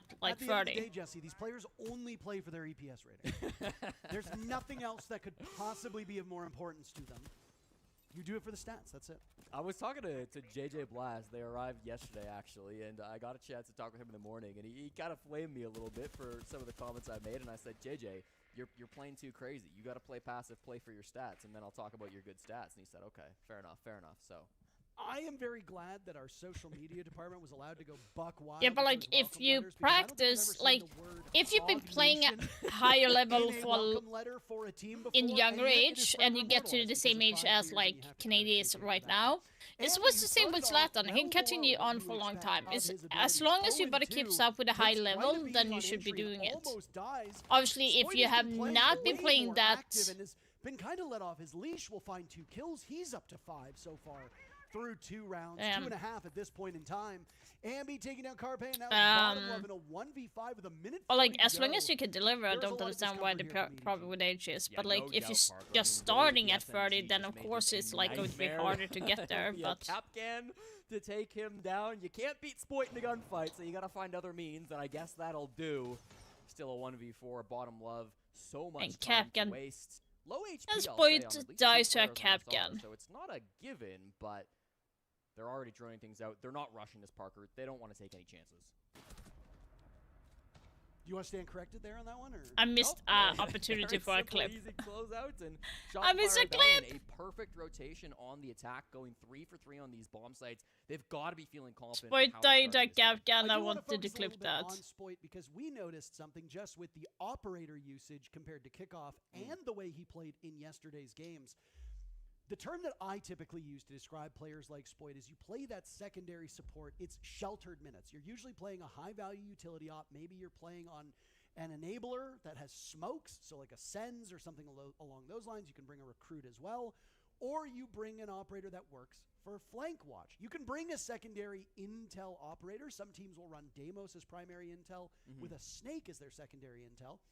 And intel ops are obviously something that SR uses quite a lot. Yeah. Spoit for a lot of kickoff was playing recruit. He was playing a lot of Nomad. He was playing Sens, and he's played Sens here already. And if he doesn't switch off his operator, will do so again. But Spoit has already played more Deimos and Dokkaebi at this event than he did for all of kickoff. And you can tell that a player like Spoit can pop off when given the tools to do so. Yeah. But the Yeah. role that he played on the team was not a fragging role. And to be fair, when you've got guys like Ambi, Rexon, and Surf, they're already very talented players competing for kills. But so far here at the event, Spoit has been playing more forward. He's still running high-value utility ops, but he's involved in more action earlier in the round. And he's Yeah, excelling. this His is what I numbers have said from gone the up beginning. Spoit by has been playing a larger very margin than we expected. a role that And does again, not if that's suit just maybe him. map Like he dependent, or if is the Rebellion realized they more needed of something to a little kickstart bit their of an offense, it is aggressive working, and Spoit is player playing better because in a of it. way. Kind of a great example here. He's on the Grim, Parker, an amazing operator, one of the best guns in the game, can be kind of selfish utility to try to enable your kills. He played Grim just a single time in kickoff. And I don't think you can just look at raw operator picks and define a player's roles. It goes a lot deeper than that. And certainly on SR, everybody's expected to bring utility and have an impact. But I do agree, it feels like Spoit's been let off the leash maybe just a little bit more here coming into Salt Lake City. And he's really been able to explode on the server because of that. playing excellent so far today. 5-3, 6-0 still from Surf as well. So the usual suspects are fragging on SR. And it really does come down to EDG to try to adapt. This was their best bomb site through their first 3 rounds, Parker. They need to be able to replicate that and get a win here in round 4. Absolutely. And to that credit as well, Spoit has the opening pick in the last 2 rounds. Wow. So very unusual for us to see Spoit being that involved. It's been a good change for Rebellion, or at least it's been a good change for Spoit. Whether that will actually matter in the long run for Rebellion, well, they got to get through EDG first, and it's a great start here on Fortress. 3-0. Surf still has not died. He and Spoit combining for 11 kills. We're at the halfway point of the round, and right now the advance up White Stairs being slowed by this Tachanka. Canadian is ready for the Candelas to go off. He thinks he has an opening, but maybe just a little out of range. Oh, team kill! He needs to dance around that. Another team kill transpire. Gotta be careful here. They're still taking their time. Haven't gotten any gunfights. Big oh, no! He's gonna go down throwing that Candela. Early pick from July and Mentalist. Another on to Surf. His first death of the game. That'll be a 2-man advantage now for EDG, trying to hold off this Rebellion force. And a smart play for EDG to take advantage of that gadgetry in hand. Rexon now. Come on, Spoit. Come on, show everyone. Come on. This match. 3 still remain for EDG. Noah leading the way on his team with 3 kills. Still very much there. Ambi and Spoit now outnumbered. This is an unfamiliar position for the Rebellion, Jesse. They have had a numbers advantage through most, if not all, of this map. Never count out Spoit and Ambi, the 2 most mechanically talented players on SR. They are so deadly. Ambi gets 1. That's the headshot onto Carpe. Brings it up to 3 for the match. Now it's a 2v2, equal numbers. Noah and Bottom Love have to work together, but with the language barrier, it's not easy. Ambi will have 2 death marks in pocket, get halfway through the defuse kit. Spoit looking for coverage, cannot find his mark. Noah out-dueling Ambi, and Spoit will need to clutch out with 30 seconds to go. He takes down no! there for the refrag. EDG is on the board. Really nice to see that team play, Parker. I said it, they had to play together. Bottom Love and Noah, they've only been teammates for a couple of days. They didn't even know each other a week ago, but there they are playing that 2v2 together perfectly. When one goes down, the other guy is there for the trade. So I love seeing that team play coming out from EDG. I do think really that's coming down to a lot of the early round play, though, as well. I mean, you saw that early frag coming out to be able to take down Canadian as he's throwing that Candela. Those early aggressive moves, they do 2 things. Number 1, obviously, they get you the man advantage. That's a good thing. I know, deep analysis there. But number 2, they get you a little bit more confidence. Bigger number, better. They get you more in the game, right? I feel like for these first 3 rounds, Edward Gaming were doing a lot of sitting back. They were a little bit afraid of this SR team. They were letting them take a bit of map control, and sure, sometimes it was a bunch of shields running through small tower. You can't really do much to stop that. Other than Noah, though, nobody else was really taking risks on the defense. In round 4, we finally saw that from Edward Gaming, and I think it turned out really nicely for them. It was Edward Gaming's 3rd defending round victory here at the event. Admittedly, the numbers for EDG are quite low because they only played a single best of 1 yesterday. The way that our scheduling worked is that when you win or lose in a best of 1, that ultimately determines what comes next for yesterday's games. So SR won their match. They get to move on and play up against Falcons. Ultimately, they lost that one. EDG lost their first match. They had to wait till today, and now they'll have to run the gauntlet. So the loser of this matchup will be eliminated. The winner will still have to play 1 more best of 3 to see if they make it to phase 2, that Swiss phase. So there is a possibility that SR could go home because of them being in this game. But the bigger thing is that EDG just played that single game. That was it. Yeah, exactly. And that's obviously partly due to the Wolves team getting disqualified. Not making it, I should say. Disqualified is not the right term, but... Well, they were disqualified when they didn't make it. Sure. I don't think we just sit and watch an empty hotel room and then go, okay, I don't think they're showing up. We just force the 5 players to run out and plant the diffuser every round. So that would be maybe not the best content, but... we do have word it's just a small mic issue from EDG, so it shouldn't be too long to get this fixed up and get us back into the game here. We do appreciate your patience. I want to, again, maybe go back to that opening pick point, Parker, because it's something that you and I were talking about before this game began. In yesterday's match and continuing in through this match, not a single time were EDG able to lose the opening pick and recover the round to come through for a win. So if they lose that opening pick, they had a 0% win rate through both yesterday's game and in today's game here as well. Means it's so important to start off on the right let's see foot, because, here. again, as a newer team, they've had a lot of struggles bringing back those deficits, getting aggressive. Oh, we're actually starting way a little bit earlier. We will see. I might be able to look at the last game. Guarantee them a round win. but at least Also opens that tomorrow, guys, possibility, I gives will you a be chance live, but then in I these have to matches, cut and I the think that's stream something that they were short a likely little bit and then focusing on come back coming into this afterwards game, because and it's nice like to see that put I into do have practice. practice tomorrow at Noah is still leading 8 the team p.m. with 4 kills, So but I think it is very fair to say that because of the language barrier and a lack of familiarity with the strats, EDG is playing a 4.5 against 5 other players. Yeah. So if you lose that opening pick and it's not Noah, you're in even worse shape because you are already down half a man. You could argue maybe a full man. You are just constantly behind. It is incredibly important that they strike first. And as I'm you kind of said, scared it's to not a change like guarantee that they the ultimately leaning on win the round, chair but it because is like it's a great indicator. I don't of want to what lose success the might be. the Canadian's leaning got when a I'm sitting and great lead on playing Carpe versus here. when I'm like just sitting. Almost for a second wondered know? if that was Valk herself. looking at it. It threw me for a loop because I was like, there's no way you don't see that drone. It's in plain sight. Yeah, whether Carpe realizes it or not, he's just kind of avoided a disaster. He walks down those white stairs away from the camera and doesn't walk straight into Spoit's waiting arms. So they get to avoid that catastrophe, and he will survive down here around music. Still going to be hunting him down, though. We're seeing another Jackal coming through from Spoit. Shocking to see his pick rate creeping up just a little bit here at the Salt Lake City Major. Not often a common pick. There was some speculation here based on operator bans that Jackal might appear. If you're banning Deimos, if you're banning Solid Snake, if you're banning Dokkaebi, your only intel ops remaining are going to be Jackal and a Lion. Carpe blinded out over by Cannon. And he Canadian looking survives? for the frag, but he cannot find it. It allows Carpe to get away. That was the first bit of action, and now things will likely settle down as we get ever closer to the halfway point. SR hungry for an opening pick. Again, they know how important it is, just like we do. Clash makes things difficult. Rexon staring straight at that in towards the bomb site. Most of these roamers have broadly fallen off of the top floor. They've gotten back towards briefing. They've gotten back towards kind of these main stairs where the Clash can retreat and cover that backup. It doesn't have any nades left. That would be a perfect timing. The fact that the Clash didn't move means Ambi knows somebody's nearby. Because if you are playing unsupported, you are not sitting there waiting because you can get swung from window, they'll double up, knock your shield, and you're taken down. The fearlessness from Mentalist means it's a trap.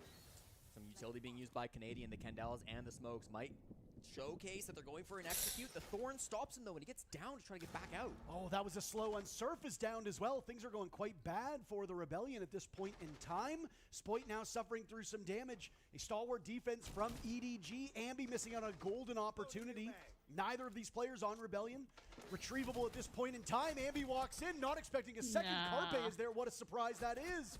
Noah goes down. Carpe will follow. Rebellion now have the lead, but they're all bleeding come out. on. Everybody is down, but not out except for Spoit.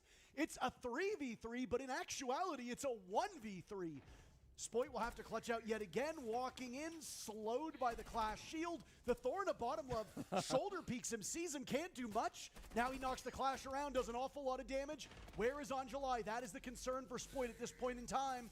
Back in, still looking in the wrong direction. Down goes Mentalist. No! Again! He's so close again! It's like second or third time!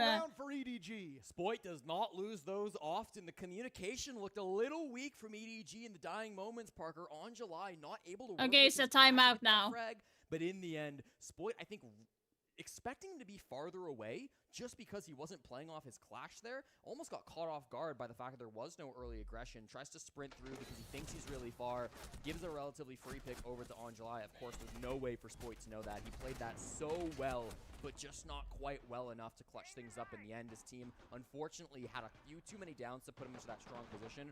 We watched Canadian over towards the betting stairs getting downed. Surf, the other player, was actually trying to creep up those stairs over by Old Tower. He was on that side of the map, and it was a great shot from Bottom Love to be able to get him on the down. Ended up being a triple on the round for the hard support of EDG. So nice to see Bottom Love starting to pop off. Wasn't really a player that got talked about during the CNL. I believe one of their lowest rated on the hard support roles alongside Mentalist, but he's really been finding success, especially on the defense, both yesterday and today. More like Top Love. He's got the most kills in the team. Yeah, Top Love, damn. And you love to see it. One thing that the Rebellion have struggled with so far is slowing down and assessing where the traps are. Now, I like EDG's response, right? The first 2 rounds, the pacing was really, really fast for Rebellion. So how did they respond? They started bringing operators like Kapkan. They started bringing Denari. They started bringing Legion, Ella, Clash, Thorn, all operators that their main focus is to slow you down. And Rebellion never really took their foot off the gas. And because of that, you've got guys running into Kapkan traps. You've got guys running into Thorn Razor Blooms. And it's not, it maybe doesn't kill you, but it doesn't. And his bike disappeared! No, they got cut off! He got cut off! I was talking too much!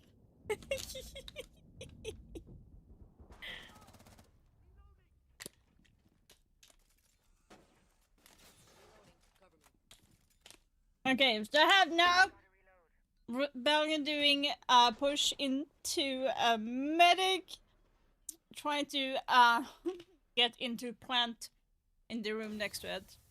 You have July just holding an angle into medic, hopefully getting someone there, but he hears someone on laundry, picking that off. Now, Azar is going to be aware that someone is on laundry stairs. Beautiful pick from Ambi to get the kill onto there. They still have to worry about the guy in laundry. It's a 2v3 situation, but you have July very low on trying to deal with them both. On health. Down goes Noah, and it's all up to on July. This is a tough one, Jesse. I do not hold much hope. Going up against 2 shields and Ambi, Rexon gets the final 2 kills, and they exit the first half with a 4-2 lead for the Rebellion. Beautiful little rush there from SR. Are they aware that? Are they aware that they lost connection? Play and Ambi on a sliver of HP really gets the job done. Let's listen to the coaches for this halftime. Okay, That was kind of fun. Right, hear me, right? Yeah. Okay, I think we can try trap span and play plant-oriented pushes. Although they have like Smoke, Tachanka, if we have the numbers, they have to take play retakes, like heavy retakes like Master. But right, this candy is so like good. 90, like Horse. So we just, after we have numbers, like yesterday, make sure we have resets, okay? Proper reset. We don't need to have, as long as we have that advantage, don't lose that advantage and do not give them anything, okay? And especially now we are banning Thorn and Ella probably, then they probably don't have enough like early kill like operators, so they will play very slow, very passive, holding crosses. Then depending if we have the utils like Ying, Grim, and Cappy or whatever to sense or like to just play for plants, I think really planting like figure out the plan. If we have info, we need to swing somebody, let's do it. If it's fine and we can play the time, do that. Play to win every time, and that's us doing it together. Like it's absolutely like we have an info on a guy. Let's fucking 2v1 them together. That's fine. Let's make sure we're playing to win though. If we want to do adaptations, be thinking about the next round. Don't hindsight. Don't talk about the last round. Think about what we want to change immediately. Don't save it for last second. If it's last second, it's probably not worth it. Okay. Yeah. Make sure we're thinking about that, guys. These guys can play with a little bit of tempo, so I just want us to be gun up at the beginning of these rounds, just in case somebody tries to jump. They will run info, obviously with Noah on the Deimos. Okay. Heard that. We're playing great, guys. Keep it up. Confidence. All right. Yep. Confident. Can you repeat one more time what they'd like to do on the Command, CEOs? I think he said there's a Ying So for Overs both on top the guy outside sites, force. again, this is just based off of yesterday because we can't really use the old footage, but they were just doing overs with maybe one guy opposite side or like playing the horse side. For Okay. and then for kitchen, they went top down with like a med. Good to hear the prep work has been on point for Super and the boys on SR. Of course, that's one of the disadvantages for EDG playing the same map back-to-back on respective days, right? You have a lot of that footage to go back through. That's why Shopify Rebellion wanted to pick this map, and it can kind of come through and help them out here in this second half where they got to see a lot of these EDG offenses, at least through his first couple of rounds. Thorn Ella, the band's coming through as promised by Coach Nato, and that is a bit Spoit-focused here. That's his 3rd and 4th most played defenders at the event so far, so we know that Willie likes to run around on some of those trap ops. It's not the biggest thing for SR. I wouldn't say they're a particularly trap-focused team as we talk about them historically on the defense, but could also just be something that EDG don't feel so confident playing up against if they know that they're not as comfortable watching for those, especially if there's some communication issues within this team. That's going to be something important to take off the board. Confidence being spoken about by SR. EDG needs some of that as well, I think.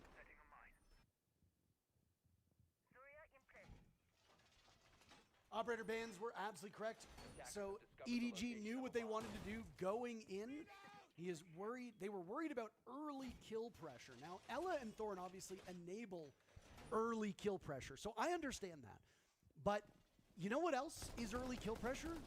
Sitting a guy like Ambi or Rexen by a window and you don't drone it properly, and then you have somebody like Spoiler Canadian there to pick up the pieces. You don't necessarily need that passive gadgetry to get the job done. No, certainly not, and we do see this kind of double roam strat coming out once more. Ambi and Spoit, these are the roamers on SR. They love to play together on these extended positions, and today that'll be no different with them both roaming towards the south side of the map, over towards dorms.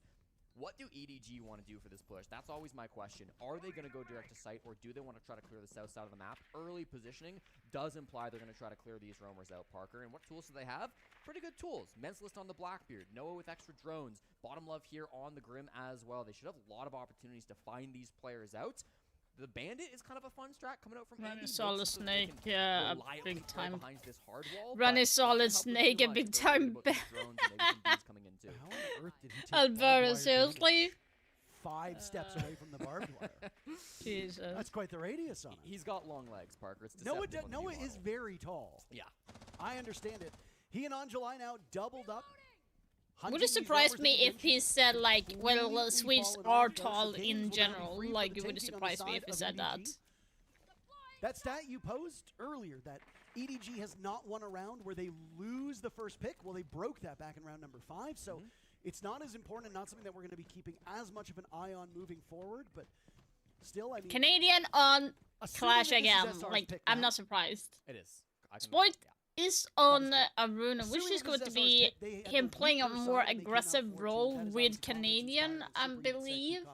And you obviously have Ambi there as a support in the same way. So EDG is going to be nading off, flashing, and then pushing with the Blackbeard, I'm guessing. Fantastic through round 7, Parker. They haven't given up any kills. Now Canadians moved over towards this team. Almost, you know he's not going to give anything up. They finally get this wall open, which will force Canadian to play more passive, but even still, 2 minutes off the clock just on this roam clear. This is great for SR. Am I missing something? Is there a reason why Mentalist has his shield away and it's just simply raw dogging it ADS style? I'm not. There's got to be something I'm missing, right? You have a shield. What was the thinking there on the side of Mentalist? Surf the only casualty for Rebellion as they've reduced EDG to a single player. Carpe now obscured and Rex. Yeah, that's weird. That was weird. weird. Lockout defense from SR. As they'll pick What's up round the number deal 5. with the Blackbeard? That's the most dominant round we've seen so far today in this matchup, Parker. I mean, you said it. Bit of a strange play coming out from Mentalist. I think maybe just worried about the clash getting in his face a little bit. That shield can be really, really tough to play when you're going up against the clash, especially when it's Canadian. One of the best clash players that we have in North America. So not a surprise to see him bringing that through. Immediately, a tactical timeout being called by Nato, the head coach of EDG, not liking what he saw in that first attack, and I think that's respectable. So slow on that roam clear, didn't really know how to deal with the threats that they were presented. I don't know if they were expecting that wall to get opened up and maybe the Bandit was just a problem for them. It's not like Spoit's utility was really being used on the roam too much. Didn't feel like that was something they were dealing with, but slow to get in, not able to stop any of those players from rotating back. And by the time they had like shown their push, by the time they had laid their hand out on the table and shown what they were going to go for, Canadian had already rotated over. I mean, it was really simple for SR to read that execute, come through, and bring all their utility to make sure that that can't do anything. Great shots being hit by Spoit as usual. Make that really, really tough for EDG to push in. So I want to see a different look on this next execute. Did you see if they were actively droning in on July and Noah when they were over towards games? They were a little, yeah. I was going to say, because I didn't catch a ton of drone work there, but I mean, obviously that is something that we can miss. So sure, yeah. A little bit awkward to come through, but it still gives them a bit of a buffer. Down by 3 now against SR. Remember, they lost to Enterprise 7-2 on this very map yesterday, so that's kind of the high water mark. They want to be able to get at least a third. Obviously, you'd like 7, but... many people say Rebellion is the North American Enterprise, so I can understand. A lot of people have said that, Many people are telling me this. Yeah, actually, very yes. commonly described. Probably the most heard phrase since I landed in Salt Lake City. People at the hotel, just random employees were telling me that. Yeah. Sitting at breakfast this morning and somebody said, "Who are you casting today?" And I said, "Oh, we're casting EDG Rebellion." They said, Rebellion. Enterprise of North America. And I said, wow, good ball knowledge here. You joke. the guy at catering genuinely talked to me about Enterprise. He said he picked them to win, and so he was happy that they got the dubs yesterday. So the hotel staff genuinely are getting involved. I kind of love it. They're hyped up. I remember when we were in Montreal, one of the room attendants was a lifelong Siege fan. And was taking care of a bunch of the player rooms. And, I hope Ubisoft don't flay me for this, but I believe they invited him to the live event as a show of thanks. So it was really nice of Ubisoft to do that. I don't know if that same courtesy will be extended to the entirety of our hotel staff, all of whom huge Enterprise fans. Yes, on record now, okay? We've said it, and I've never lied on cast once. Here's a fight from Spoit, wins it versus On July here on the stairs, takes loads of damage, but 11 and 6, you can't complain about that. Yeah, 1 HP, he's like a leaf can come at his way and he would lose. Terrific game for Spoit so far. Ramby.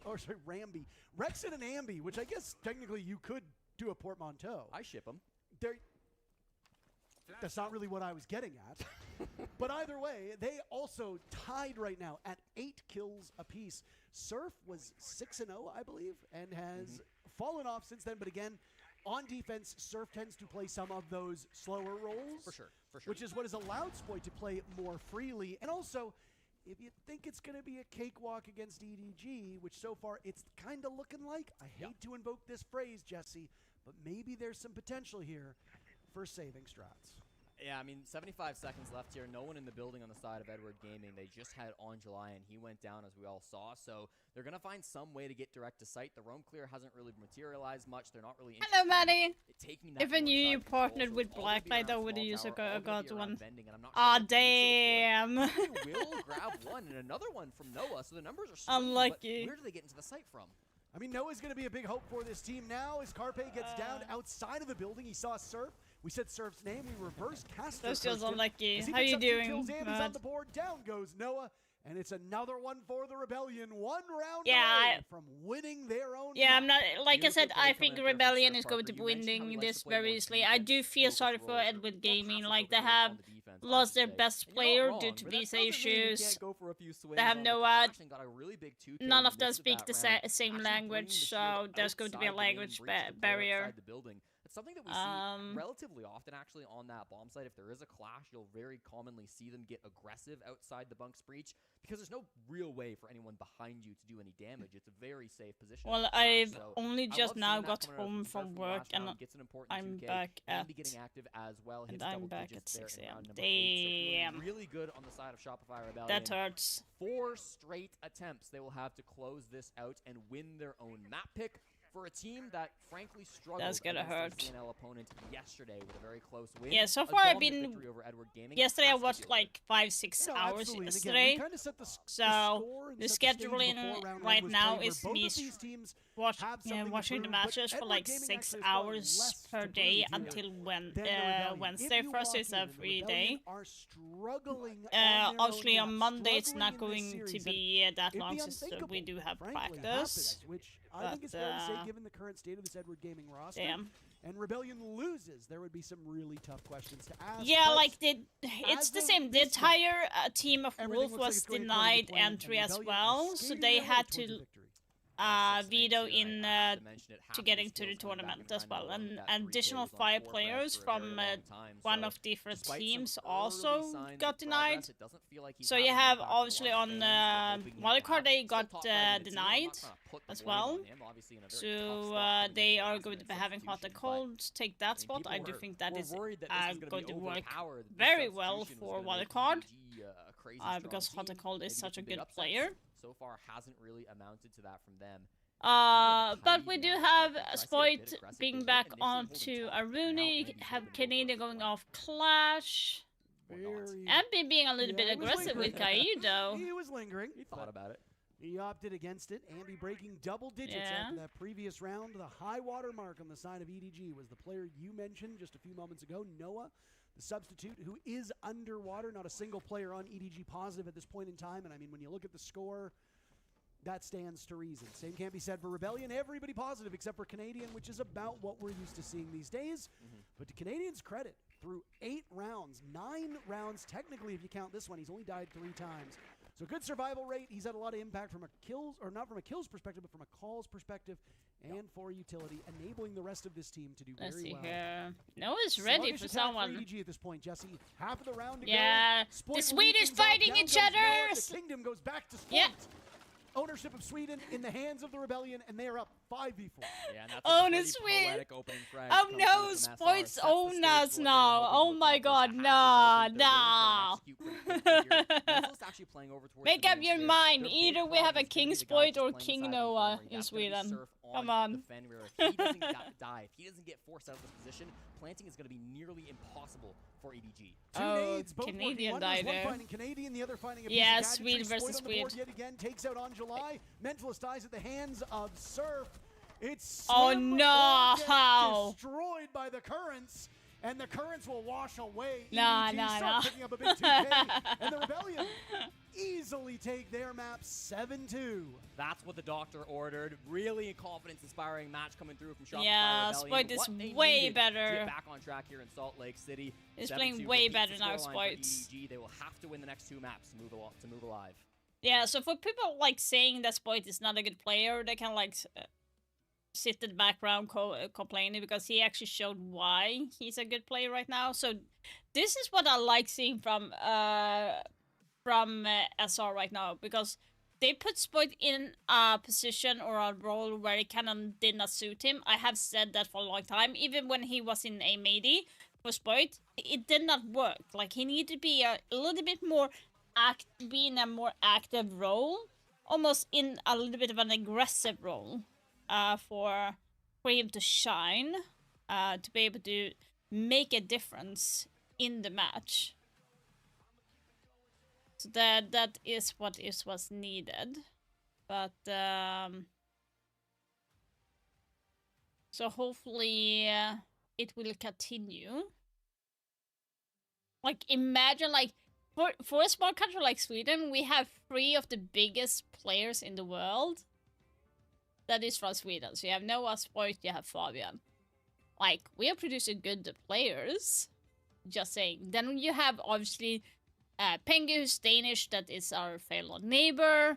Then you have, like, Kanto Raketti, as well, who's from Finland. Like, the Nordic countries are, like, not playing around. We are really, really good.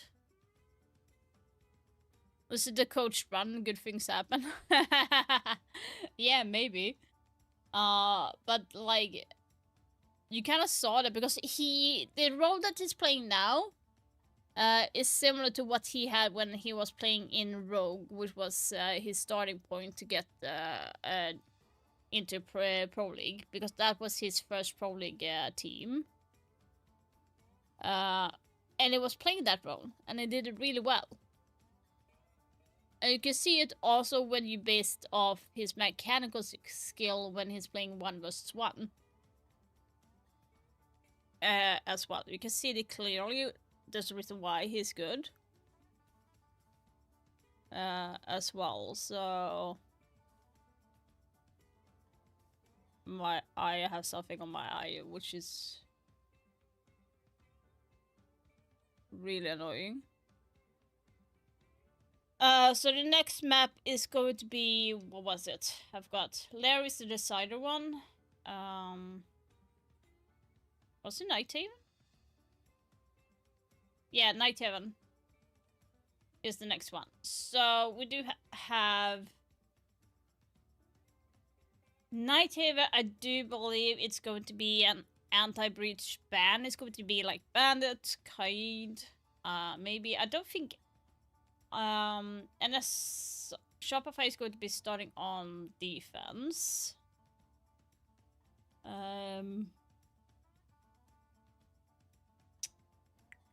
Let's see here.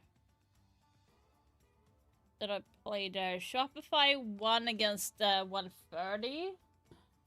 3-7. So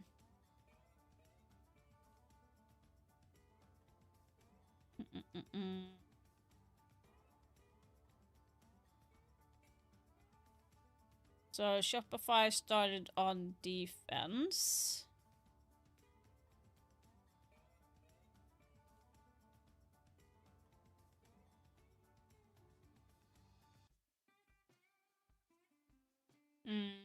Yeah, I do believe it's going to be like from Shopify's side. I think they're starting on defense, so I believe they're going to ban. They're going to leave the hard breach intact, but they're going to banning probably like Nomad or Capitao because they do want to play with Clash. They like playing Clash, so it will maybe be that. Maybe a Grim will get banned, but I haven't seen a lot of Grim from EGG. And on defense for SO, what they are banning for that is going to be the hard breach, anti-hard breach, so like Kaid Bandit. They have banned Mirror in the past, but I don't think that is going to be an issue. I feel like they're going to feel comfortable leaving that. I do believe if Edward Gaming have done their homework, so to speak, they will probably ban Monty against SR when SR is going to be on attack. Monty ban is definitely going to be there. That or either Blackbeard. I feel like Blackbeard is less likely and Monty is more annoying. So that is what I think for now. I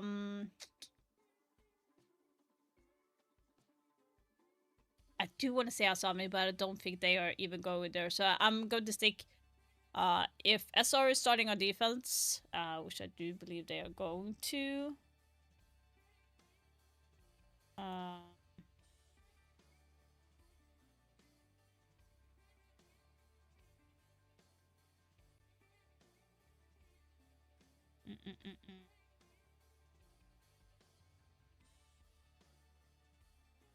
Yeah.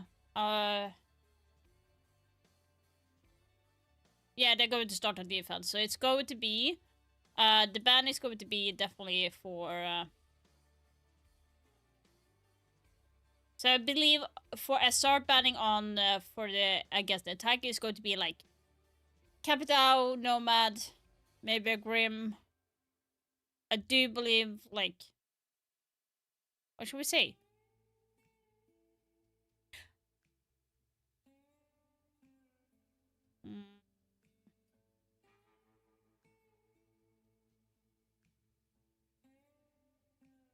Not sure what they are going to be. I think it's going to be either Ace. It's going to be the ban and maybe a Capitao. On for Shopify is going to be banning that. I do believe.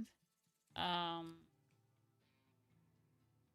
don't believe it's going to be a glass. Oh wait, I know.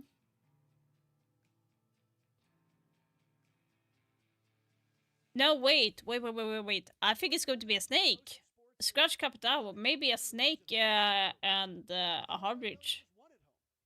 EDG are now going to their home of Nighthaven Labs, but if they lose at home, that's it. They'll be going home. They will be going home, where hopefully they are not losers in their own homes.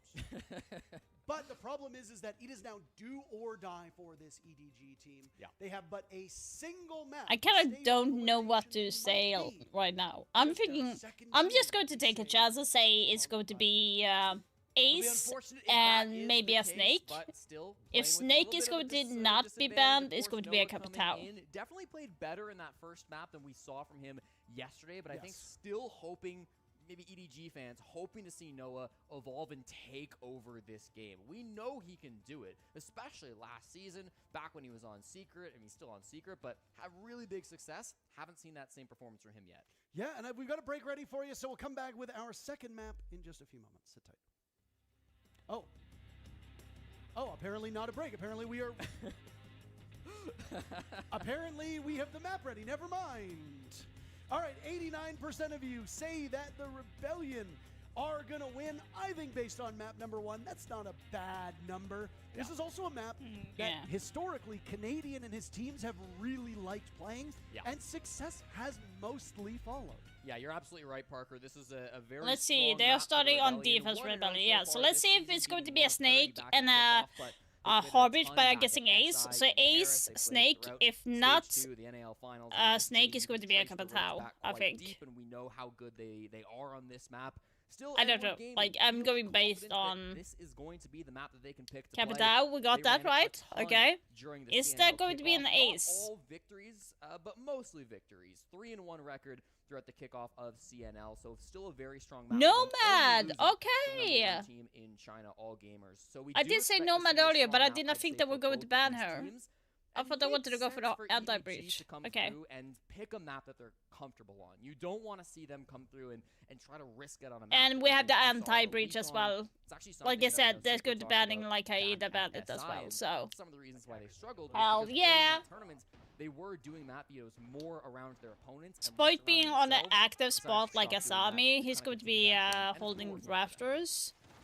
And you have Canadian back on Clash. I'm surprised that EGG is not considering banning Clash in a way, because Spoit is really good. Yesterday, yes. I mean, they didn't win an attack, so of course that was tough. And they didn't win an attack today either. Correct. So, as it stands, through 2 completed maps, EDG is still searching for their first attacking round victory. Now, it is worth noting that they started as defenders on those 2 maps, so there was less time for them to find an attacking win. That cannot be used as an excuse here. You will have 6 rounds attacking as EDG starts on attack on this map. It is their choice. The presumption should be defenders are in a stronger position. So, how long does it take for EDG to show some prowess and get on the board with their first attacking international? Already opening up the mirror window? Interesting. Exact same defender lineup that Shopify They're using the Glacier. Earlier in kickoff versus 1 that is going to be nasty. 1-30. So if EDG have done their homework, they should know exactly what to expect on this defensive lineup from SR. We saw how good the Mira plus Impact combo was earlier today, actually, in the 4 AM versus Daystar game, where there were a lot of troubles opening that main breach. Not so for EDG as they get it open, and in fact, did they manage to clear out that Clash shield? No. Canadian has it still up and open, but an awkward position with that breach only being up in the top right. I was trying to figure out what Angelai just gone 6th there. I don't know if maybe he was hoping to get the shield if Canadian had put it down, and not honestly a bad gamble on his part. Just unfortunately not what Canadian had done. Noah, the only person on the side of EDG who's taken some damage at this point. You said you need a big game from Noah. Died? I completely Damn. agree. But it's Bottom Love to start off the fragging. Down goes Ambi, and EDG is on the board first. All right, not bad. I mean, this is clearly a focus push over on the meeting side. They managed to get that first. You're overpeaking. You're overpeaking. Oh my god. Gets that gunfight. Caught a little bit on the rotate back, but hits the deck and then gets a second frag. Finally. Wow, Canadian bullying him. It's a man advantage for SR. One thing I have noticed about this EDG team is now Angelai goes down, leaving Carpe in a 1v3, is that they don't back away. They will take an engagement, then they will just stop and reload, still standing in the doorway, instead of backing up and using that wall to your advantage. They did it a number of times on Fortress, and the same thing is befalling them here. Yeah.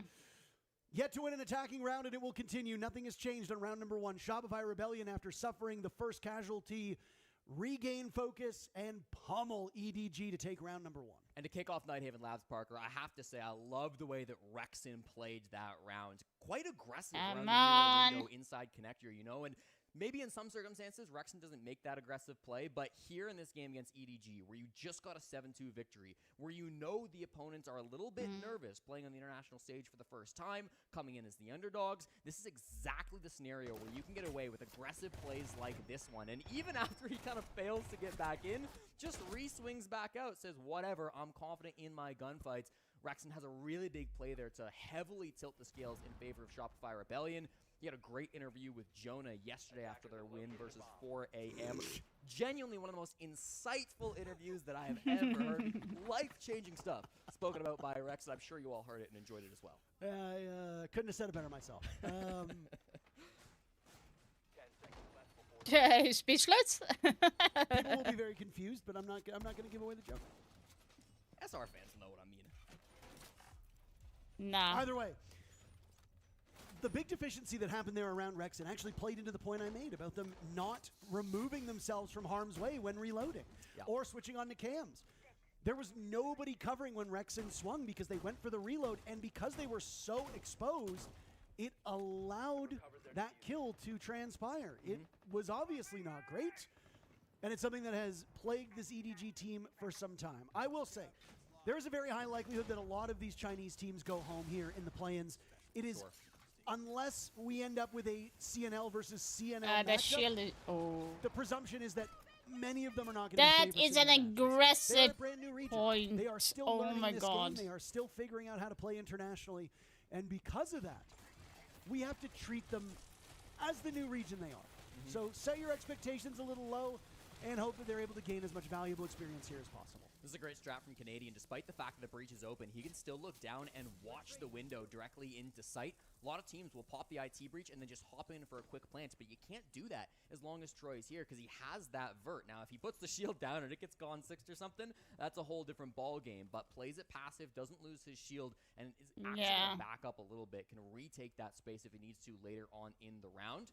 Good to see SR taking the site and being the opening death in round number 1. Finds bottom love for a refresh. Yeah. Ambi's been very sneaky with his kills. He broke double digits, obviously, on Fortress, and that one just, it's very routine. He peeks, gets a kill, immediately backs away, lets the rest Like I said, of this team now assemble so themselves. EDG is unlucky. They would probably have better results if they had the original player, but like, and also it's a new region, new players, and you're competing in the highest level, and you're like competing against like Europe and SAL, which is the most competitive league out there.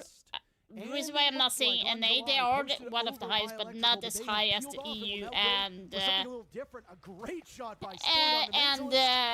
yeah, obviously SAL. You can see like here. Out 4 kills for Spoit to go with the 14 that he had on map number 1.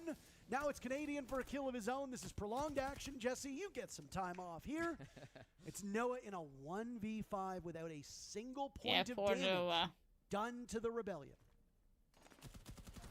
I like Noah as much as the next guy, but that's not a winnable round. Gets slammed, not even won in the 5v1. Really solid round from Shopify Rebellion, Parker. And I, again, want to talk a little bit about the theory on that storage bomb site. Most teams historically go down to the basement first, and they run storage as a tertiary site. Over the last couple of months, a lot of teams have been looking at the data. They've been realizing our storage site actually has a much better defense win rate than down in the basement. And we're seeing teams run that storage site as a secondary far more often than we were just a few months ago. And part of the reason is because if you can contest that breach up towards IT, if you can see some more aggressive plays, whether it's with the Clash, whether it's with the Azami, it makes it so difficult to go for that direct to site push. And you go back to EDG side of things, and there really wasn't a good counter to that. I mean, what did they have for explosives to stop either those Kiva barriers or, more importantly, the Clash on the IT breach? All they had were nades being brought by Deimos, and the Deimos was in the basement. He was nowhere near enough to actually counter that Clash, and even still, frag grenades counter a Clash. It's tough to be able to get that util denial coming through. So with SR playing very similar strats to what we saw from them back during stage 1, again, very similar lineup to what we saw versus their game against 1 of 30. It really is concerning to me to not see them bring out a bit of a response to that. That should have been a predictable play from SR, but EDG had no answers to it. I mean, we always say how tough it is to attack. Attacking is so challenging.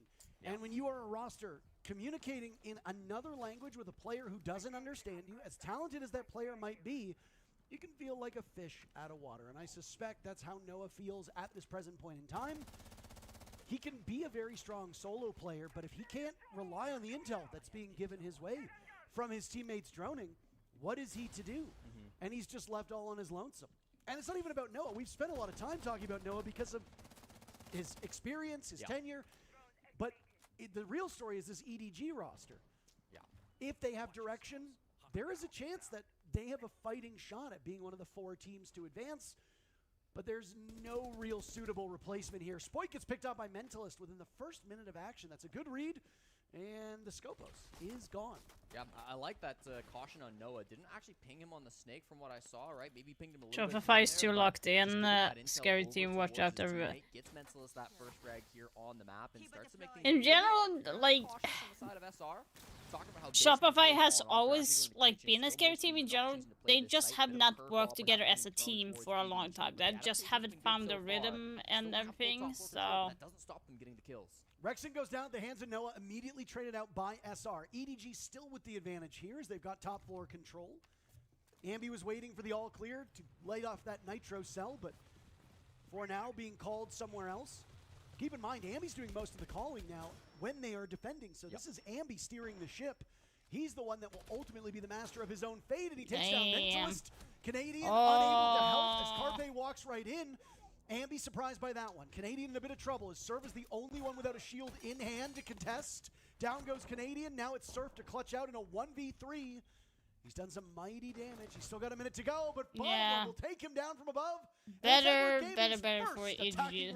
Yeah, first. Really nice stuff coming out there from EDG. I love that lobby. It's about time. They don't overcomplicate things. They don't want to clear the whole map. They don't want to take that top control. They eventually got it with the Ram getting in there through the meeting windows, but it really is just that pressure over towards lobby side. You know Ambi's there. You know he's supported by Canadian on the Clash, but the gun's not up. You can walk in. You can take that fight. It's really big to come out from Carpe. Again, one of our new real characters here on the international stage to come through for EDG, have a big moment to set themselves up for that big round win.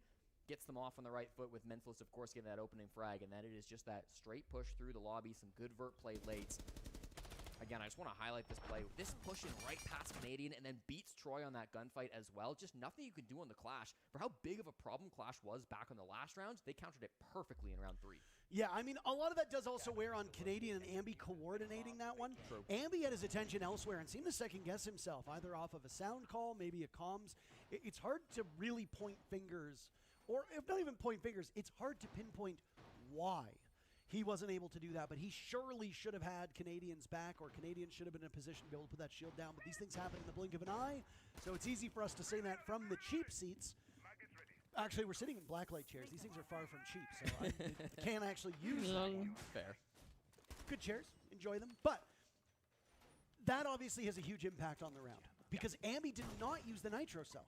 Ambi died getting a kill and likely could have held that control. And if Canadian is allowed to exist on the Clash, that also empowers Surf as well from that same position. So some small problems, but Rebellion are still in a good spot. And honestly, outside of that maybe tiny blunder, it's been a really nice set of defenses for Shopify Rebellion. Yeah, you lose your tertiary site, it happens. Not going to be something that you cry about here unless things start to really spiral out of control, but we're not at that point yet for SR. Didn't ban the Clash. Thought maybe that would be the option they want to take out, but it's not. The Mira goes instead, so Rexon is forced to change the operator, and Canadian will continue to install bring a primary gun. That's totally I'm not shocked they were going to be winning against something. Oh, what the fuck? This is why I don't like using Hibana. These can openers, and then of course Mentalist, of course, with yeah, Hibana charge as well. Not exactly finding what he wanted to. And that will hit. That should do the trick as long as these don't get shot off. You can get an angle on these sometimes, but no such play gets made. It's so stupid. I feel like it should be like a... Sometimes they can have a much bigger impact than where it can a lot like of click teams it, will but... account for every single piece of heartbreach. And the Swedes are back again. Noah walks in and slaughters Ambi and Spoit. 2 players down for the count. EDG no, the crown went back to Noah. Over these last 2 rounds. Showing some fearlessness that will force Canadian to be an active operator. Shield down. He takes care of Mentalist. What the fuck? And back to a 3v3 we will go. Canadian dirty dog. Eliminating Rexon. So EDG will wrestle that advantage back, not before Surf can take care of on July. This is a very hectic set of rounds, Jesse. Troy winding back the clock and now opening things up, but Noah's not done. Parker rotates all the way to Aqua and now finds Canadian. Massive 4K on the round. Beautifully played by Noah. Noah did that really, really well. Bar none. 4 kills for Noah. He finished map number 1 with 6. I believe he only had 6 yesterday as well in that matchup. So Noah getting 2/3 of that in a single round. Impressive stuff, and of course that wasn't Noah's only set who of will be kills king of Sweden? prior to the start of this round. A bit of a shell shock round for Shopify Rebellion, but they can recover. But they'll have to do so soon because you've allowed EDG mentally to get back in this game. And you won't see it, but Noah has typed, like wow, Noah, I'm a crutch. And Listen, he likes his snake. He likes to get aggressive with the intel. It happens from time to time. Got a big 2K. Oh yeah, I forgot like the band. It was Ace and Mira. It actually was the band that I expected. Okay.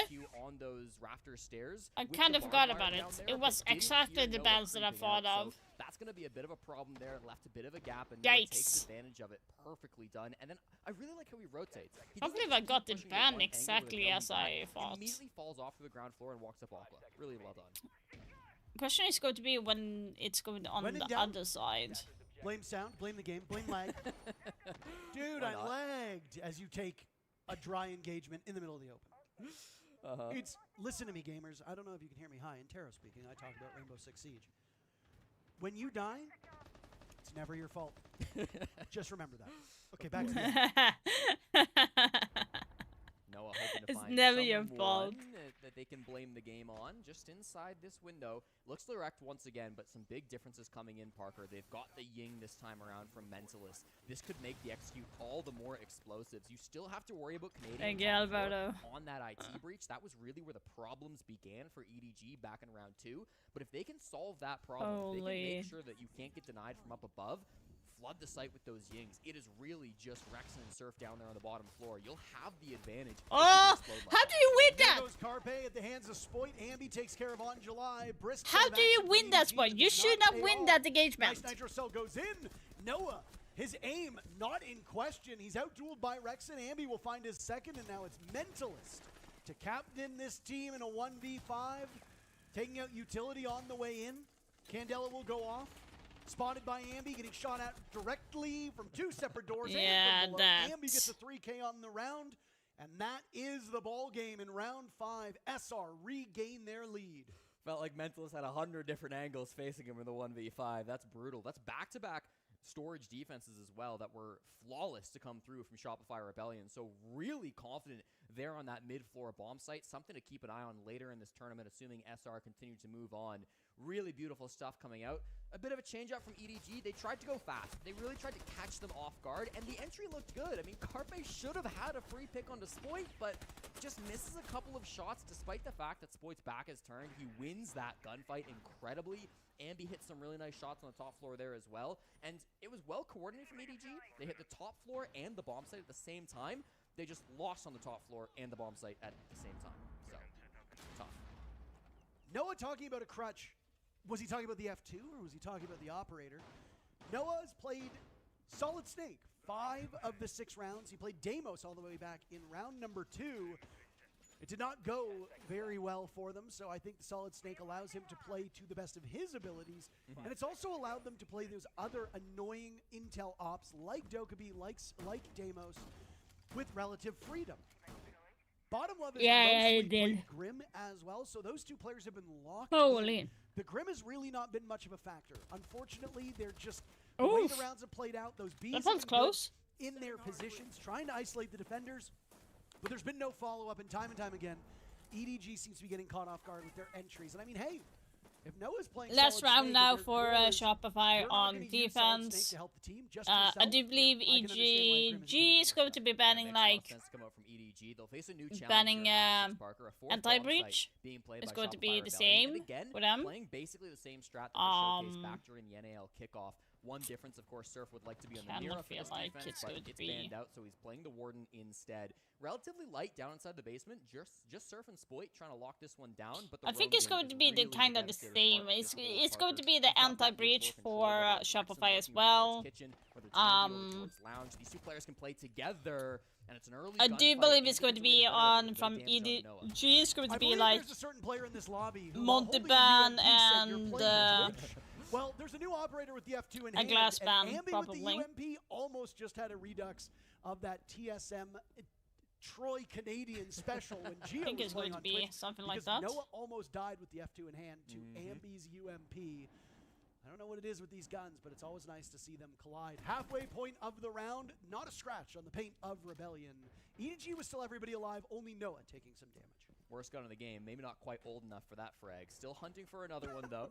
Knows that Noah is still just inside of storage. They have that control, and this is important because that's what you need to deny the site. But here we go, inside the bomb site. Oh, damn. Both fall. Noah did to his credit. These Swedes are going down. There's no crown to be had right now.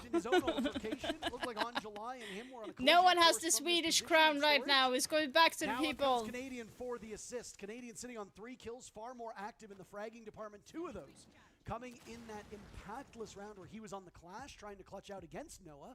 But there were 3 other people on the team that all failed to kill him. Yeah, but Noah have been speaking Swedish since we got in the lobby, my god! Nobody knows what they're saying, but I'm sure it is great stuff.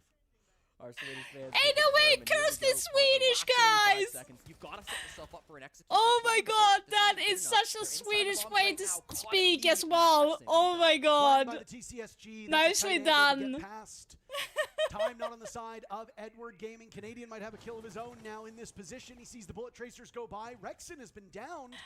He's retrievable. So like he said, he kind of said, you fucker. 4 on the board for Rebellion against 3 for EDG. Or no, not you fucker. You're like a bastard. You bastard. Canadian, the old dog, will have to clutch out. As Carpe now holds the fuse kit with just a second to go. Canadian has the position. Can he get the read to shut it down? He's running out of time to do so. Just out of reach. Canadian lets it slip through his fingers. Planted so well by EDG. Oh my goodness, this was a done deal for the Rebellion. And then Carpe showed up and said, seize the day, and now Canadian will need to clutch out to remain for EDG. Canadian will go for the drop just behind Animus. They let him live. Turning tail, he'll go for the engage. Clutches. What a round from Edward Gaming. Oh my god, that is so hilarious. Struggled with the whole tournament long, but Carpe, what a move down in the basement. He makes the play that is needed. Lynn Howran. No, go back. What did Noah write right now? What did he write right now? Come on. I want to see what he wrote. Alright. I saw Noah just writing something. This is Canadian's best bet. Probably his best bet, okay? Now they are 3-3. They are kind of shaking. Alright? It's a new start. It's a 0-0. So we treat this new half round by round, okay? Beyond camps early. So what did I say? So EDG is going to be banning. What did I say? I forgot. 360. They're going to be banning like anti-breach, like Ace, and Monty. And mid rounds, they probably, if we don't ban Ying, or they probably summon something else to like bait Aqua. And Glass Spabs. I don't know what they're banning them, but and from Shopify they were banning anti-breach. I don't think they want to deal with the wall too much, so they just go. We'll run up these attacks, right? Yeah. Okay. Good tempo, targeting, syncing, all that. Yeah, like I said, let's try to have good prep info so we can see if like we do need to prepare something for Clash, if we did, Mira, etc. But yeah, like I said, this is more focused on doing what we do, not what they're doing. If we play our game, it's fine. Biggest thing to me is like, let's continue to have good tempo. Let's problem solve if they're running anything that we need to, such as traps, Clash, that kind of thing, okay? For that. Play with confidence, let's have good energy, right? Yeah. Yep. Yeah. Long ass timeout. His name is Ambi, and he's so cool. If you mess with him, you're a fool. He's Ambi. What the fuck? Bars, Seth. Bars. All right, guys, let's get this. Come on. Yep. Run this shit up on them. Very nice to hear from both those coaches. Parker, I gotta say, I've casted every single EDG game here at the Salt Lake City Major, and that was the most confidence halftime They've had one game.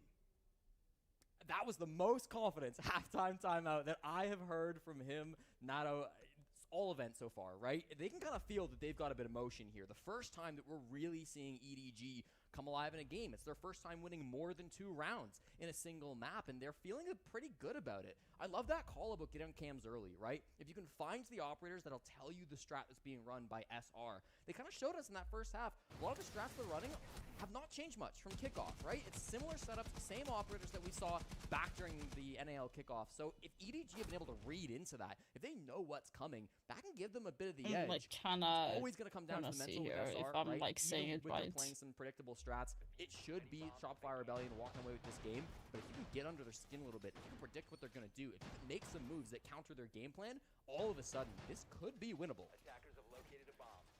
Well, there was some joking that was going on between casters where we said, imagine SR wins this, but it's like SR wins their map 8-6. EDG wins their map 7-1, and then SR wins map 3 like 8-7. Yeah. How crazy that would be, because of course, SR loves adversity. It's their favorite word in the English language.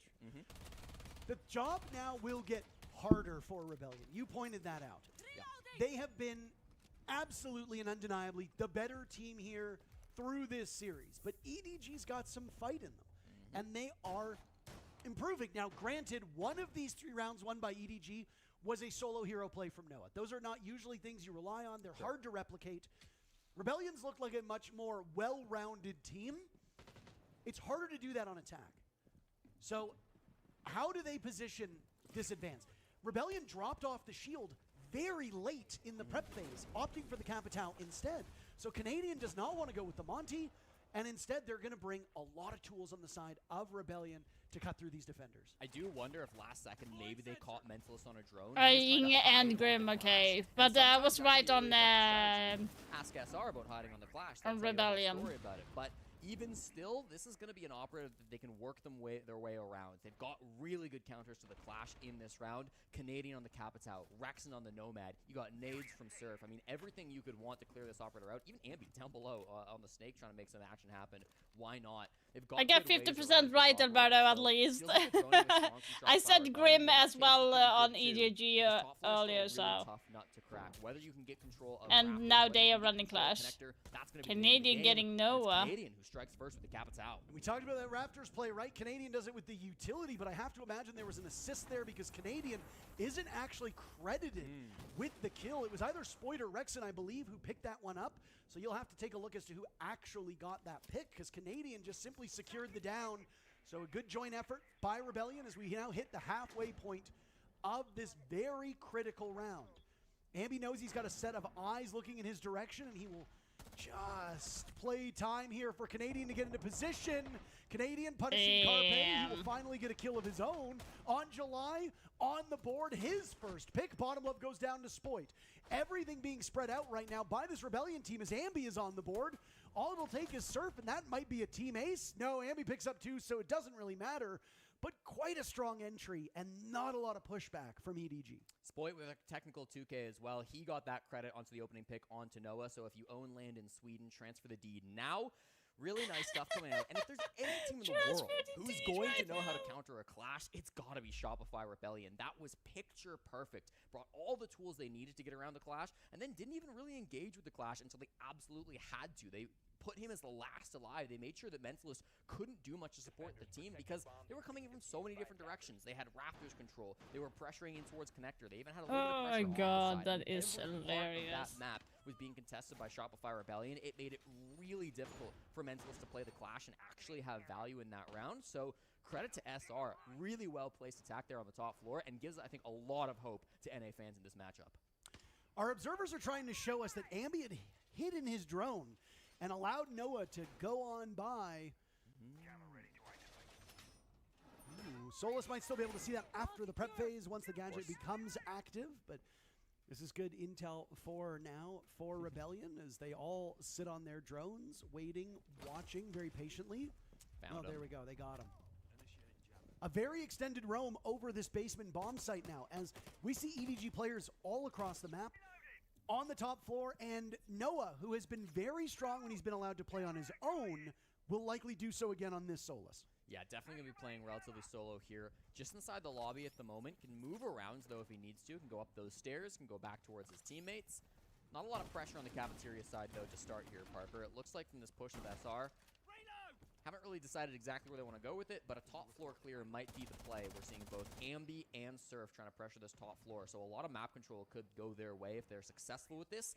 Likely what that means is they're going to be pushing more towards the tank side of things if they can use some of that vert. They've got a little bit of soft breach coming through, not a ton, really just going to be kind of the DMRs, and I mean the Selma's even already used from Rexon. Spoit a great vert operator too, but really going to kind of come down to what you want to play on those direct-to-site breaches and how this roam clear shapes up for SR.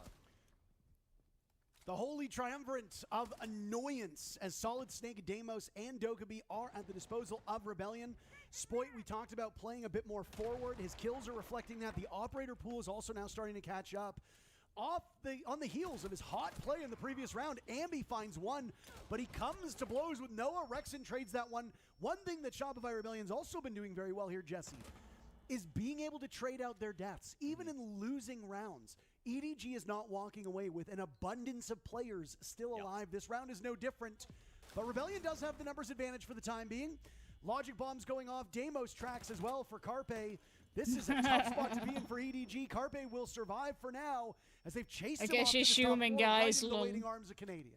Yeah, really nice clear coming out from Shopify Rebellion. Again, they bring the perfect operator lineup for what they want to do in the round to counter these defenders. Aggressive goes Mentalist, but Bottom Love will snake the kill out from under him. That's going to be now a 3v2. Mentalist can start heading back towards the bomb site, locking down the vending stairs at the moment, but nobody from SR really around. There was Spoit actually in towards Kitchen, and they're droning him out too. So good information being brought by Canadian, and he's holding the defuse kit. That's why Mentalist doesn't want to relinquish this control.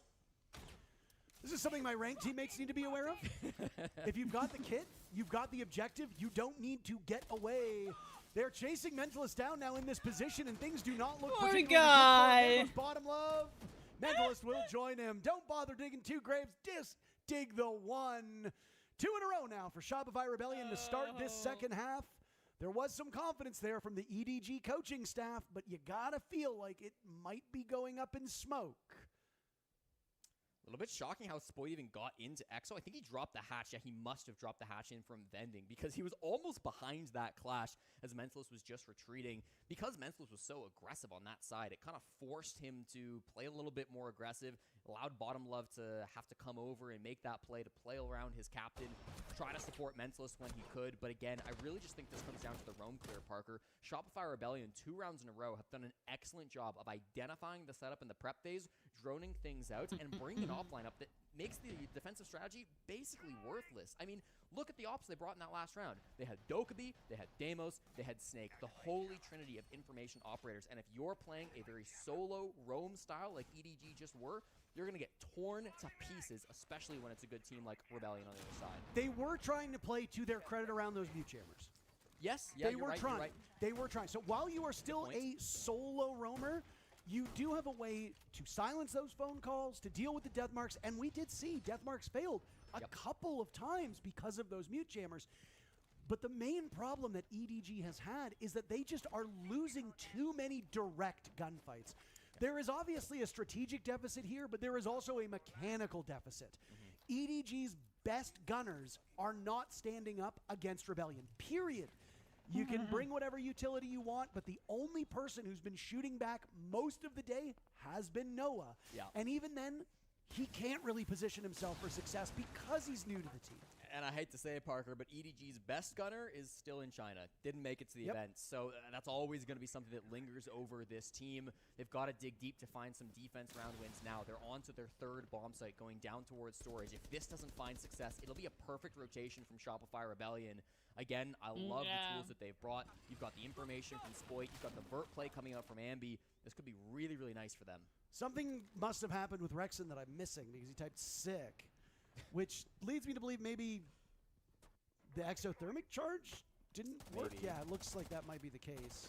It is a glitch right now. For those that do not know, that is a glitch right now. Don't have to worry about that for much longer, but the flashes come in. This top clear is so important for SR's attack. Rexen has taken over a lot of Spoit's operator pool, if you've noticed. And again, it puts Spoit in these winning positions. He gets 1 kill immediately traded out. Canadian get defuse kit down. Yes, he will. Out the window he goes. So EDG distracted by the aggression from the Rebellion. And because of that, Canadian is able to exploit it. Anybody who's played this site in any level of capacity knows how hard it is to win. It's very similar to the basement of Consulate. You've got a yawning chasm that you need to deal with. You've got players outside of the building. You're feeling the heat! On the Rebeller, damn! Double up. Mentalist picked off by Ambi. Canadian is looking for more. Rexen finds 2 kills. And Ambi will find yet another match point Holy. for Shopify Rebellion. Brilliant execute coming out from SR, Parker. We were busy watching the top floor, and that was important. But I think the key frag in the midst of that was the opening pick. It was a bit of a duel between Bottom Love on the Pulse inside of storage, and then Spoit just outside the window playing on that Snake. He actually had him on the pulse scanner, knew that Spoit was outside the window, but the second he pulls out the Nitro Cell to try to kill Spoit, Spoit jumped in and took down Bottom Love. And because Bottom Love was the only player on site for EDG, that was the go call for Shopify Rebellion. They immediately capitalized on the gap that they found. They jumped in the storage window. Canadian got the plant down. And as our good friend Ollie was saying, just in that last BO3, this is one of the hardest sites to retake in the entire game if the attackers can get that defuse kit down. So I said that. Wow, okay. I just said that. You said it? Ollie Moments said ago. it first? Ollie said it first. I'm going to give credit to my favorite caster here in Salt Lake City. But Oh my I got to work with God. him yesterday. It was a really great time, actually. I really enjoyed it. Hopefully we can work together more. But it'll pop the tack time out from Edward Gaming here. Way better than any other partners I've worked with recently. There's nothing I can say on this broadcast that will not get me either fired or banned from Twitch. So I will simply say fun, very funny story, very funny little anecdote. Noah right now sits at 8. So guys, next major is in Japan. You will have your full squad. Yeah, definitely. Yes, and wish would have been here. It is never something we delight in nor enjoy when teams have issues with personnel. Hot and cold subbing for wildcard. Wolves not able to get their visas. Direction unable to play and having Noah sub in. Obviously not ideal. Twisted Minds also having issues as well. Should It like is say really like unfortunate. Minasan. And It does put a bit of a stain on EDG's Re, time here because the re, question would be asked, EDG, what would have happened if re, that Enterprise re, Creative direction was actually on the squad? EDG. Could it have made that big Should of a say difference? that. Possibly, but I think another thing That we means aren't that you're really cheering accounting on for is your ED, motivation. Edward If you Gaming show up with a sub, in Japanese. some of these players might already be resigned to the fact that we're going to go home. Sure. And that already can cause issues before you even get a single second inside of the server.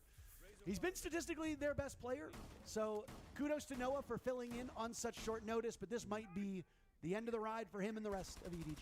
I want to see a big round again, backs against the wall. I'm looking for a big round from On July, Parker. He was the only player to go positive on EDG yesterday. I still want to go to Japan. Second map against Shopify Rebellion. If I would get, He's been one of the I don't strongest think I would players. get the. It's gonna be the battle Don't of think the I seasons know to that I start will this not one get an off, though. invite there Spoit, the main because Japan is so character far today for away Shopify and it's a Rebellion, limited massive budget. frag I to hit like. double digits, tied They up the only band pick like now. 3 guys SR from the have just Nordic looked countries to so go good on some of these into those attacks. events. EDG had one lifeline to try to bail themselves So- out in this final quarter. They banned the Snake, but it's made no difference. They on the didn't even opening take pool. Guitarnia Spoit, this time. right now, to be honest. best entry stats of anybody in this server, best KD of anybody in this server, highest What did I EPS pick? of anybody in this server, and the second highest cost of anybody in the server across both maps, one not even was- just this map. That is cumulative. So Spoit tweeted out not too long ago, just, be ready. Be prepared. Remember this moment. And I know that you could argue about the caliber of opposition, but Spoit is still making That his is presence not. known. Don't count out Rexon. He's also now broken double digits. Macy Anthony, J. Spoit, and Rexon, all 10 or above. EDG left to just Carpe and Bottom Love. Carpe did give us a remarkable clutch in 3K. Does he have more gas in the tank? Spoit goes down at the hands of Bottom Love, who will smoke his way out of that position. Carpe's gone. Bottom Love in a 1v4, and Rexon shuts the door. EDG, the second team eliminated here from Salt Lake City as Shopify Rebellion march onward, hoping to be another team to play their way into phase 2 tomorrow. on A necessary result from SR. yeah, I'm not surprised that they won. So like I said. But yeah, so when it comes to content creators for going into Japan, I don't think it's going to be anything because they picked only 3 people in the Nordic countries, and they pay. One of them was like Pengu, and they said Pengu was too expensive for some odd reason. And then they have Katja and Sandra Cass. So it was like Canada. They only had 2 people, like Varsity and Caldane. So like in UK they had like 6 people. So it's Rolo, Charlotte, Kudos, Fresh, Effers, and Alicia, which I'm not surprised at all. escape phase number 1. For EDG, they were dealt a blow, losing. So, kudos. yeah, I don't think it would be anything. Yeah, really massive for SR. Of course, this is a big win for them. Now giving their congratulations over to the EDG guys, and you got to feel for them a little bit. This was a really tough situation to be in by Edward Gaming. They can leave, I think, Salt Lake City with their head held high. I'm excited to see Absolutely. We're not done just yet. At least one more game awaits us. Sit tight. We'll be right back. One more game.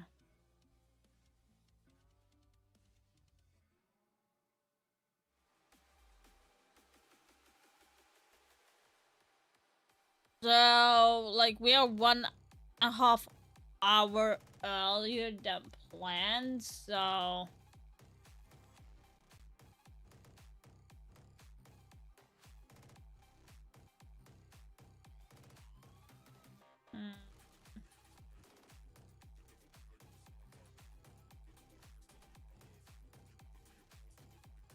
I like to join in the middle.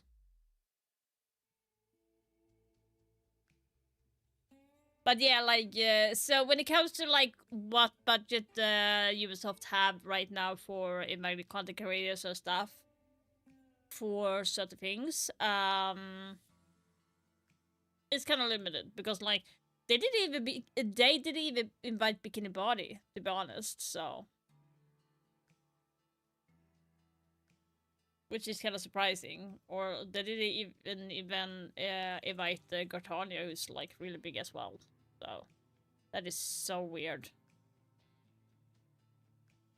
So they like when they said that they didn't have enough money for Pengu, so they took in Pengu and ditched the other content creators just to afford Pengu. I'm not sure if it is like that. It's just like rumors. So far. One more game. Good job. You're like 45% the way done. Damn. Only 45? I think it's more. Tomorrow, guys, I will, like, the matches tomorrow. I will be able to watch, like, 1.5 games, because practice is starting at 8. I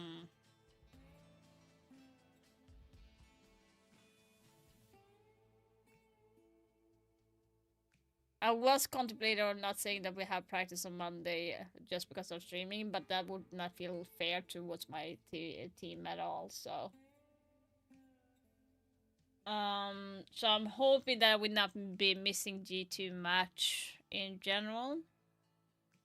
I'm kind of scared of how it's looking for tomorrow.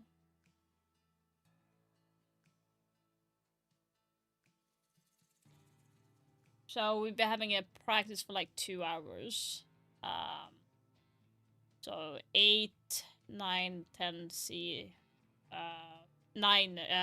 The match is going to be at my practice is starting at 9 CET, by the way.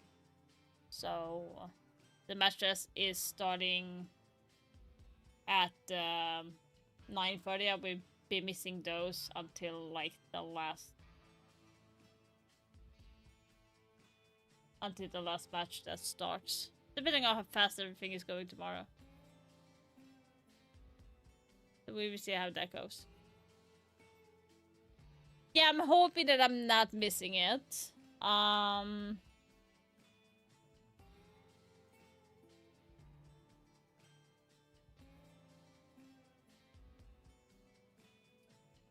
So on Monday, I'm kind of like a little bit scared. Shopify Rebellion, they take down EDG and move on to phase 2. Spoit, Jesse said on the cast, that's just what the doctor ordered for Shopify Rebellion. Does this feel like this win was healing for you guys? Yeah, I mean, of course. I mean, in today's game as well, we focused more on the, ourselves rather than the enemies. Like yesterday, we played Falcons, and we did some counter stuff.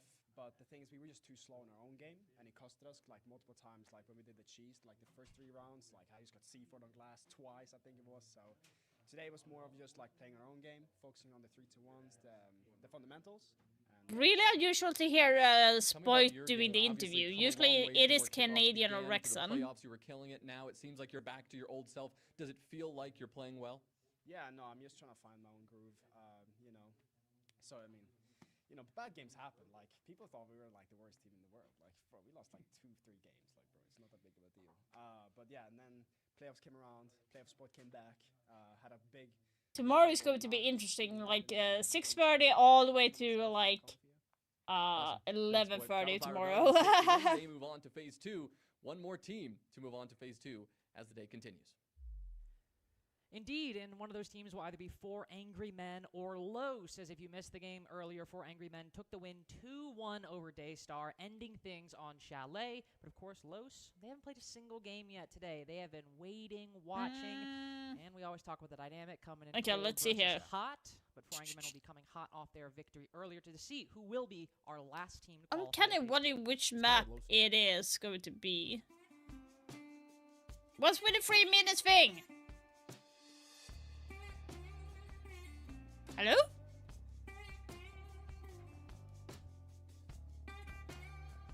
King Stompin', Shaiko, you're gonna go crazy. Yeah, it's going to be so fun watching that game.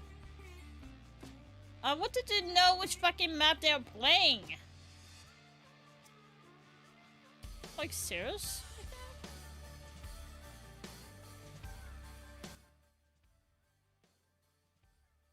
Okay, I don't know which map they are playing, so... Let's just go and check a little bit here then. Just 2 minutes, let's wait, why am I doing this? I can just do this. Haha.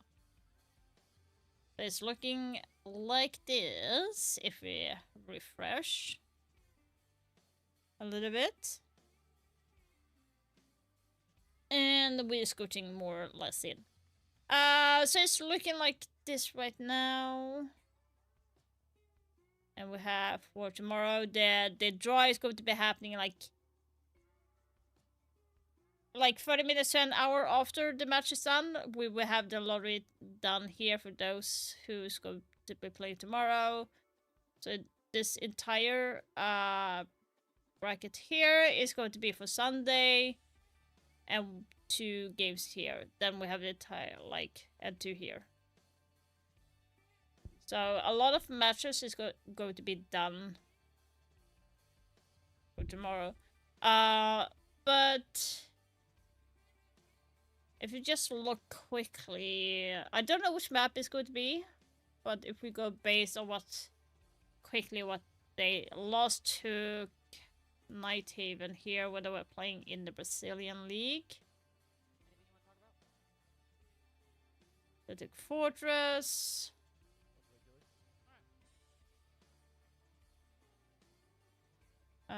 Chalet. Do I believe that loss might go into Chalet? Because I think that was the best. They have bank.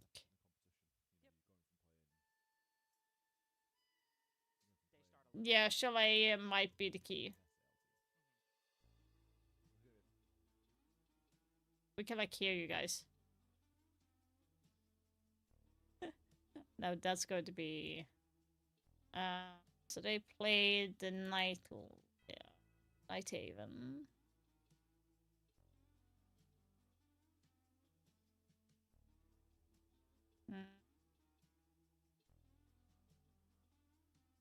Labs.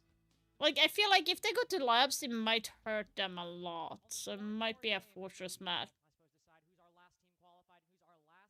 Eliminated. We just saw I'm guessing. I'm just going to say quickly because I don't know. But I'm saying Fortress and Chalet. I'm saying. So 4 Angry Men takes Fortress. And Fortress. No, they just played Fortress. Kind of is a little bit of a dark horse, isn't it? Yeah, I do believe they will go back to Fortress. And then we have Lost going to Chalet. If anything, maybe for Angry Man we go to Border because it's a simple enough to play. That or in the clubhouse, because it's an easy fix to play when you are having trouble with a player that you're like not playing.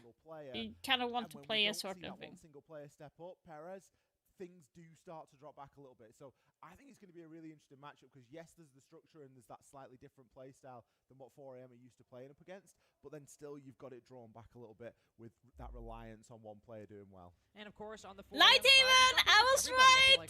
Over the course of that series, not only no, I was not. I said Fortress. I was thinking I going into the game, but pretty much everybody except him, it felt like, had some kind of big moment. I had Lighthaven in my mind, but like feels like everybody kind of has had. No, fuck! I should have said that. I was talking about it earlier, but I was like, nah, I ain't going back to Light. Player that is very well known on this roster, the only remaining player from the old Los Core that we saw play in the SAL last year. We'll see how it goes now. Of course, the maps, as you can see, Nighthaven Labs. Border and Consulate. Oh my god. This day with all the way at the very I was beginning. so far off, guys. Observe them, but not really quick enough to really formulate any. I was so far off, but like I was looking very quickly and to see what it was that they given that fact. Big shock. We're going to go back to the hard breach denial bans we saw earlier, and I believe also the same Grim Capital bans we saw earlier. It's been a very common combination today, hasn't it? That's the kind of combo that we've seen more often than not. That Cade, Bandit, and then Grim and Capital all being removed there. And like you say, I don't think this is an instance where we're going to be seeing a lot of counter bans. Just to run over the maps really quickly. Obviously, we're blitzing through these games. We've got Nighthaven Labs coming up right now. We're going to move into Border. Labs being a 4AM pick, Border being a low pick, and then a decider of Consulates if we do need that. So you can understand the sort of willingness to play over on Labs from 4AM because, as we've already mentioned, it's a map that they have played quite a lot to get to this point inside of Salt Lake City. I do want to say loss and they've, of course, played it because they are playing in the higher league. No real surprise there. Than for 4AM. Like if you compare to what series they're playing, I would say like Lost should be the better team. But for now, 4AM going to be starting off on the attack here. Not side that they were, the best at earlier on today. It was really their defenses that shone out on Labs, but it was still a side that we saw some nice ideas coming out from them, given that we've got very similar bans. I don't see that that's going to change too drastically. No, it won't. And at least on the 4AM side, as you said, this half was 3-3 earlier when we saw them play against Daystar. And basically one of the main issues we kind of saw consistently on this attacking side was getting a bit too tunneled in, getting a bit too boxed in by the defense, and not really adding additional angles to things. We saw it one time, actually, and it resulted in a... I'm surprised that they're doing him. That looked...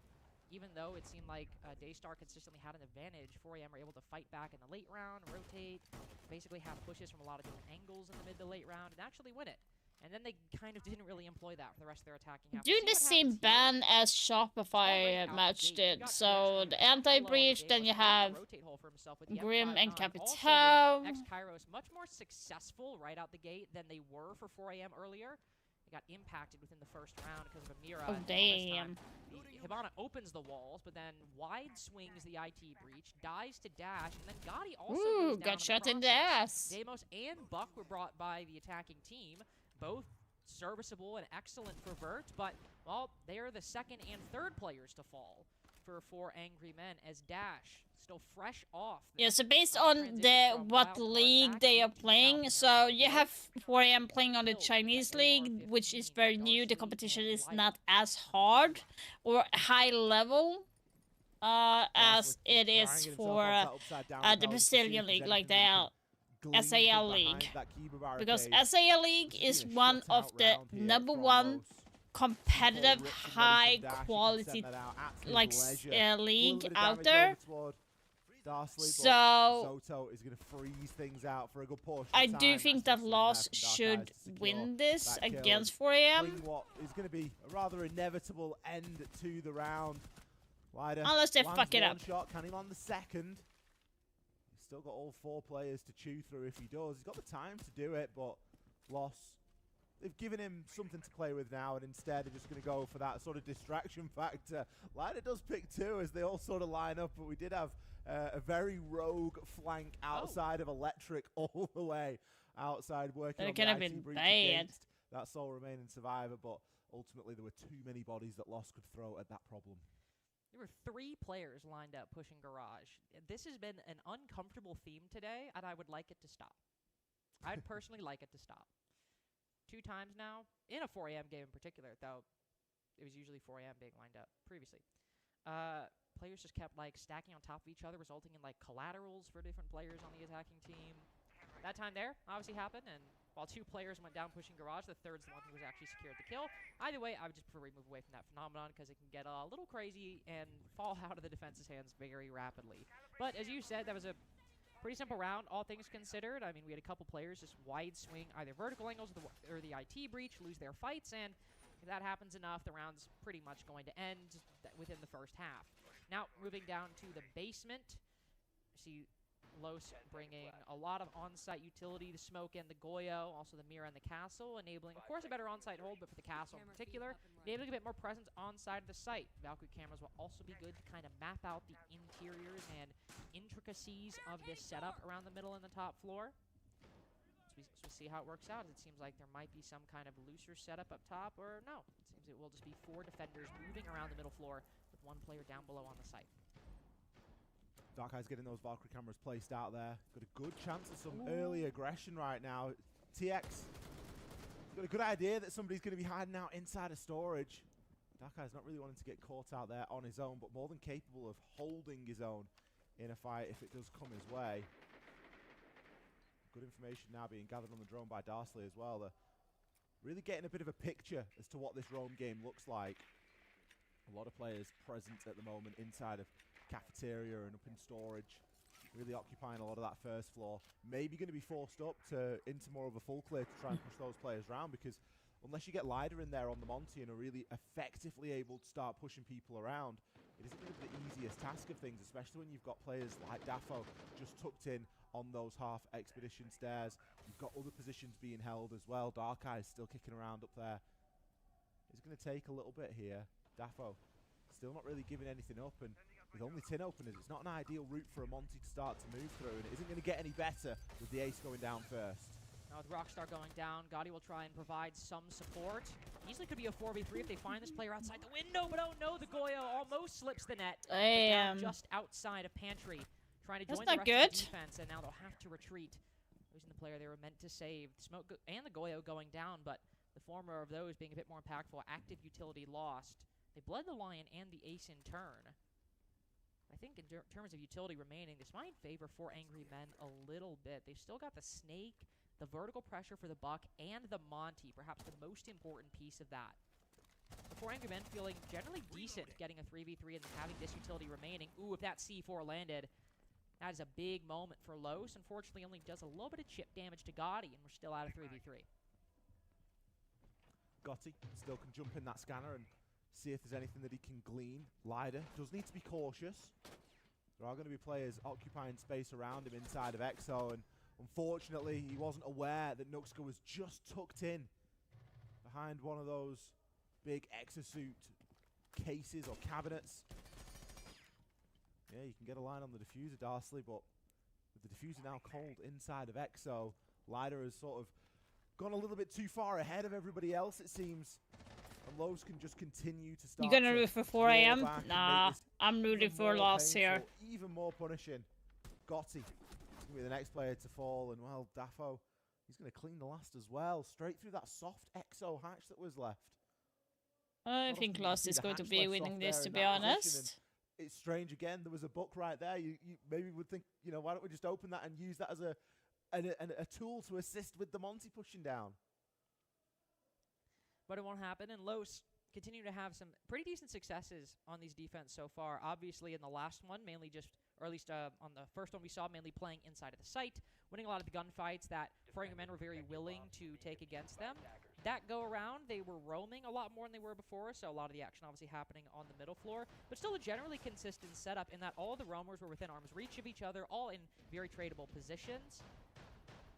And then, of course, when the mid-round happened and they started to get some more information, they kind of realized they could push a little bit further up the Exo stairs, maybe even get the Valkyrie inside of a gap. Really just consistently good calls, and being quite aware of the situation, how it's developing, how it's progressing. So Los looking very, I would say, warm on these defenses so far, even though they are coming in without having played a game today, clearly showing up ready to play and looking very sharp. 5 seconds to go. Quite like this from 4am.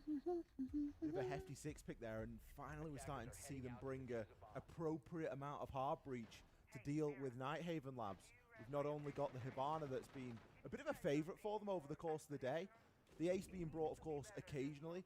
We do see the ace be brought now as well. Now, the mirror windows are going to be a factor, and Dafo, you can see, he's already placed one of those out on the IT breach. He's got the other looking over toward connector. Some pretty nasty trips being placed out as well. So that is just going to be a labyrinth that Perez is starting to generate. Should be able to get these walls open fairly easily here. Perez, no impacts to... Oh, that you dare run through that. Slip himself back into electric. But no one's going to be able to get through there without him knowing about it. That's insane. Literally just like, just this massive tripwire covering the perimeter of the room. I love that. Nobody getting through. Rockstar once again, applying those X-Kairos to the IT wall. Will leave Lida with a lot of Selma charges. Probably dedicate over towards the generator and the electrical side. Oh, but again, this ace goes down early. Perez just wide swinging. The connector breach, I think. Shots connect directly with Lida's head. And, well, you brought that redundancy, and now, unfortunately, it won't serve you very well. Rockstar with 6x Kairos remaining. And I was about to say, I think there's one pocket reinforcement, so the defense, if they wanted to, could reinforce next to that mirror window and really make 4M's life annoying. Nux going to find a kill over on TX. The mirror window is going to be surrendered right now.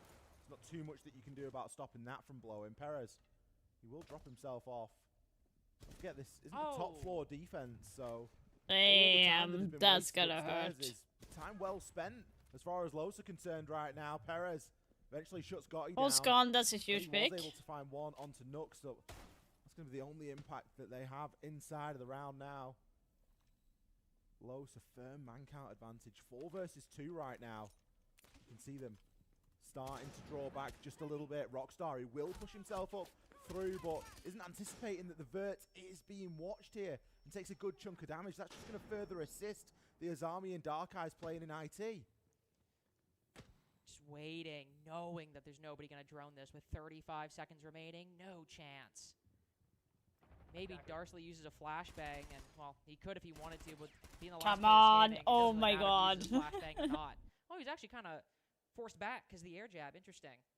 Not shooting the air jab as well, probably just to try and give Darsley or give the Nomad some false sense of security. 3 rounds in a row now for Los. Really good stuff. Might even see a tactical timeout from 4 Angry Men at this point. Might see Eden try to run through a game plan because these defenses have not looked particularly close. The timeouts from Eden have typically been quite good as well. They've been very, very precise. Like I said, I do think Los is going to be winning because they play in one of the most competitive league. You have like FaZe Clan, Liquid, W7M, like so many high tier teams. You're facing them. Ain't no freaking way they should be losing against 4am, and that's not to throw any shade that they are not a good team, but they're not up there yet. Is that Los are pretty much walking all over at 4am, and we are consistently seeing the same problems be brought up. It's a lack of control, it's a lack of space. In some areas, it doesn't even matter. Do you like the keyboard that he's having there? Used, generated, or exchanged correctly. A lot of it's coming down to the gunfights. That's exactly what I was going to say. I mean, and the paradigmatic example of that for me last round was that fight between, I believe it was Perez and Gotti. Gotti gets the kill on the player, like, swinging into lounge, and then Perez is flanking from behind, and he's, like, so far behind the other swing that this is just, like, a straight-up 1v1 that Gotti's ready for. He turns around and is pre-aiming the angle, and I could, as the 2 players are about to meet, I was like, oh, he absolutely gets this kill. There's no way he doesn't. See right there, gets that. I thought for sure he gets Perez there as he swings around the corner. Still loses the fight. Even though Gotti's ready for it, even though it's 2 isolated 1v1s, still goes down and gets traded. That's a good example where, you know, Perez, if he's, I'm not saying Perez necessarily did something wrong, but if, like, he swings a little earlier, no way Gotti gets out of that. But because he swings later, it is a pretty much just straight up 50-50 that Gotti is ready for. The fact that he still wins it, it's indicative that even when things are going right, as you said, the gunfights just still aren't going for Ingerman's way. And when everything is going against you, and then also you can't win your fights, that's usually why you go down 0-3. I mean, there's only Nux that's died twice, right? Everybody else has died once, and as you say, it comes down to shooting at the end of the day. Siege, as much brilliant utility as we've got in the game, you've got to be in the right position to use it. Looks like confidence is starting to swell a little bit on the side of Los as they're going for some pretty extended spawn peaks right off the rip here, but everyone going to be able to get up to that platform fairly safely and operate inside a connector terrace. Darsley straight on it to start to move and open up these connector walls. Now, as we mentioned, timeouts from Eden have been good so far. Not only have they netted one round, in some instances they've netted as many as 3 or 4 in a row. So that little bit of guidance can be very crucial. But it's going to have to be a hell of a lot of guidance this time, not just a little bit, to really change this tide. Good drone being placed underneath. Gotti keeping an eye on those flanks, knowing it's something that Los have done before already, so anticipating that that's going to be something that's done again. Now trying to deal with these Denari trips that Perez has been setting up, this labyrinth we've been talking about inside of Connector and Electrical. Zafir, not a bad way of trying to deal with that, and a bit of drone information just to be able to be a little bit more precise with that lifeline. Nade banked around the corner will disrupt part of that network, but ooh, not even in its entirety. Dedicating a lot of utility to trying to disrupt this. So much value just from these tripwires. Damn, they're not. Okay, I think Dinar is. Yeah, they call it bad Dinar, so that is going to be a rough time for them. 50 HP. This is draining so much time. Yeah. Maybe they finally got part of it, but not even all of it in its entirety. And then you have the smoke. You have water with a C4 as well. Like it is like hard for 4AM to come in. Is shot. I mean, that's what, like a minute and a half. That's crazy. It's 4 nades. It's a full lifeline. It's stuns. It's everything. All the focus so far has been toward getting this open. Lida's even had to you black mid. You can go in. Enable this sort of push. It's just so hit that shit. Telegraphed right now. That really, what can 4AM do? Do they double down and continue to try and bang their head against this wall, thinking, well, we've spent all our utility on it, we may as well try and make something happen, or are they going to hit a rotate, or are they not going to be given a chance? Well, I mean, we saw earlier on Nighthaven Labs, when they didn't have this issue, they still tried to bang their head against the wall and continue pushing through this exact same breach. TX will get 2, why would you swing that? In the 1v2, it's not as dominant as it might otherwise have been. And with Dark Eyes on low HP, that Arex does a lot of damage. Like, I don't know why he swung that, to be honest. 4 in a row for Los, and, you know, I obviously want to put a lot of importance on those Denari tripwires. It drains so much utility, so much time, just an honestly comically large amount of basically every resource that 4AM had at their disposal. But also earlier when there was less crazy bits of utility, when it was just reinforcements and breaches and mirror windows, they still got stuck on that side. They still had a heavily telegraphed pushed all from the connector position. The exact same thing we saw against A-Star. It's you know, not just the Denari trips that are making things hard. That's the focus, and that's the nice thing that, you know, it's very easy to sit there and talk about that because it's so it's obvious what's happening. But like you say, it's not the only thing that they've been tripping themselves up over. 4 rounds in a row for loss. 4 opening picks in a row for loss. Again, really starting to struggle to see signs of life. The only couple of kills that were got there by 4AM were kind of times where lost players are just sort of throwing themselves and they're just going, you know what, time's short, we've used all the utility, we've got a man count advantage, we've got some guaranteed players tucked in here. It's troll time. They're not going to troll. I'm just going to go and send myself at these couple of players and see if there's anything that it's I can do. Going good. Shopify won very easily against the and that's not something that you want to be saying at round 5. Edward Gaming. Especially on a map earlier that you obviously won. There was like a battle between the Swedes, between Noah and Spoits. So Castor and I were kind of trying to decide who is going to be the king of Swede, and then Spoit wrote radically like different opening side of Nighthaven. you from the one we bastard saw against Daystar earlier. in Swedish Worrying in sign game at this chat point. It against is a Noah, very worrying but they sign wrote for it 4AM in chances Swedish, so of this it was series. like even more funnier. Continues. So I just clipped that and put it on social media because it was so hilarious. Last time. As Boyd rarely writes anything in Swedish on like a Pro League match at all, so. As those kind of just retreated downstairs at their own pace, at their own time, and traded out the attackers as they pushed in, but still kind of escaped with a pretty decent position. And right now, this game between 4AM and Loss is like 4-0. Like 4AM, like I said, 4AM is not going to be winning this because they are not up in the higher. Flooding at the moment in through Animus.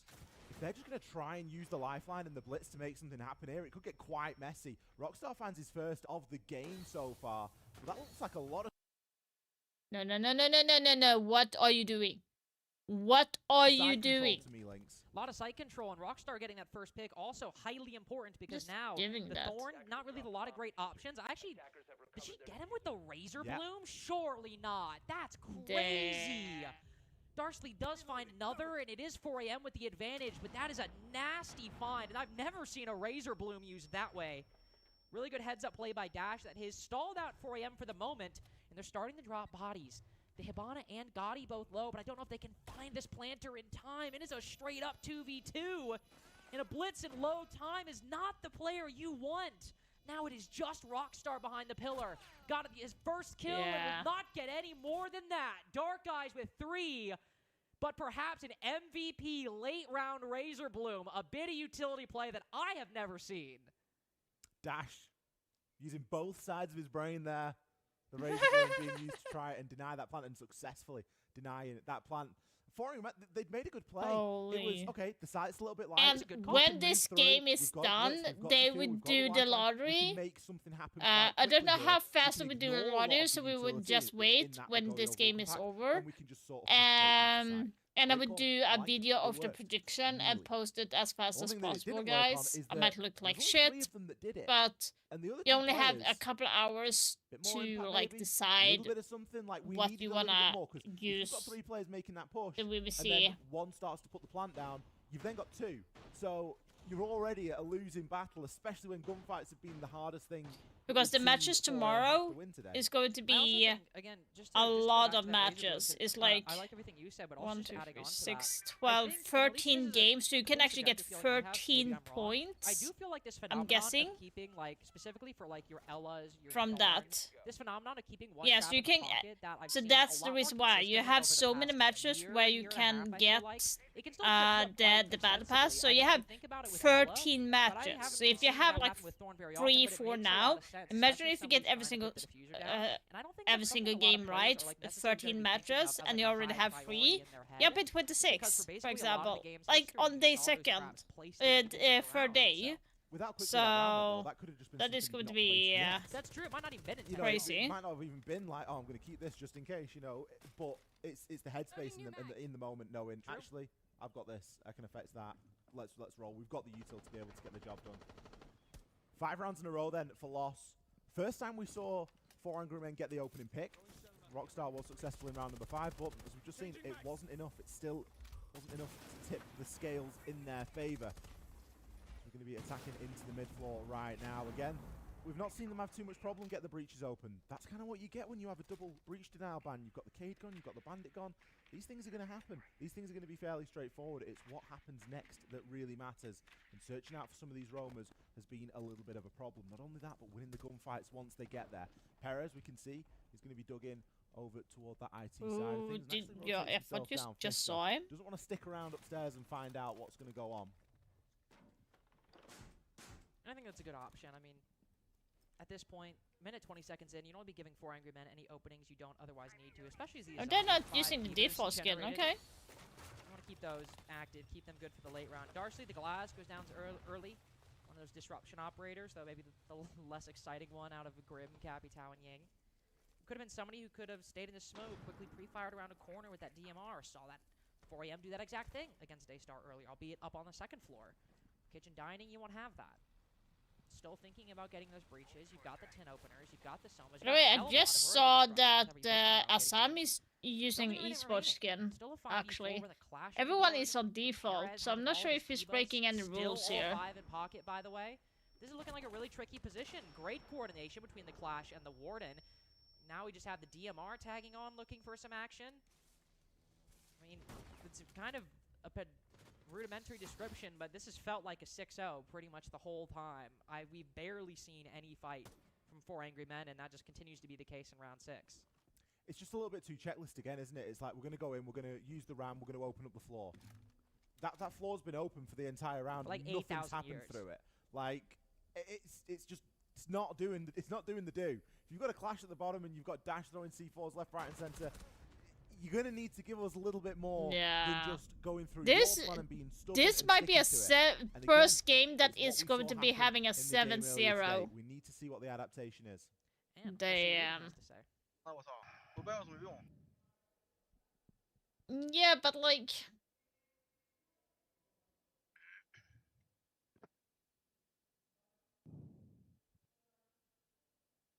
still I haven't seen a single one.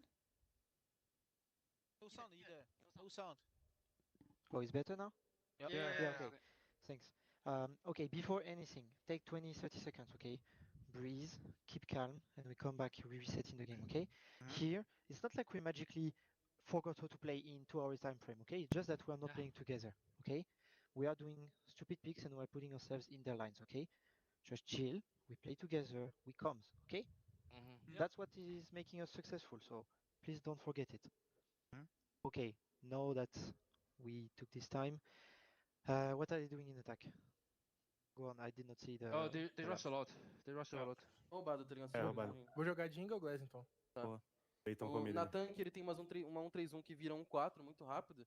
E o cara então- começa a água e desce rapidão água. Pela água ele desce. É, eu anotei pra gente fazer o semi-garagem e a gente pode começar a nossa caçada pela água, entendeu? Com Darkhaze e Nuzga dobrando água ali, entendeu? Alguém pega o back dele no L ali, consegue? Isso, eu pego, Tá, eu pego. fechou então.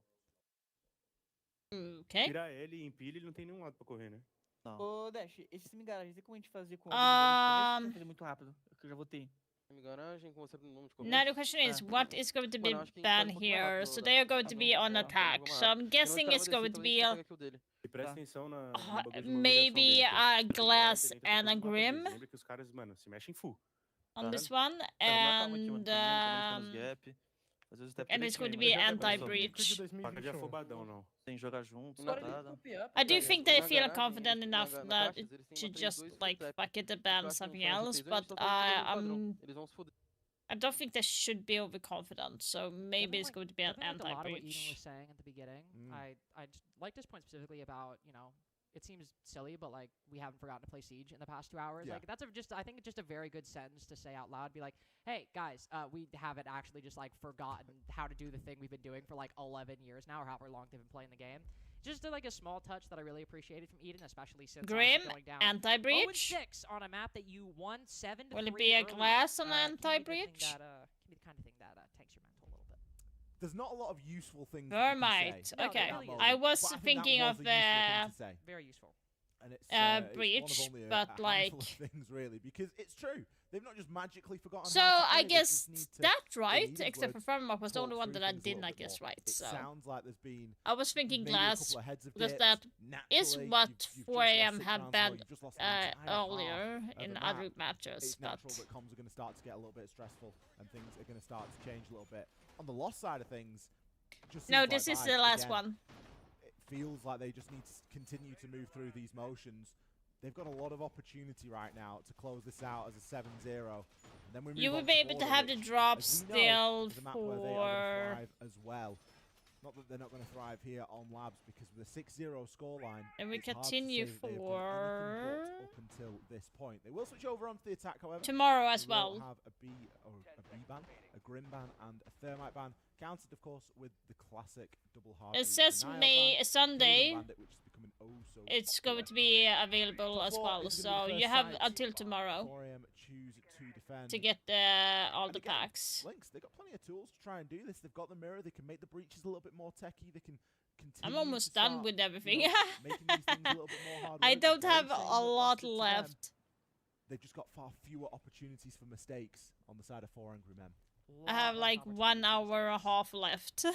One thing, Otherwise, other I've streamers gotten during the time was everything. mentioning, that he thought they might like to rush a lot, and that might be true. Not saying it's wrong, but at least in this round, definitely it does not seem to be the case based off this lineup. And so, as you mentioned, a lot of tools, we can see being put to good use right now. Shock drones taking down a lot of those F-Knots quite early. No, almost gets the near window. Body blocked, unfortunately. Though I think no, it's just broken, not completely destroyed. Actually, can't tell if the glass got taken down. No, it's just cracked. Unfortunate, as Paris almost had the craziest Twitch round pathing of Salt Lake City right there, but lightest thigh body blocks the shot, and now still alive to use this C4 and aim it over towards the connector breach. As it is a 5-man hold of the top floor, nobody roaming at the moment, all playing generally shoulder width apart. Means we're probably going to have a bit of a slow middle round here. I did sort of raise a little bit of an eyebrow as well when I heard Eden say they like to rush, because it's not characteristic really that we give any of the SAL teams anymore, is that sort of rush strat. It's far more structured than that. Dark Eyes. He's in the 6 mix a.m. right now. Takes down Lida. He was lining up a shot over onto Electrical earlier. Gotti. He's going to find a brilliant C4 there over onto Dash. One of the downsides from not playing. So I Nomad, May you can't just 10th, block off that electrical door and stop 6:14 players a.m. from having a little bit of a GMT stretch out plus there and sending 2. the C4. So I guess you have to Gonna be a key take. barricade there to slow things down, but shotgun in this position is a classic. And it's going to be Gotti tasked with trying to hold onto it. What a shot over onto Dark Eyes. A lot of work being put in on Electrical at the moment from 4 a.m. and that could be enough to swing the tide, at least in this round. 51 seconds left. There are still 3 players from Los alive. We've got 1 Toxic Babe canister in Rockstar's hand. Last one just escaped, and 4AM maintained their advantage. Both Dafo and Nox stuck around the electrical generator. Okay, so it is CET. It says here CET, so 6 a.m. 6 p.m. Or 6 Azami close around the corner. No way he gets away with that. Azami trying to land the trade. Ace almost lining them up, but the Fender gets it. Now stuck in the 1v1. He's got info on the Azami's position. Might just land the pre-fire, but no. Okay, 6 in the morning then. A nail biter towards the end as 4 a.m. get there first. A 1v1 to keep your team in it on 6-0. Geometric not time. A position that you want to find yourself in there. You want the rounds to be a bit more decisive than that, but you can't always choose how they're won. And 9x19 against a DMR, probably the most cursed matchup you could be taking that 1v1 against. I know, yeah. I mean, Nux had already done so much. They'd already been able to deal with the smoke. They'd already been able to They had filled their quota for round number 7, and then some. That shot was crazy with the SMG-12. That's also crazy that he hip-fired DMR'd that guy from around the corner. And oh, that was close. TX was on very low HP at the end of that 1v1. Could have been 7-0 right there, but difference between 7-0, 7-1, even 7-2 to an extent, really splitting hairs. We're going to need to see a lot from 4 Angry Men, or see very little from Los, conversely. Really yeah, what you see on your Twitch is the time zone that is converted to your time. So you don't have to think about like if it's going to be NA time or something like that. It's showing your time. It's only when you read it from Ubisoft that it's not converted. Only takes one overperformance or a crazy shot from Dark Eyes, combined with, say, a blitz push from it will probably be on for like a couple of hours, or it will be extended for tomorrow, since 2 matches are did disappear, so you probably get extended time for that. So be aware. I think there's going to be extended time. Trying to clear out any of these roamers or anybody on the site later on.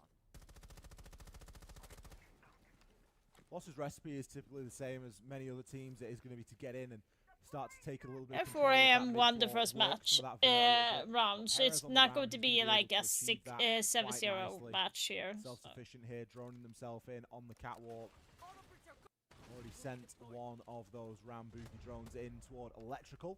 But doesn't need to be there to sort of line it up and follow it in. Can instead make his own path. It's going to be Dash taking down Gotti to start things off. Damn, some beautiful timing. Oh, so it's as Dash finds himself a third. What the fuck? Rockstar. That's a win. Well, oh my god. Already got a 1vx, but this time it's a 1 versus 5. Yeah, that's the reason why, like, the two matches that was disappearing, that's the reason why you have 3.5 hours left. Like, it's not like it is for me, because I, like, I've been watching every single minute. But with one player around the corner, it is not going to happen. 7-1 will do not all that different from a 7-0. It is just as dominant in the grand scheme of things. And how Nighthaven Labs has changed for 4 Angry Men. Night and day difference, really, isn't it? And I think that's one of the things that they're going to experience when they start to come up against one of the bigger dogs here. Lost. They are from a big region. They are from the SL, and they play some cracking teams week in, week out. And they have really made a mockery there of 4AM. We're going to go cut to a very Like I said, I'm not surprised that Lost won this one, because they are just the better team, in my opinion. That's why I did think that, based on what they were going to be facing, I thought for sure that Lost was going to be winning against Enterprise and stuff like that, so that was a little bit different.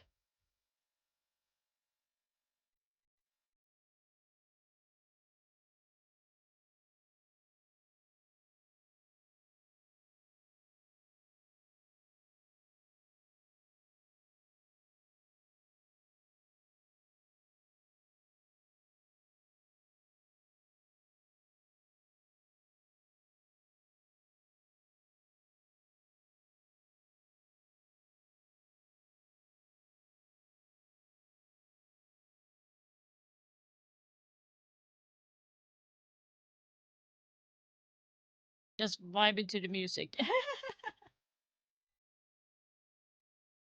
I think I missed an hour yesterday and an hour today, yeah.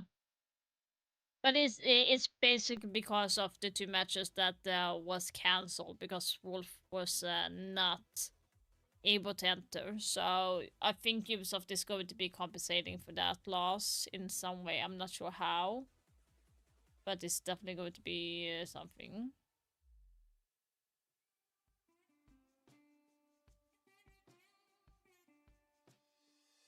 Ooh. Holy smoly.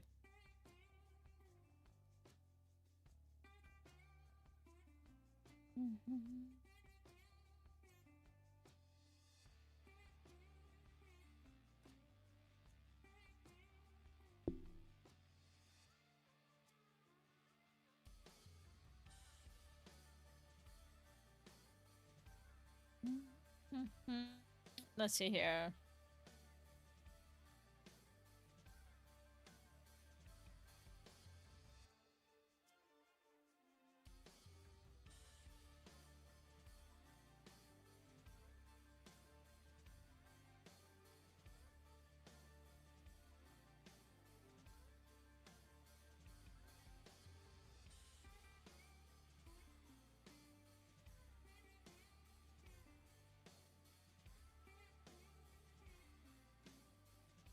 Let's see.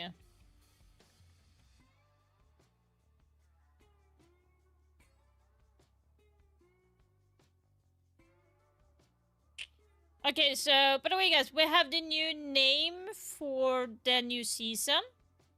That's why I'm like being quiet for a couple of seconds here. So, are you planning to get any of the esports skins? They are 10%. Yeah, I do have a couple that I want to get, but I'm not sure which one yet, though.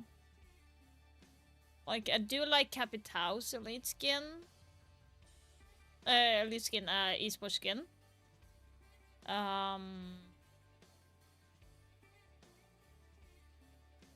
Like, I'm not sure. But the new season's name, guys, is going to be System Override. And that is based on 2 Dokkaebi. So we do have a picture here. So let me just see if I can show you guys. And this is what we have.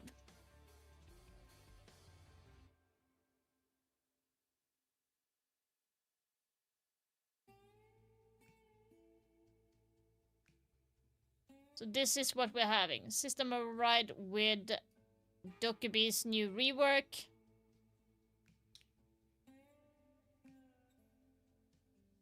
I don't have the Kapitowski. No, I don't.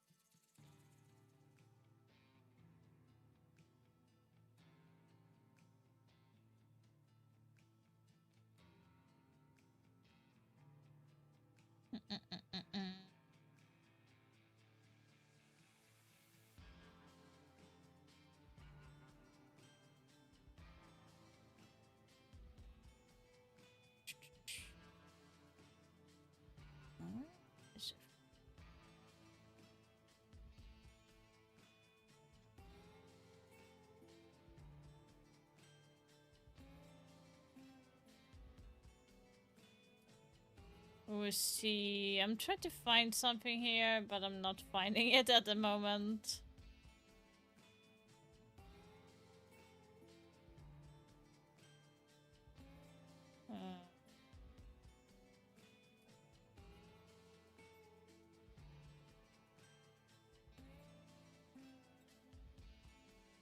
Let's see here.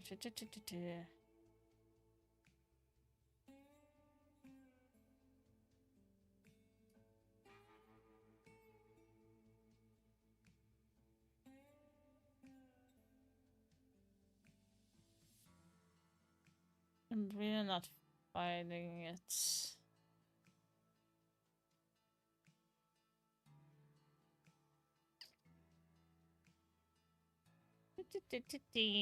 Where are you?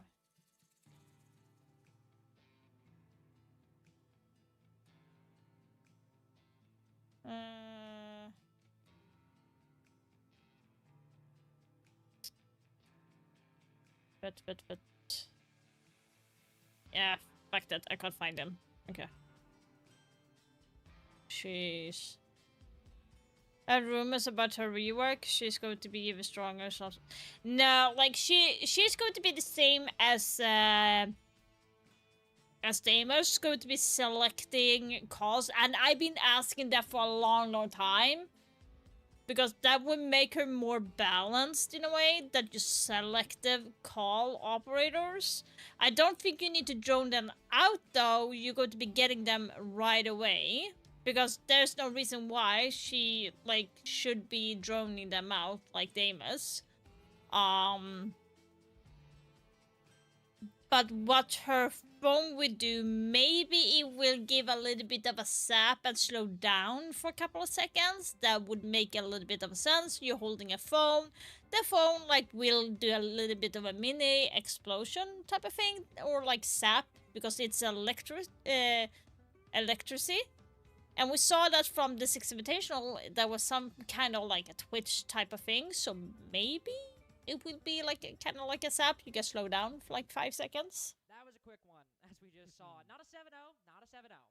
But a 7-1 is basically the same thing at the end of the day. Nighthaven Labs quickly dealt with by Los, and now we have Border coming up. So I do have my Los is shooting that straight on Nighthaven. I have a feeling Border might be similarly feeling. Border is going to be a map that suits Los a lot better. And we got the new map Casino. That is going to be fun. With the region that they are from. It's going to be coming, and we have the new rank system as well. With the placement games as well. And no hidden MMR. What you see is what you get. I'm like, oh, the season is going to be so good. Purely because from what we saw on Labs links, there was just a gulf in terms of gun ability in a lot of cases. I mean, especially by the end of the map, I mean, I want to say, I think some players still had, like, extremely minimal amounts of kills. Yeah, 2 kills for Rockstar, 3 kills for Lida and Darsley apiece.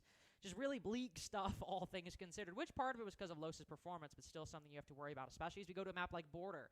As Ali mentioned, if the gunfights were lacking on Nighthaven, then on Border, if it's lacking, it is just going to punish you even more. And something we talked about yesterday, something we talked about earlier, when we saw 4AM play on Border against SR yesterday, it was all 12 rounds, to be fair. But something they struggled with was clearing out some of those power positions, and if I'm thinking about who might win a fight against Dark Eyes if he's playing like CCTV with Aruni, right now it's nobody on 4AM based on Nighthaven Labs. It feels like nobody's winning that fight. And I think that's it. And to throw it into a We bit of see, context, we see. it's not like we sit here and hold SR as being on a pedestal for their ability to play border. It's not really a map that they play a hell of a lot over inside of the NAL, and it wouldn't be my first choice of map if you said, if you think of SR, what's the map that you think of? I wouldn't be picking border. I don't think it'd be my first, second, third, or fourth. So again, you throw that into there and you start to wonder. But each team has a map to pick inside of a best of 3. It just so happens that Lost chose this one, and I'm sure they've chosen it for a very good reason. 4 Angry Men yet Border. to have a significant impact. Okay, in this series. On Nighthaven Labs, but we're going to need to see a hell of a lot more out of them than that. Mira. If we wanna make it any further here at the Salt Lake City Major. Asami? To see a big performance out of 4AM starting on these defenses. Also would like to see no hard breach denial bans. When we moved out of Nighthaven Labs and Clubhouse, we were treated to some different fare. But Ollie and I have been cursed with these defensive bans. But I believe that Los will make Asami, okay, I got that right. Ying was a wrong one. I thought Glass would be the ban. Maybe it's going to be a Grim instead then, because they're banning Ying, so it's going to be a I think a lot of Grim. those disruption operators are going to be the name of the game. I've never really thought of Los as like a particularly deadly shield. It was team, Glass, particularly okay. Nux a long More time, than and this often time. plays the shield. Okay. It's not really like Okay, it one of was the main shield 50% players right in at SAL. least. I said Glass But and Asami I will in say, that the book, ability so to 50% use right operators like Ying, in like just them, to get guessing good value how out of them they is will something you play. don't have to worry about. Same with some of the intel ops as well. So I think Okay, so focusing on Lost Ying is going allows for an 4AM, aggressive like play Lucius here. made, So they go good with prophylactic. Snake, they go with Damus, and that is for clearing out very fast. Probably underneath they're going to be clearing that very fast. They will use Damus probably need to push out their enemies from CC. They will use Snake to get the right position, and then you will have Monty pushing in through break probably. Give them information, and then you have Twitch going in as well to maybe take like possibly like the utilities that is going to be inside there. Do believe that maybe TX is going to be playing in CC, or maybe it's going to be Melusi. How self-sufficient and how quickly they can move through the map with that Auton scanner. A couple of changes, maybe not going to see the Monty, but still at least going to see a shield, it seems, in a Blackbeard. Daffo just going to round things out with another global, some more. Okay, so the change from Blackbeard. Lion there being chosen. Sophia Blackbeard the Lion is dead, so they get rid of the Monty and Twitch. You really need to keep a good control of. Okay. Like that Thorn Razor Bloom from Rockstar. I think it might just fly under the radar a little bit with that window already being opened. There's a chance that somebody might miss that just being there on the sill. It's also a Razor Bloom that kind of is indicative of a good understanding of player behavior. Like, sure, that Razor Bloom, technically speaking, is super visible. You can shoot that from a lot of different angles. But most people obviously don't rappel up the side because of the armory wall. And if people are up at the front, they're probably going to have triggered the Razor Bloom because the main way players approach this area is from the corner that the Snake is at right now. And so it's an understanding that even if it seems in theory highly visible from the angle that players always approach it at, oh, not visible dangerous. whatsoever. At the beginning, Dark Eyes gets the first pick with a shotgun, taking down Gotti in the 90 hallway. TX next up on deck. Rockstar might find one fighting in CCTV. No, In general, Lost, 4AM what seem to the have fuck? a little bit of fight left in them. Fuser dropped inside of CC at the moment, though, with Perez around the corner. Can use that Soliton scanner, can use some of that secondary utility. What a comeback from 4 Angry Men. 3 kills in a row. Well, Perez has exact information. I think on Lost Rockstar's went too position at the aggressive. moment. Seeing that Razor Bloom, we'll have even more information with this Soliton scanner. There's not a great deal that you can do about it from there, though. There's another Razor Bloom that's been placed as a replacement. That information that's being gathered from Perez, who can he feed it to? You can feed it to Dash.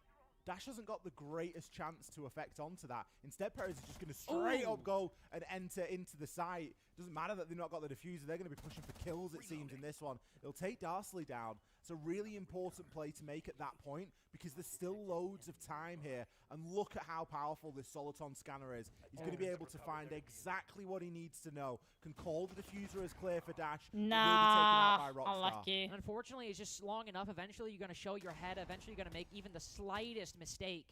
And at that moment, as the call is perfectly good, get the information. Dash gets the diffuser. He's running over. It's going to happen. Ends up exposing himself. Now stuck in the 1v2. Lida, who was threatening a flank earlier, now joins the Thorn inside of the site. 50% already gone. Dash will fall off and spot I would him, but just Rockstar pre-fire good for that. it. Massive 3v5 from 4 I Angry think Men Lost right got a out the little bit gate, too stopping the momentum gathered by Los. confident. I think it's the right play there from Dash. I just don't know that there's much else you can do. There's things that went a little bit further wrong than that earlier on into the round. You've got to just try and bait something out there and hope you get a little bit of a misplay out of it from 4am. But they were fairly well locked in and will cement the first round here on Border. Good hold inside of CCTV as well. Some brilliant usage of not only the Razor Bloom, but just the knowledge of having that link between the top of those east stairs with Lida there and being able to help and to keep things a little bit safer for Rockstar hanging around inside of CCTV. The fact that he was one of the last players alive as well was even more impressive in that endeavor, because usually it's a bit of a hold where you kind of either leave and the round wins, or you leave and you go onto the cameras. You never really get to do much more than play inside of CC. CC obviously gaining a lot of focus from the last round. We'll see what kind of focus it has in this one as a Ventilation and Workshop defense. Likely see 4am make a little bit of motion towards it, but the main point of action off-site at least will be likely an Armory. But we can see sometimes teams, attacking teams specifically, rush in through the horizontal, whether it's through Customs and Passport or through the Teller's Wall. We'll see what Los have in store. A lot of castle barricades being used up top, covering a lot of these Armory and office windows. Denying some exterior angles from the attacking team. Hell of a lot of information gathering. Dark Eyes and Perez on the Dokkaebi and the Snake, respectively. Perez again in this position. Doesn't know that somebody's outside the window. Open up. Oh, just sees the head. With this trigger discipline, spots him. Great play. Cutting down Lida. Just tucked inside behind the CC desk and now gaining some upward momentum with a Soliton scanner. Only spotting one player in Fountain. No, the bullets just sail over his shoulder. Just trying to get extra at this point. The Monty getting activated as well over on the break room side. They've already taken control of CCTV within 45 seconds. They've got a kill. They do not need to push for more. Look at how powerful that Soliton scanner is, by the way. Literally walks through CCTV with it out, just looking, just like, well, yeah, who's there? It just makes the game so different. And the players that are going to be able to leverage that the best are the players that are going to do well here inside of Salt Lake. That much is for certain. Oh, by the way, it's been like kind of hinted that they would do more collaboration with other games, but they don't know kind of which direction, if it should be like an operator type of thing, or if it should be like more skins type of thing, like kind of like Fortnite thing in general. DMR shot sailing straight through small office. I thought that might have found Rockstar. Instead, it's Darsley who goes down behind him. Smoke still using utility, all of it utilized at basically the halfway point. TX finding a massive What is kills. this? Oh my god. They push all the way through Armory. And somehow, for Angry Ben 2 times in a row, when it seems Los have gained the advantage, whether it's multiple or just one player in this case, find a brief opening to fight back. As the Monty and the Hibana have taken control of the site, the Specchio scanner can wait and spot Nux once he puts down that diffuser. Instead, it'll be Dash picking it up. With Bearing 9 around the corner. Neither him nor God, you want to make this first move. He's got to cover Dash. He puts it down. Wide swing around the corner. Just barely dodges the headshot, but TX good for the next. Quad kill! Ace required if he wants to get 4 Angry Men their second. Look at these vertical angles. They've already dealt with the Monty. They have already put so much pressure on the attacking team. So as Nux rotates over, is looking at the hatch, revealed this position, but gains some information. Another attempt behind the wall. TX might have to drop. The sound cue will go out, and the Bandit decides to wait. Nux coming off the diffuser, has to find this kill. Flashbang. No, he aced! And all 5 for TX. It's another clutch. Damn. What a massive play there from TX.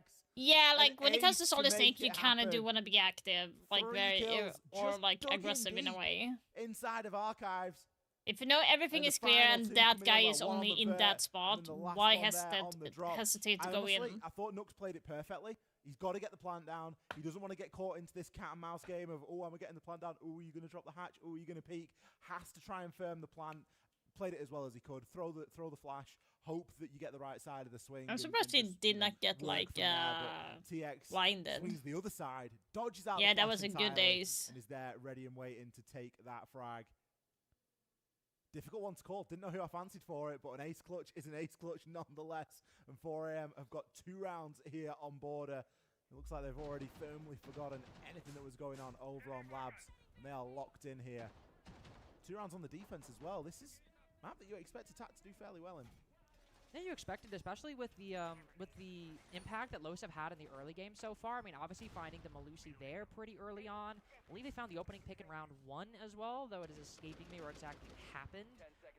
Oh yeah, it happened with Dark Eyes in 90.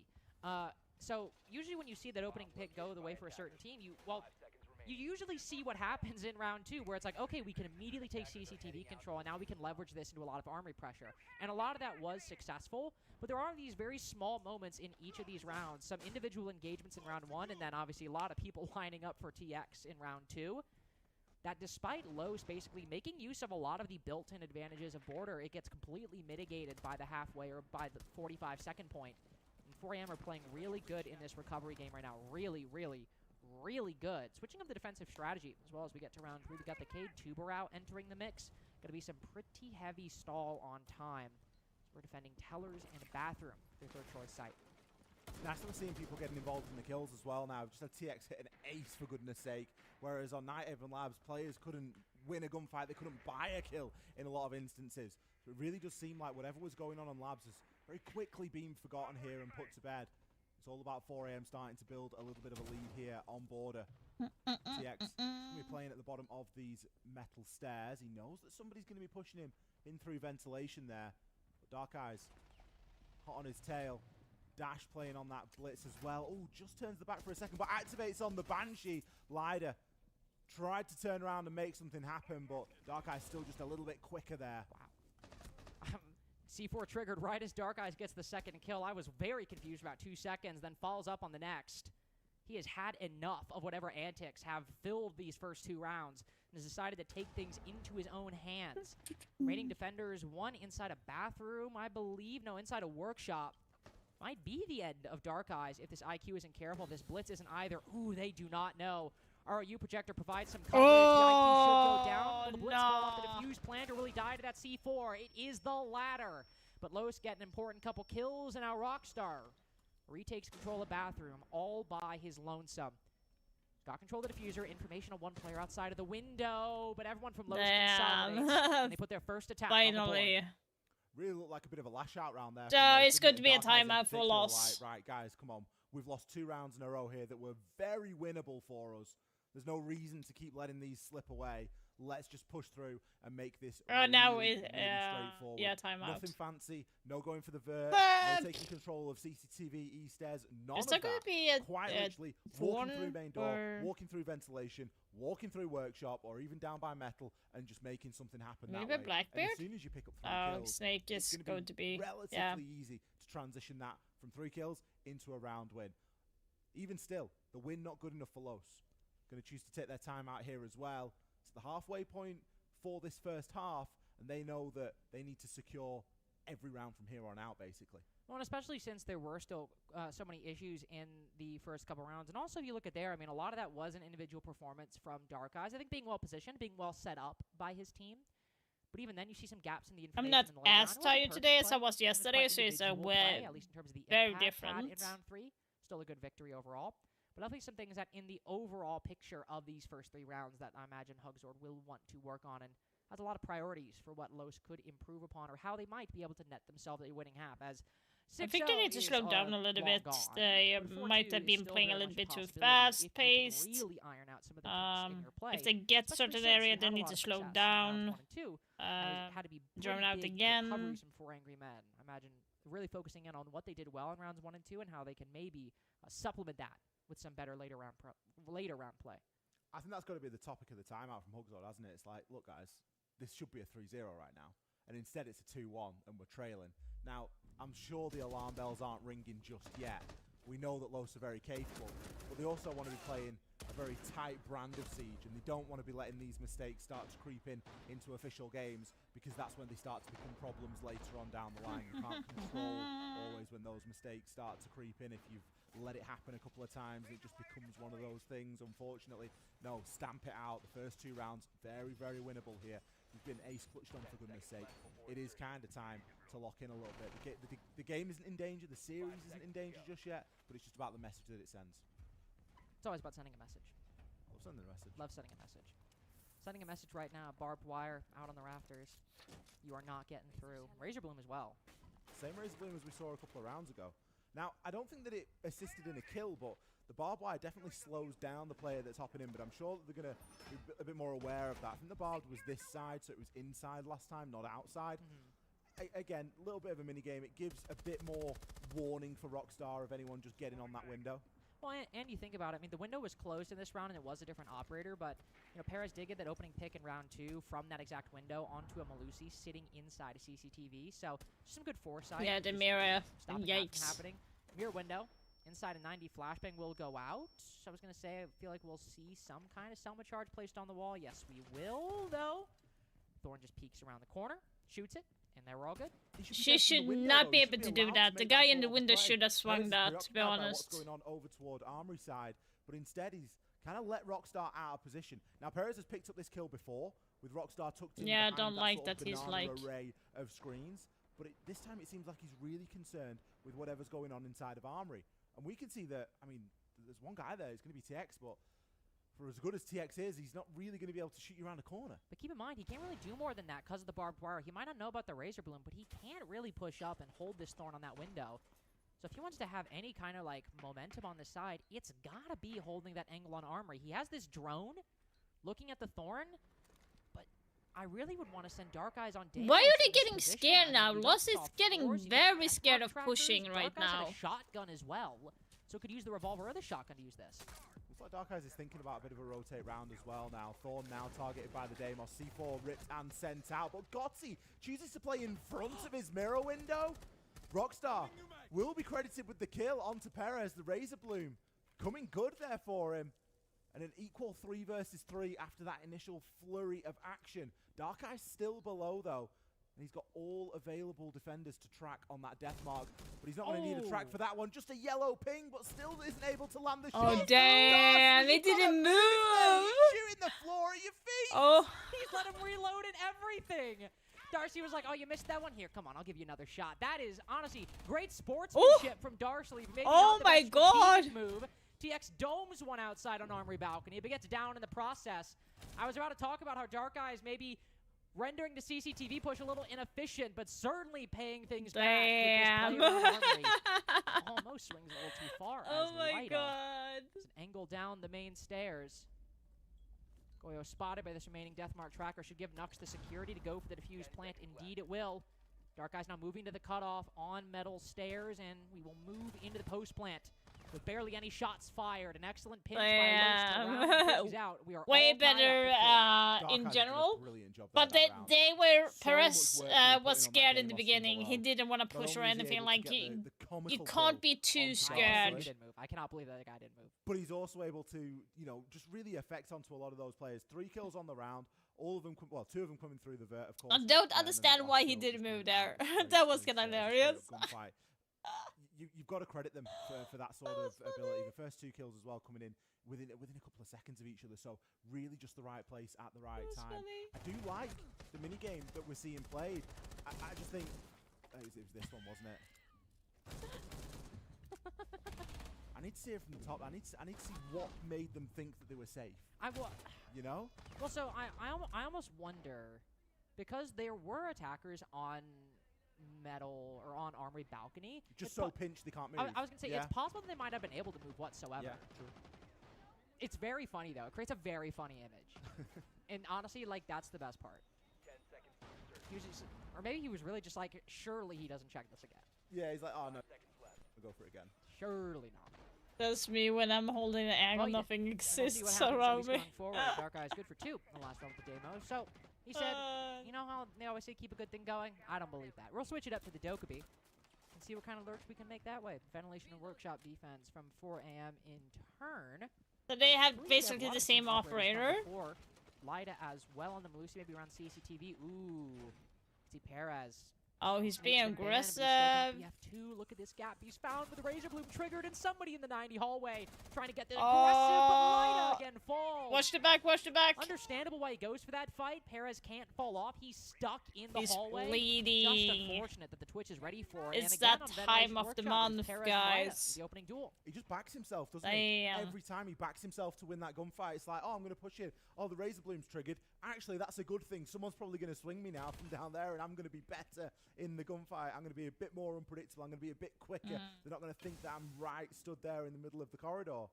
And as quickly as he's got the kill, boom, he's out of there. And there's no further risk then. It is only advantage from that point onwards. Yeah, so they have the man advantage. Operator-wise, Melusi was done with her gadget. Nothing else she had to bring to the table. So, not like an operator that would make a difference for the round, per se. That, on the other hand, is more of an impact kill. Because then you have, like, they have, like, Monty. How much value will they You're find? so Perez looking to unserious. land a No, pre-fire I on am the corner, not. rolled down Rockstar in the process. But there's another just on the opposite side of that ACOG, trying to wrap around. Take the 1v1 against the Twitch. Since when am I unserious? I'm always serious. Darsley joining the defenders down below. Sending in the shock drone to finish this off. It feels like 2018 all over again. Oh, and he just escapes. That's He's crazy. master of getting these kills out, though, isn't he? Use your fucking Twitch drone to finish Not him. good enough that he finds himself one, Why finds is- himself two. He's only happy with 3 right now. Somebody stop this guy. Was desperately trying to figure out a way of finishing off the Damn. downed player earlier, but Sure. he knows how Okay, these players okay, are gonna okay. react. He's essentially baiting and making it really work quite well for him. Thinking about committing to a drop, going to send out some smoke there just to assist. Nux, you can start to try and get this plant down. It's a 4 versus 2. Yeah, you've got a Solus, but are you really going to be able to stop this from going down? I don't think so. Locked in and confirmed in a post. Gotti and TX now. TX has Post already had plant, a that is a massive rough clutch here spot today, for but them. he's gonna need another with his Unless you teammate have a Gotti. couple of people like Successful willing to there in swing round that 5. shit. And I don't know if it's going to offer it. I mean, you've got the attackers on vertical angles. You've got the Solus around the corner. Dark Eyes cutting off the main rotation. Perez, potentially 2 aces in one game right now if they let Perez get active just around the corner. Damn, Ace number he 2 on aced. border. And Perez making Rainbow Second Six ace. look That is easy. crazy. A real anything you can do, I can do better there from Perez. I can't believe we don't Like get any it. aces all get all What the do you games that we mean? do, and then all of a sudden I we can get be multiple. serious sometimes. I'm not all They really do. unserious, you I've never know? seen the F2 look that simple. No, you load up the Just like- game, honestly. Load up the game and just see how bad it is. That's what I It's mean. gonna Like be awful. I'm so used to that thing bouncing for Yeah. years. And now I see Perez walking through, and it is just like, I want to watch some of these. I'm just going to sit back, actually. And people will tell you, no, it's fine. It's got a grip on it nowadays. It's like, nope, it's still not fine for me. It's not fine for me. Get me the 417. I still don't like you that gotta- too. I again, still hate that sportsmanship, but You gun. gotta give him respect. He said, I'm not picking the DMR. Yeah? He said, I'm not doing it. I'll back him. He's just going to pick the best gun in the game. Okay. I mean, true. But Could be a 5-0 this. Had it not been for some clutches You're a earlier silly on, one. TX and Rockstar both. Well, 3k for TX. I'm the sorry, cute one. Ace for TX and a 3k for Rockstar. You and Dark are the Dark silly Eyes and one. You're the Perez that have special really kept both forces. in the mix so far. That's It's been what you a very are. clutch-orientated game with multi-kills happening in every single round so far. 3k, 5k, 3k, 3k, 5k. A lot of big individual performance. And the response There to we pesky four. Razor Blooms, well, it is gonna Oh, be they did that. shot Okay. zone. Perez again getting good I was value kind out of it. wondering if they were Something we going to saw him do reinforce that, over but on Night like, Haven Labs quite well. Not only is he quite slippy in the server with a gun, he's also pretty decent at navigating himself around there with one of these shock drones and usually gets a good portion of value out of that. Removing the Grismot mine. Removing 2 of the Razor Blooms. I mean, let's be honest, it's a one-man army at this point. He's got an ace. that He's is just single-handed really with his nicely smallest done on block, clearing your like utility. 6 pieces of utility. You must gotta say, though, attract it is our kinda cool to kind. watch, What the fuck was that? Rockstar plays that Razor Bloom Nah, at the beginning, nah. and then Perez doesn't check it on the Attract window, our and then kind. What the on fuck? second go around. So, What are you? positive What value in kind Razor are Bloom. you? Again, it might seem simple or strange, but clearly unanticipated by You most, can't even say if it hasn't that. had a lot of the impact I think we otherwise would like, or otherwise 4AM would Oh. like. Swing around the corner, Gotti's just Got not winning it, that It's is not his day stupid. today. It's not his map, unfortunately. Perez, how about number 9? 9-3 right now, and just number 6 if you include the past couple rounds. Very real possibility could be 4 in a row for Los at this point. I think Ooh, convert we this lost that kill to fight. Lido Nicely with done by huge Linda. frag. Finding Dark Eyes on Special the people? Cleanups down at the bottom middle stairs. Some heavy utility and some heavy vertical pressure taken down. Feels like 4 AM are getting a little bit. Okay, you mean a special play that forces Gotham type made, of thing. Okay. Not a play that we'd have seen him make this morning. You know, he wouldn't have been caught out so far out of bounds, and very similar in round 5. Goofy gobbers. In front of a mirror window. It's like they're almost trying to lash out a little bit here against Loss and be that bit more of an aggressive factor, but it ain't working. It ain't washing at the moment. Oh, Ryder imagine if tucked they in at the killed, minute. like shot Stunned the Goyo canister there. A couple of players ready and waiting to jump in on him. Finds one onto Dash, but Perez elsewhere is still seeing success. He's got control of break room now, but he doesn't have a great deal of HP to speak of. Nux is also looking. Why are you pretty swinging low, that? but Lyder just Seriously? gives himself up. Why are you Perez swinging still that? on the board. No, you missed him. He might have 1 HP, but this F2 in Perez's hands is nightmarish. Direct information on 1, spots him, tags him up through the wall as Daffo finishes him off. TX in a 1v2. 5 of his kills came early on this half. Now he's got to get 2 to tie things up. Spots 1, but can't And land Perez the kill. got On that. 1 HP, he's still good for it. Perez simply cannot be stopped. He needed to land 1 bullet. That was all. 1 bullet would have done the job. Yeah. Perez was just too good in the moment. Let's see what they've got. Time to say at the out. halfway point. 4-2 now. Okay, No, we're going why do I say on timeout? It's not timeout. It's half time. On defense, remember they have pulse. So office, now can break, Loss and is they going to hold be bottom on is like defense, we're and doing. that is going Terrace to be gangs like top all the way to CCTV. They have Board mirror is window 9 very to break, and they have Oryx to try to defensive-sided flank us, okay? map. Vert, they I extend top believe, to so their mirror it's archives to like look I office might door. be right. So this is on site. Let me double give check. info on drone and I implement the don't plans. Okay? remember They will the play aggressive, so stats. be careful. The more confident they are, the more aggressive Map they play. They will not hesitate to stats, run out. Like and they if open you go east, they run out break. for That's what they usually do. Even order, sometimes when we open break, they don't care. They still run out break. So be aware of this. Be aware of spawn kills. And they should contest us on entry. Then the moment we yeah, step in it's the more map, defend they should decided. fall back and hold lines. Okay. So we need to be fast on map entry. We take our position. Then it's It's us very our turn to evenly. play. Okay. Crossfire. Slightly gadgets, play together, towards communicate. Okay, guys. Tá, towards beleza. defender. Na oficina, a gente vai fazer a Fúria 3.0 Default ou a Default Default. Mas lembra dos comportamentos da Default de subir de solis lá, mirar e garantir o plant para não dar a porta do pipi, da vertical da porta do pipi. E Lembra você do disso, hein, drop Dark? lança pra um cyber, o Pérez. Oi? Ô, Badão. Lembra disso que ele falou. O que? O final agora? Lá embaixo, subir e pegar o pixel do Ah, pipi. não, Presta do banner. atenção, tô fazendo reviewzão aqui, presta atenção, velho. Não, Na deixa moral. eu tô on fire aqui. Então, mas eu sei, velho, mas é esse tipo Não, de não, coisa que... não, Fala, on fire deixa, não. banheiro, a Tô- gente vai fazer 5 em Esqueci cima, a palavra. comigo de Kaid, o Nusga de Oryx. passando no meio primeiro pra você. Aham, perfeito. O resto é default, né? A gente não vai mudar nada no 5 em cima, né? Deixa eu falar. Não vai mudar. É? E a Yeah, mira like comigo de Kaid também. they E aí só lembrar de você they fazer have liga da did tripa da Fnac. done that a lot of Tá, é times. isso. The matches. Beleza. Lembra que a gente vai banir capitão também, né? Então, ban, então É, provavelmente a capitão. progressão da Leste não vai ser tão forte em você. Deixa Eu eu acho que é bom lembrar Bans? do banheiro, do banheiro, que joga meio Let's see, split, bans joga com will foco pra comer pra dentro da oficina, tá be ligado? Um ace lá. Asami. As we can see going forward, Los, I imagine feeling confident after a lot of the Maybe talking. Definitely Warden? something that he's really grown into over the past couple years. On obviously moving from attack, W7 to the maybe wild card, like taking a bit, yeah. not necessarily a leadership role, but definitely still, I Okay, think, I bringing want to say some Snake, but presence it's to not that going team to be now Snake. fully, It's coming probably a going to be lot like during that low Grim time or for timeout. something. And conversely, for 4AM, moving to the attacking side. I want to Steam say started off well in terms of for round one, but I don't victories, think it's but going to be definitely 4. It's hindsight, going to be we Mira. see just some Yeah, good conversions from Los Ali. This could have been another 6-0 half. 50-50 again.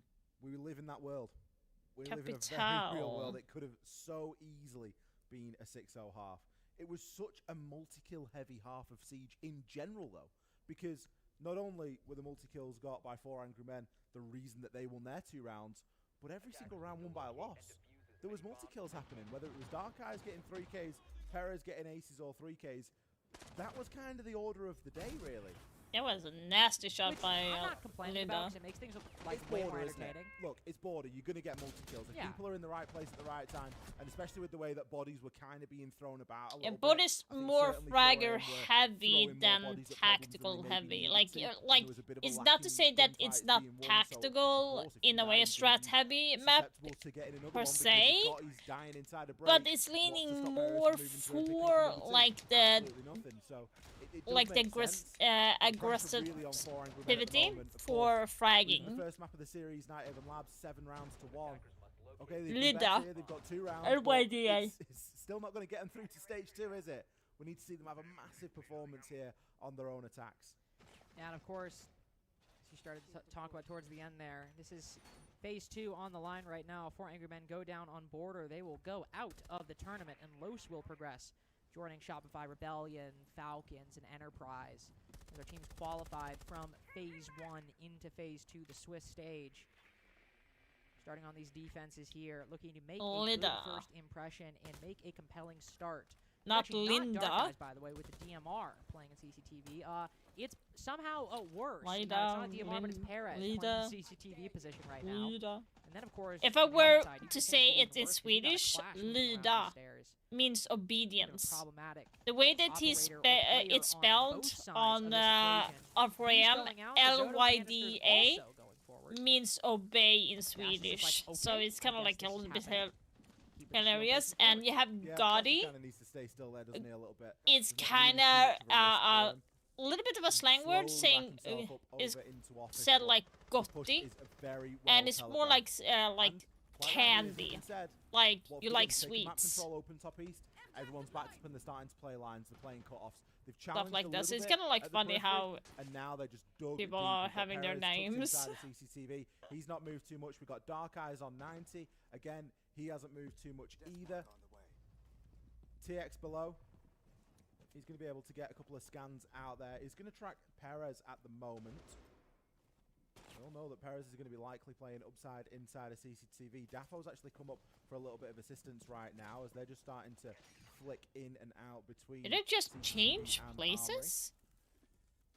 Interesting.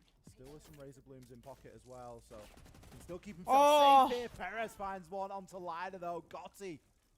Good for the trade out there onto Dash, but Holy! down those metal stairs and is playing a brilliant link roll at the moment between the rest of the team and Perez, just keeping him safe, making sure that no Deimos can go underneath and try and displace him from being able to operate upstairs inside of CC.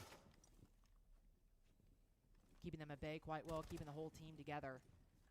Rockstar's been looking for a pick from this break room position about 30 seconds right now, and nothing has gone his way. Moving over to Armory, creating an alternate angle, but the defender is tucked in around the corner. Nux even still has a C4, though. Oh, never mind. Nux no longer has a C4. Why did it toss it that? Perez going down soon after as things even up, but the time so low for 4 Angry Men, and with one player around the corner, spotted the last second, trying to find the next. God, he gets one, but the ace down as well. It's 4 AM with the advantage, but can Dark Eyes find the 1v2? Flashbang goes out. Neither player somehow takes a fight in that engagement. I don't even know where Gotti went, vanished in a puff of smoke. As the striker now the only one left, at least inside of Armory, gets the diffuser down. Another flashbang sails through as Gotti is on metal. I don't even know where he is. Dark Eyes somehow survives both of these pieces of secondary utility. Damn, like Lost had that. Positions. You wish you had a C4, you wish you had a Zoto canister, something to even the odds. With this diffuser right here, but think about just maybe even taking the fight, going for a pre-fire. No, instead we'll start around the corner. Gotti might swing from metal, finds him through the wall, and 4AM pick up their first on attack. Wasn't even like great post-plan positions there. I was getting a little bit panicked because you think, oh, one of these players kind of messes up and doesn't get the memo that we're going to peak at the same time. There's a very easy chance there for Dark Eyes to get a kill off the back of it. Holy. Bit of a weird round. The control held by Lost so well for the majority. And then it's just that final little bit. We get the player dying in small, the Cade, and all of a sudden everything starts to unravel. Nux just didn't have anywhere to go. He didn't have enough space to operate in the hatch. I don't think he could have dropped that. Didn't quite have the same level of support. The opening portion of the round was fantastic. He's there. Dafo. Where is he expected to go from there?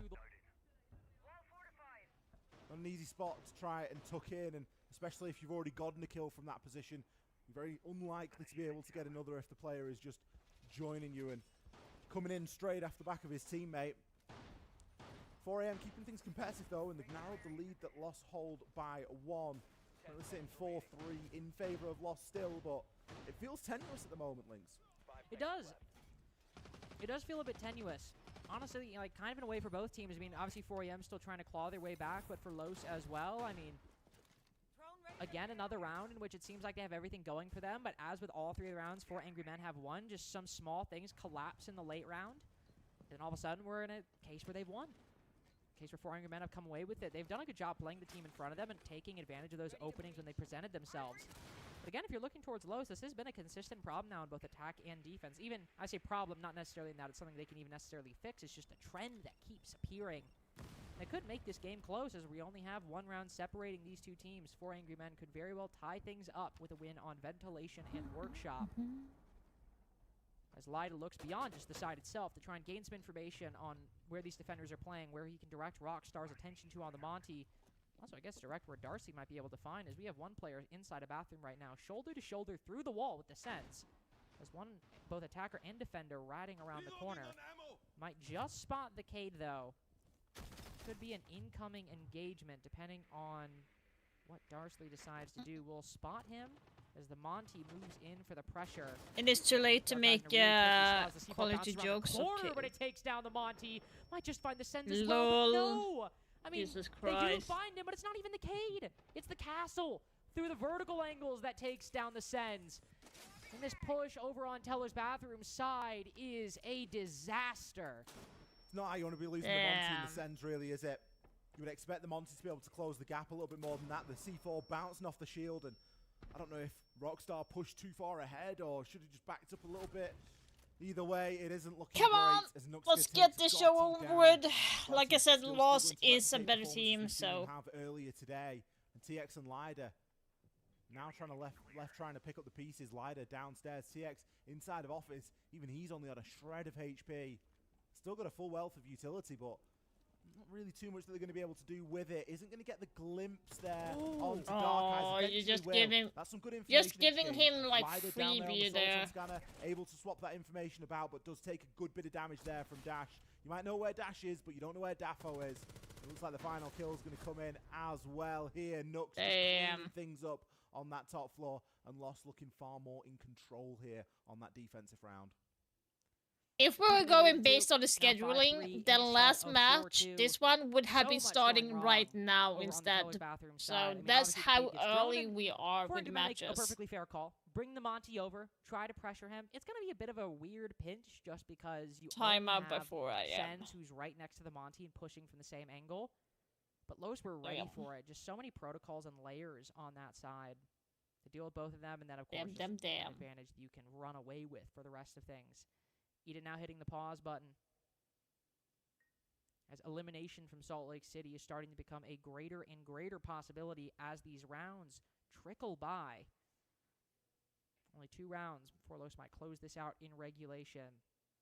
And anything might happen at that point. Might be a Perez ace. So, could be a in number 2 of days? things that might just accidentally Why go does Los's way. Eurovision and Major The way that always this game's fall gone, at the it really could be same anything. time? Because I want to watch Eurovision, but I can't because we've it's seen a little bit of timing already, it's like the but if you wanna finals look at is numbers, on the this numbers Saturday, kinda heavily next favour Lowe's. I don't Saturday. think there's too much of a surprise Fuck. there. Lowe's have had the opening pick I in will every miss that. single one of these Okay. rounds so far. Okay, Thank you very they've lost much. 3 of them, so that means they've not converted all of those opening picks, but the sentiment still remains. They have been cat hot on that opening engagement regardless. A lot of the time, the rounds are coming down to multi-kills being required. Round 8, interestingly enough, the only round that we didn't have a multi-kill in. Well, what do you know? I know that in round 8, it was the only round so far that we didn't have a multi-kill in. Well, here's a question. So, we obviously multi-kill in terms of, like, what, like, we track is, like, at least a 3K, but a double kill is technically a multi-kill. It is. It's just, like, those don't really get talked about often, you know? Which is, like, understandable because, like, everything above a 3K gets, like, super big font, but the double kill is, like, really just kind of, like, it's I mean, negligible font.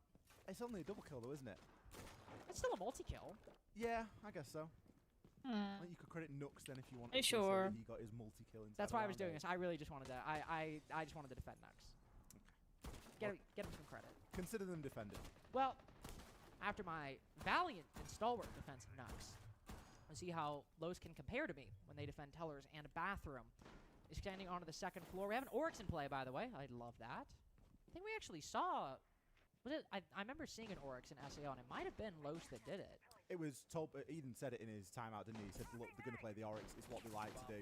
Expect the flank. Expect people to, you know, be very loose and jumping up hatches and stuff like that, in anticipation of a shield being played. But again, you don't have to just be playing a shield to counter it with an Oryx. Oryx is something that Nux does like to play."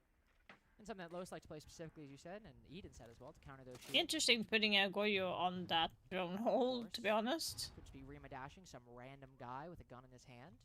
Feels a similar purpose, though not as effective with the shield. Gonna climb up the hatches and make some quick rotations, though, and I don't think Nux will be complaining all that much about that. Can support the upstairs or downstairs positions as they desire. They do. He's good in a way. I just don't like playing him. Starting to face a little bit Did of you just miss that throw? But not a whole lot. You can see the shock drones going in, trying to deal with some of this defender utility, the trips. The camera on 90. It is starting to work. Slowly they're chipping away at it, but they're not getting a good foothold in on that east edge. Like 1 minute 20. Onto that long corridor. Perez still inside. At this point, maybe should fall back. Dark Eyes eventually will be downed there, but not before Midas downed as well. Now, Rockstar finished off in the process. 5v3, 5v2 at the moment for 4 AM. Confirmed once Light is taken down. They trade with the DMR, but Dash, good for some kind of multi-kill. Maybe not 3, but 2 in his hands with the TCSG, and that's what TX has to find now. It would have to be all 3. Ooh, almost flicks up on the east stairs. There's 2 TCSGs in his way. Cade and Goyo, respectively.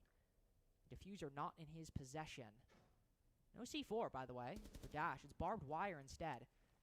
It'll have to be one off of gunfight. Whether it's by him or the Goyo. A nice little crossfire set up. Dropped. So he's going to plant in B. Through that soft wall. Daffo and Dash not wanting to give up this upstairs control.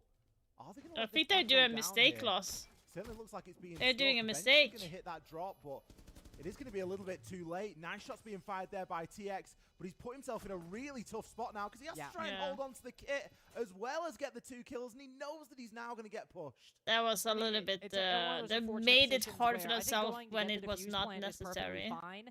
But for that site in particular, like, where do you go? On the window and then get outside. Okay, well, hold on. Hold on. Because think about it this way, right?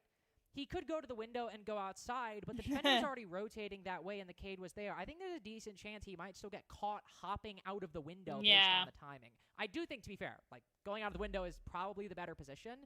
But even then, if you go out the window, you have somebody coming from east stairs side as well. How the hell are you going to counter that? Like, what are you going to hop in the window at that point? Because then the defender's just covering you from the outside. And the point I'm making is that even assuming the window's the best position, it's still a bad position in that spot. I don't think there was anywhere he could go, any angle he could hold that was going to be good. And that's not a him issue thing. It's the fact that Los are still bleeding them so heavily in the early game, doing so well winning these gunfights, that on a site like Teller's Bathroom, it's not like Armory where maybe you have a better position you can hide. Nobody anchors in Teller's for a reason. So it makes sense that there's not going to be any good post-plant position to play on Teller's either. We get to see a couple of the kills as they happened because a lot went down there on that east stairs. It's Dash with 3 there for round 9. What could be the final round of the day coming right up here. 4 Angry Men might be headed home a little bit earlier than they would have liked. Los are barreling toward a win right now. 3 rounds will be required here in a row by 4 Angry Men to secure an overtime.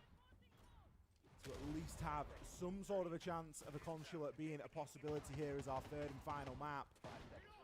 Holy smoly. With the way that these opening picks have been going, with how well we've seen the players on Lost working together at the moment, it is looking like a little bit of a tall order. Dark Eyes. Oh, they're putting a shield there. That's interesting. Impactful kills coming out of players like Daffo and Dash. Interesting, putting a shield onto that.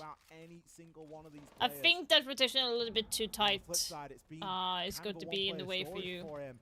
You don't want to have a rotation too tight because if you're having if you get stressed and you want to go through, chances of you getting stuck in the rotate is kind of high. Still going to be playing inside of the yeah, we should be, but it would take about I'm hoping usually it takes about 10-15 minutes before they put out which matches is going to be played. Daffo might just need to bide his time there. Perez is playing So this we in a will real see. off angle as well. Look at all the kit he's got on the floor. He's got a Vulcan Pack and Mute Jammer, deployable shield. He's got his laser gate placed on the window. Damn. I don't think I've ever seen it set up in that sort of a way before, but he's got a They want to headcount there hold try and that keep him safe. CC There will be a hard. player What the below fuck? them, and he does need to be cautious because TX below could cause a ruckus. He's already opened a little bit of the floor inside of CCTV, and if he opens any more and gets the info, it could be a bit of a nightmare.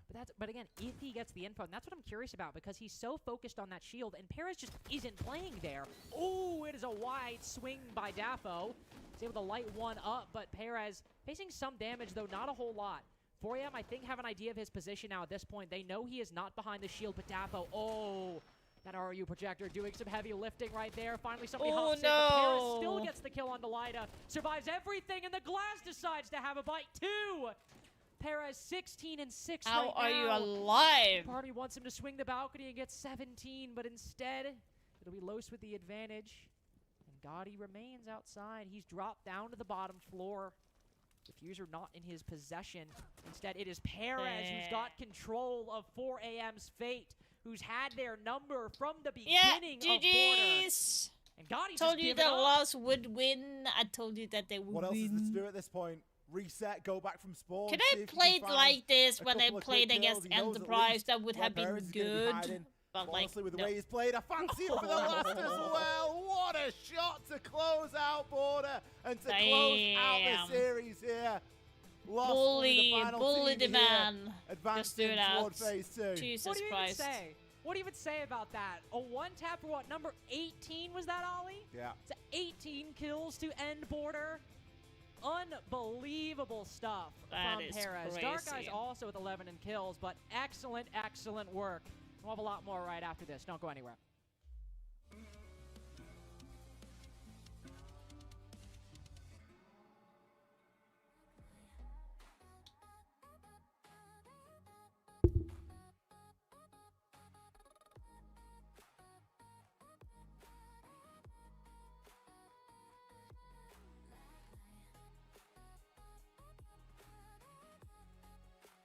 That's why I like Black Knight more. Okay.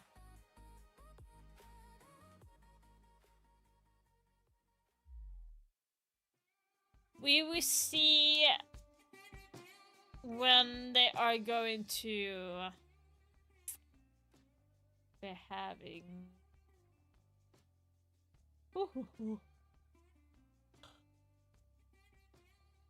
I'm hoping it's going to go fast.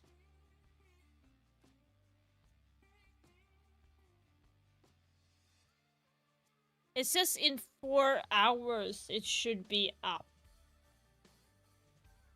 So I don't think it will be right away.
Let's see here.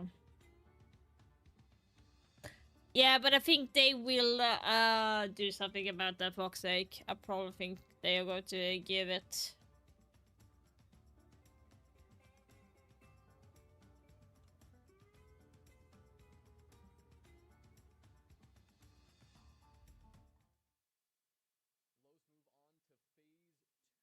I'm here with Perez after this win. We heard from Dash yesterday that you, after your loss, that you guys just were not warm. Looked like you were pretty warm today. Yeah, I mean, yesterday it was a strange game for us. We were not like warm. We were playing like poorly. I don't know. We were not playing like we used to. So today we talked and then we played like we showed on the Sol. Are we going to see more of this in phase 2 as you guys take to the stage and look ahead at a whole nother group of opponents? Yeah, definitely. This is our goal. We know that yesterday we didn't play like we should, but today we played, so that's it. Let's see on stage 2. It's just 17 hours. To phase. So guys, I have to say, if we see more of that man in particular playing like that in stage 2, it is going to be highly competitive for Los. I mean, a one-tap to end things off. I think, again, 18 kills overall. Unbelievable stuff from Perez. And here I was saying Dark Eyes was the player to watch at the beginning, which is really my bad, I guess. I mean, it was kind of reminiscent of the broke way his that Lost glasses, actually poor qualified guy. for the tournament in the first place, wasn't it? Because Yeah. it was all off the back of Perez and their gun in that instance as well, really dragging them through the lower bracket there of the kickoff for SAL. So I don't want to say that I'm sitting here and say I'm surprised. I'm not surprised, but they also need a little bit more, you know? It's all right getting a result like that against 4AM. It's great that they've made phase 2, but they are going to need a little bit more when they move into phase 2.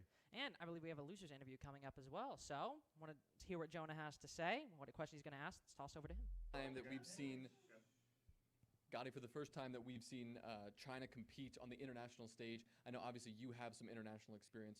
What has it been like? How do you feel like it's gone overall?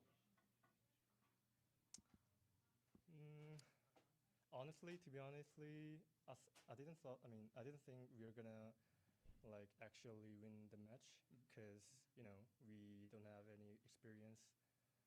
I'm not here to be a player, so I didn't expect it, but we played quite well today. I mean, not the last game, but so I'm kind of happy today. Amazing. And we heard from Lida that he said that your leadership has been really helpful to this team. What has it been like in your shoes, you know, having teaching this team what it's like to compete against all these other regions? Sorry, can I ask you about the intents of the...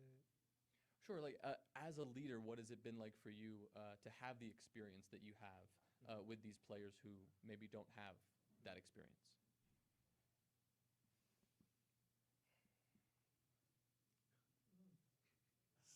Sorry, I mean like one more time, please. I mean, no, it's okay. I don't know what should I say. No, that's okay. Can you like give me some like example? Sure. Yeah. You don't have to say anything. I think what your boys want to tell you is that how much they appreciate you and all the leadership that you've done for this team. Right, guys? Yeah. Amazing. Well, thank you so much. We hope to see 4AM at okay, kind of saved that interview.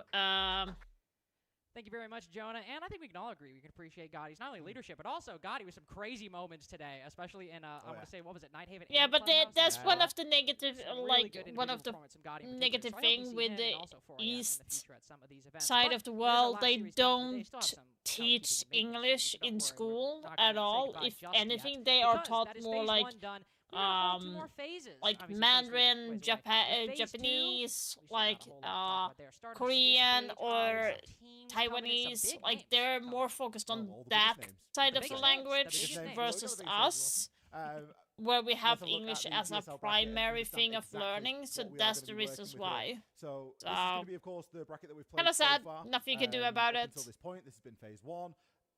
Quite straightforward. You only lose and go But home I or would win and say if qualify you based are off an of best international and that player, seems fairly fair to me. So you we've should had definitely learn Enterprise, Falcons, English at that Shopify point. Rebellion, If you and go Ghost all qualified international into stage 2, a lot and everyone as else you unfortunately are as a team, have party. you should brush up And on I English think, because it's a I mean, see multi these results kind of end things. I don't think a lot lingual of people are language too in surprised general. by these results. Yeah, I mean, obviously, we except got for like Falcons, Shopify Spanish Rebellion, even and the better French, names for inside of example. APL. I think these are all kind of expected results, but them joining a Funny enough, I mean, English is FaZe, like the I mean, that's fourth obviously a big one for me, of most course, but even, spoken like, Brazil language teams, in the FaZe, world, NIP, and which is I kind of mean, 5 hilarious. Beers, the biggest one from NAL. I'm very excited for FaZe 2 overall. I mean, I'm just very excited. I want to get started. So that's just I me. think a lot of people do. I think the players do. We saw a couple of the players landing at the hotel last night as well, and they're going to start to I be getting ready to wonder get stuck into when things. So they stay are tuned on going socials. to I've linked open brackets the will get shut. posted over there momentarily. When and can you we see get who the your favourite teams are gonna be playing scheduling? tomorrow when we jump into phase 2 of the Salt Lake City Major. But for everyone here and from us two here tonight, that is going to be all. So thank you so much for watching, and we'll see you bright and early tomorrow morning.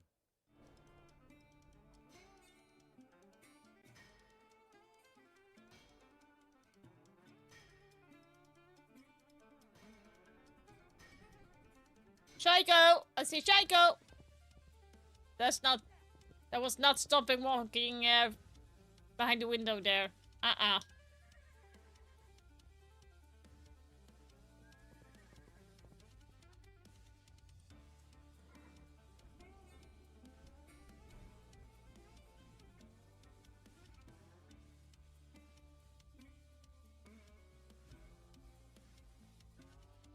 Yeah, but he tried to simplify it for him. He tried so hard.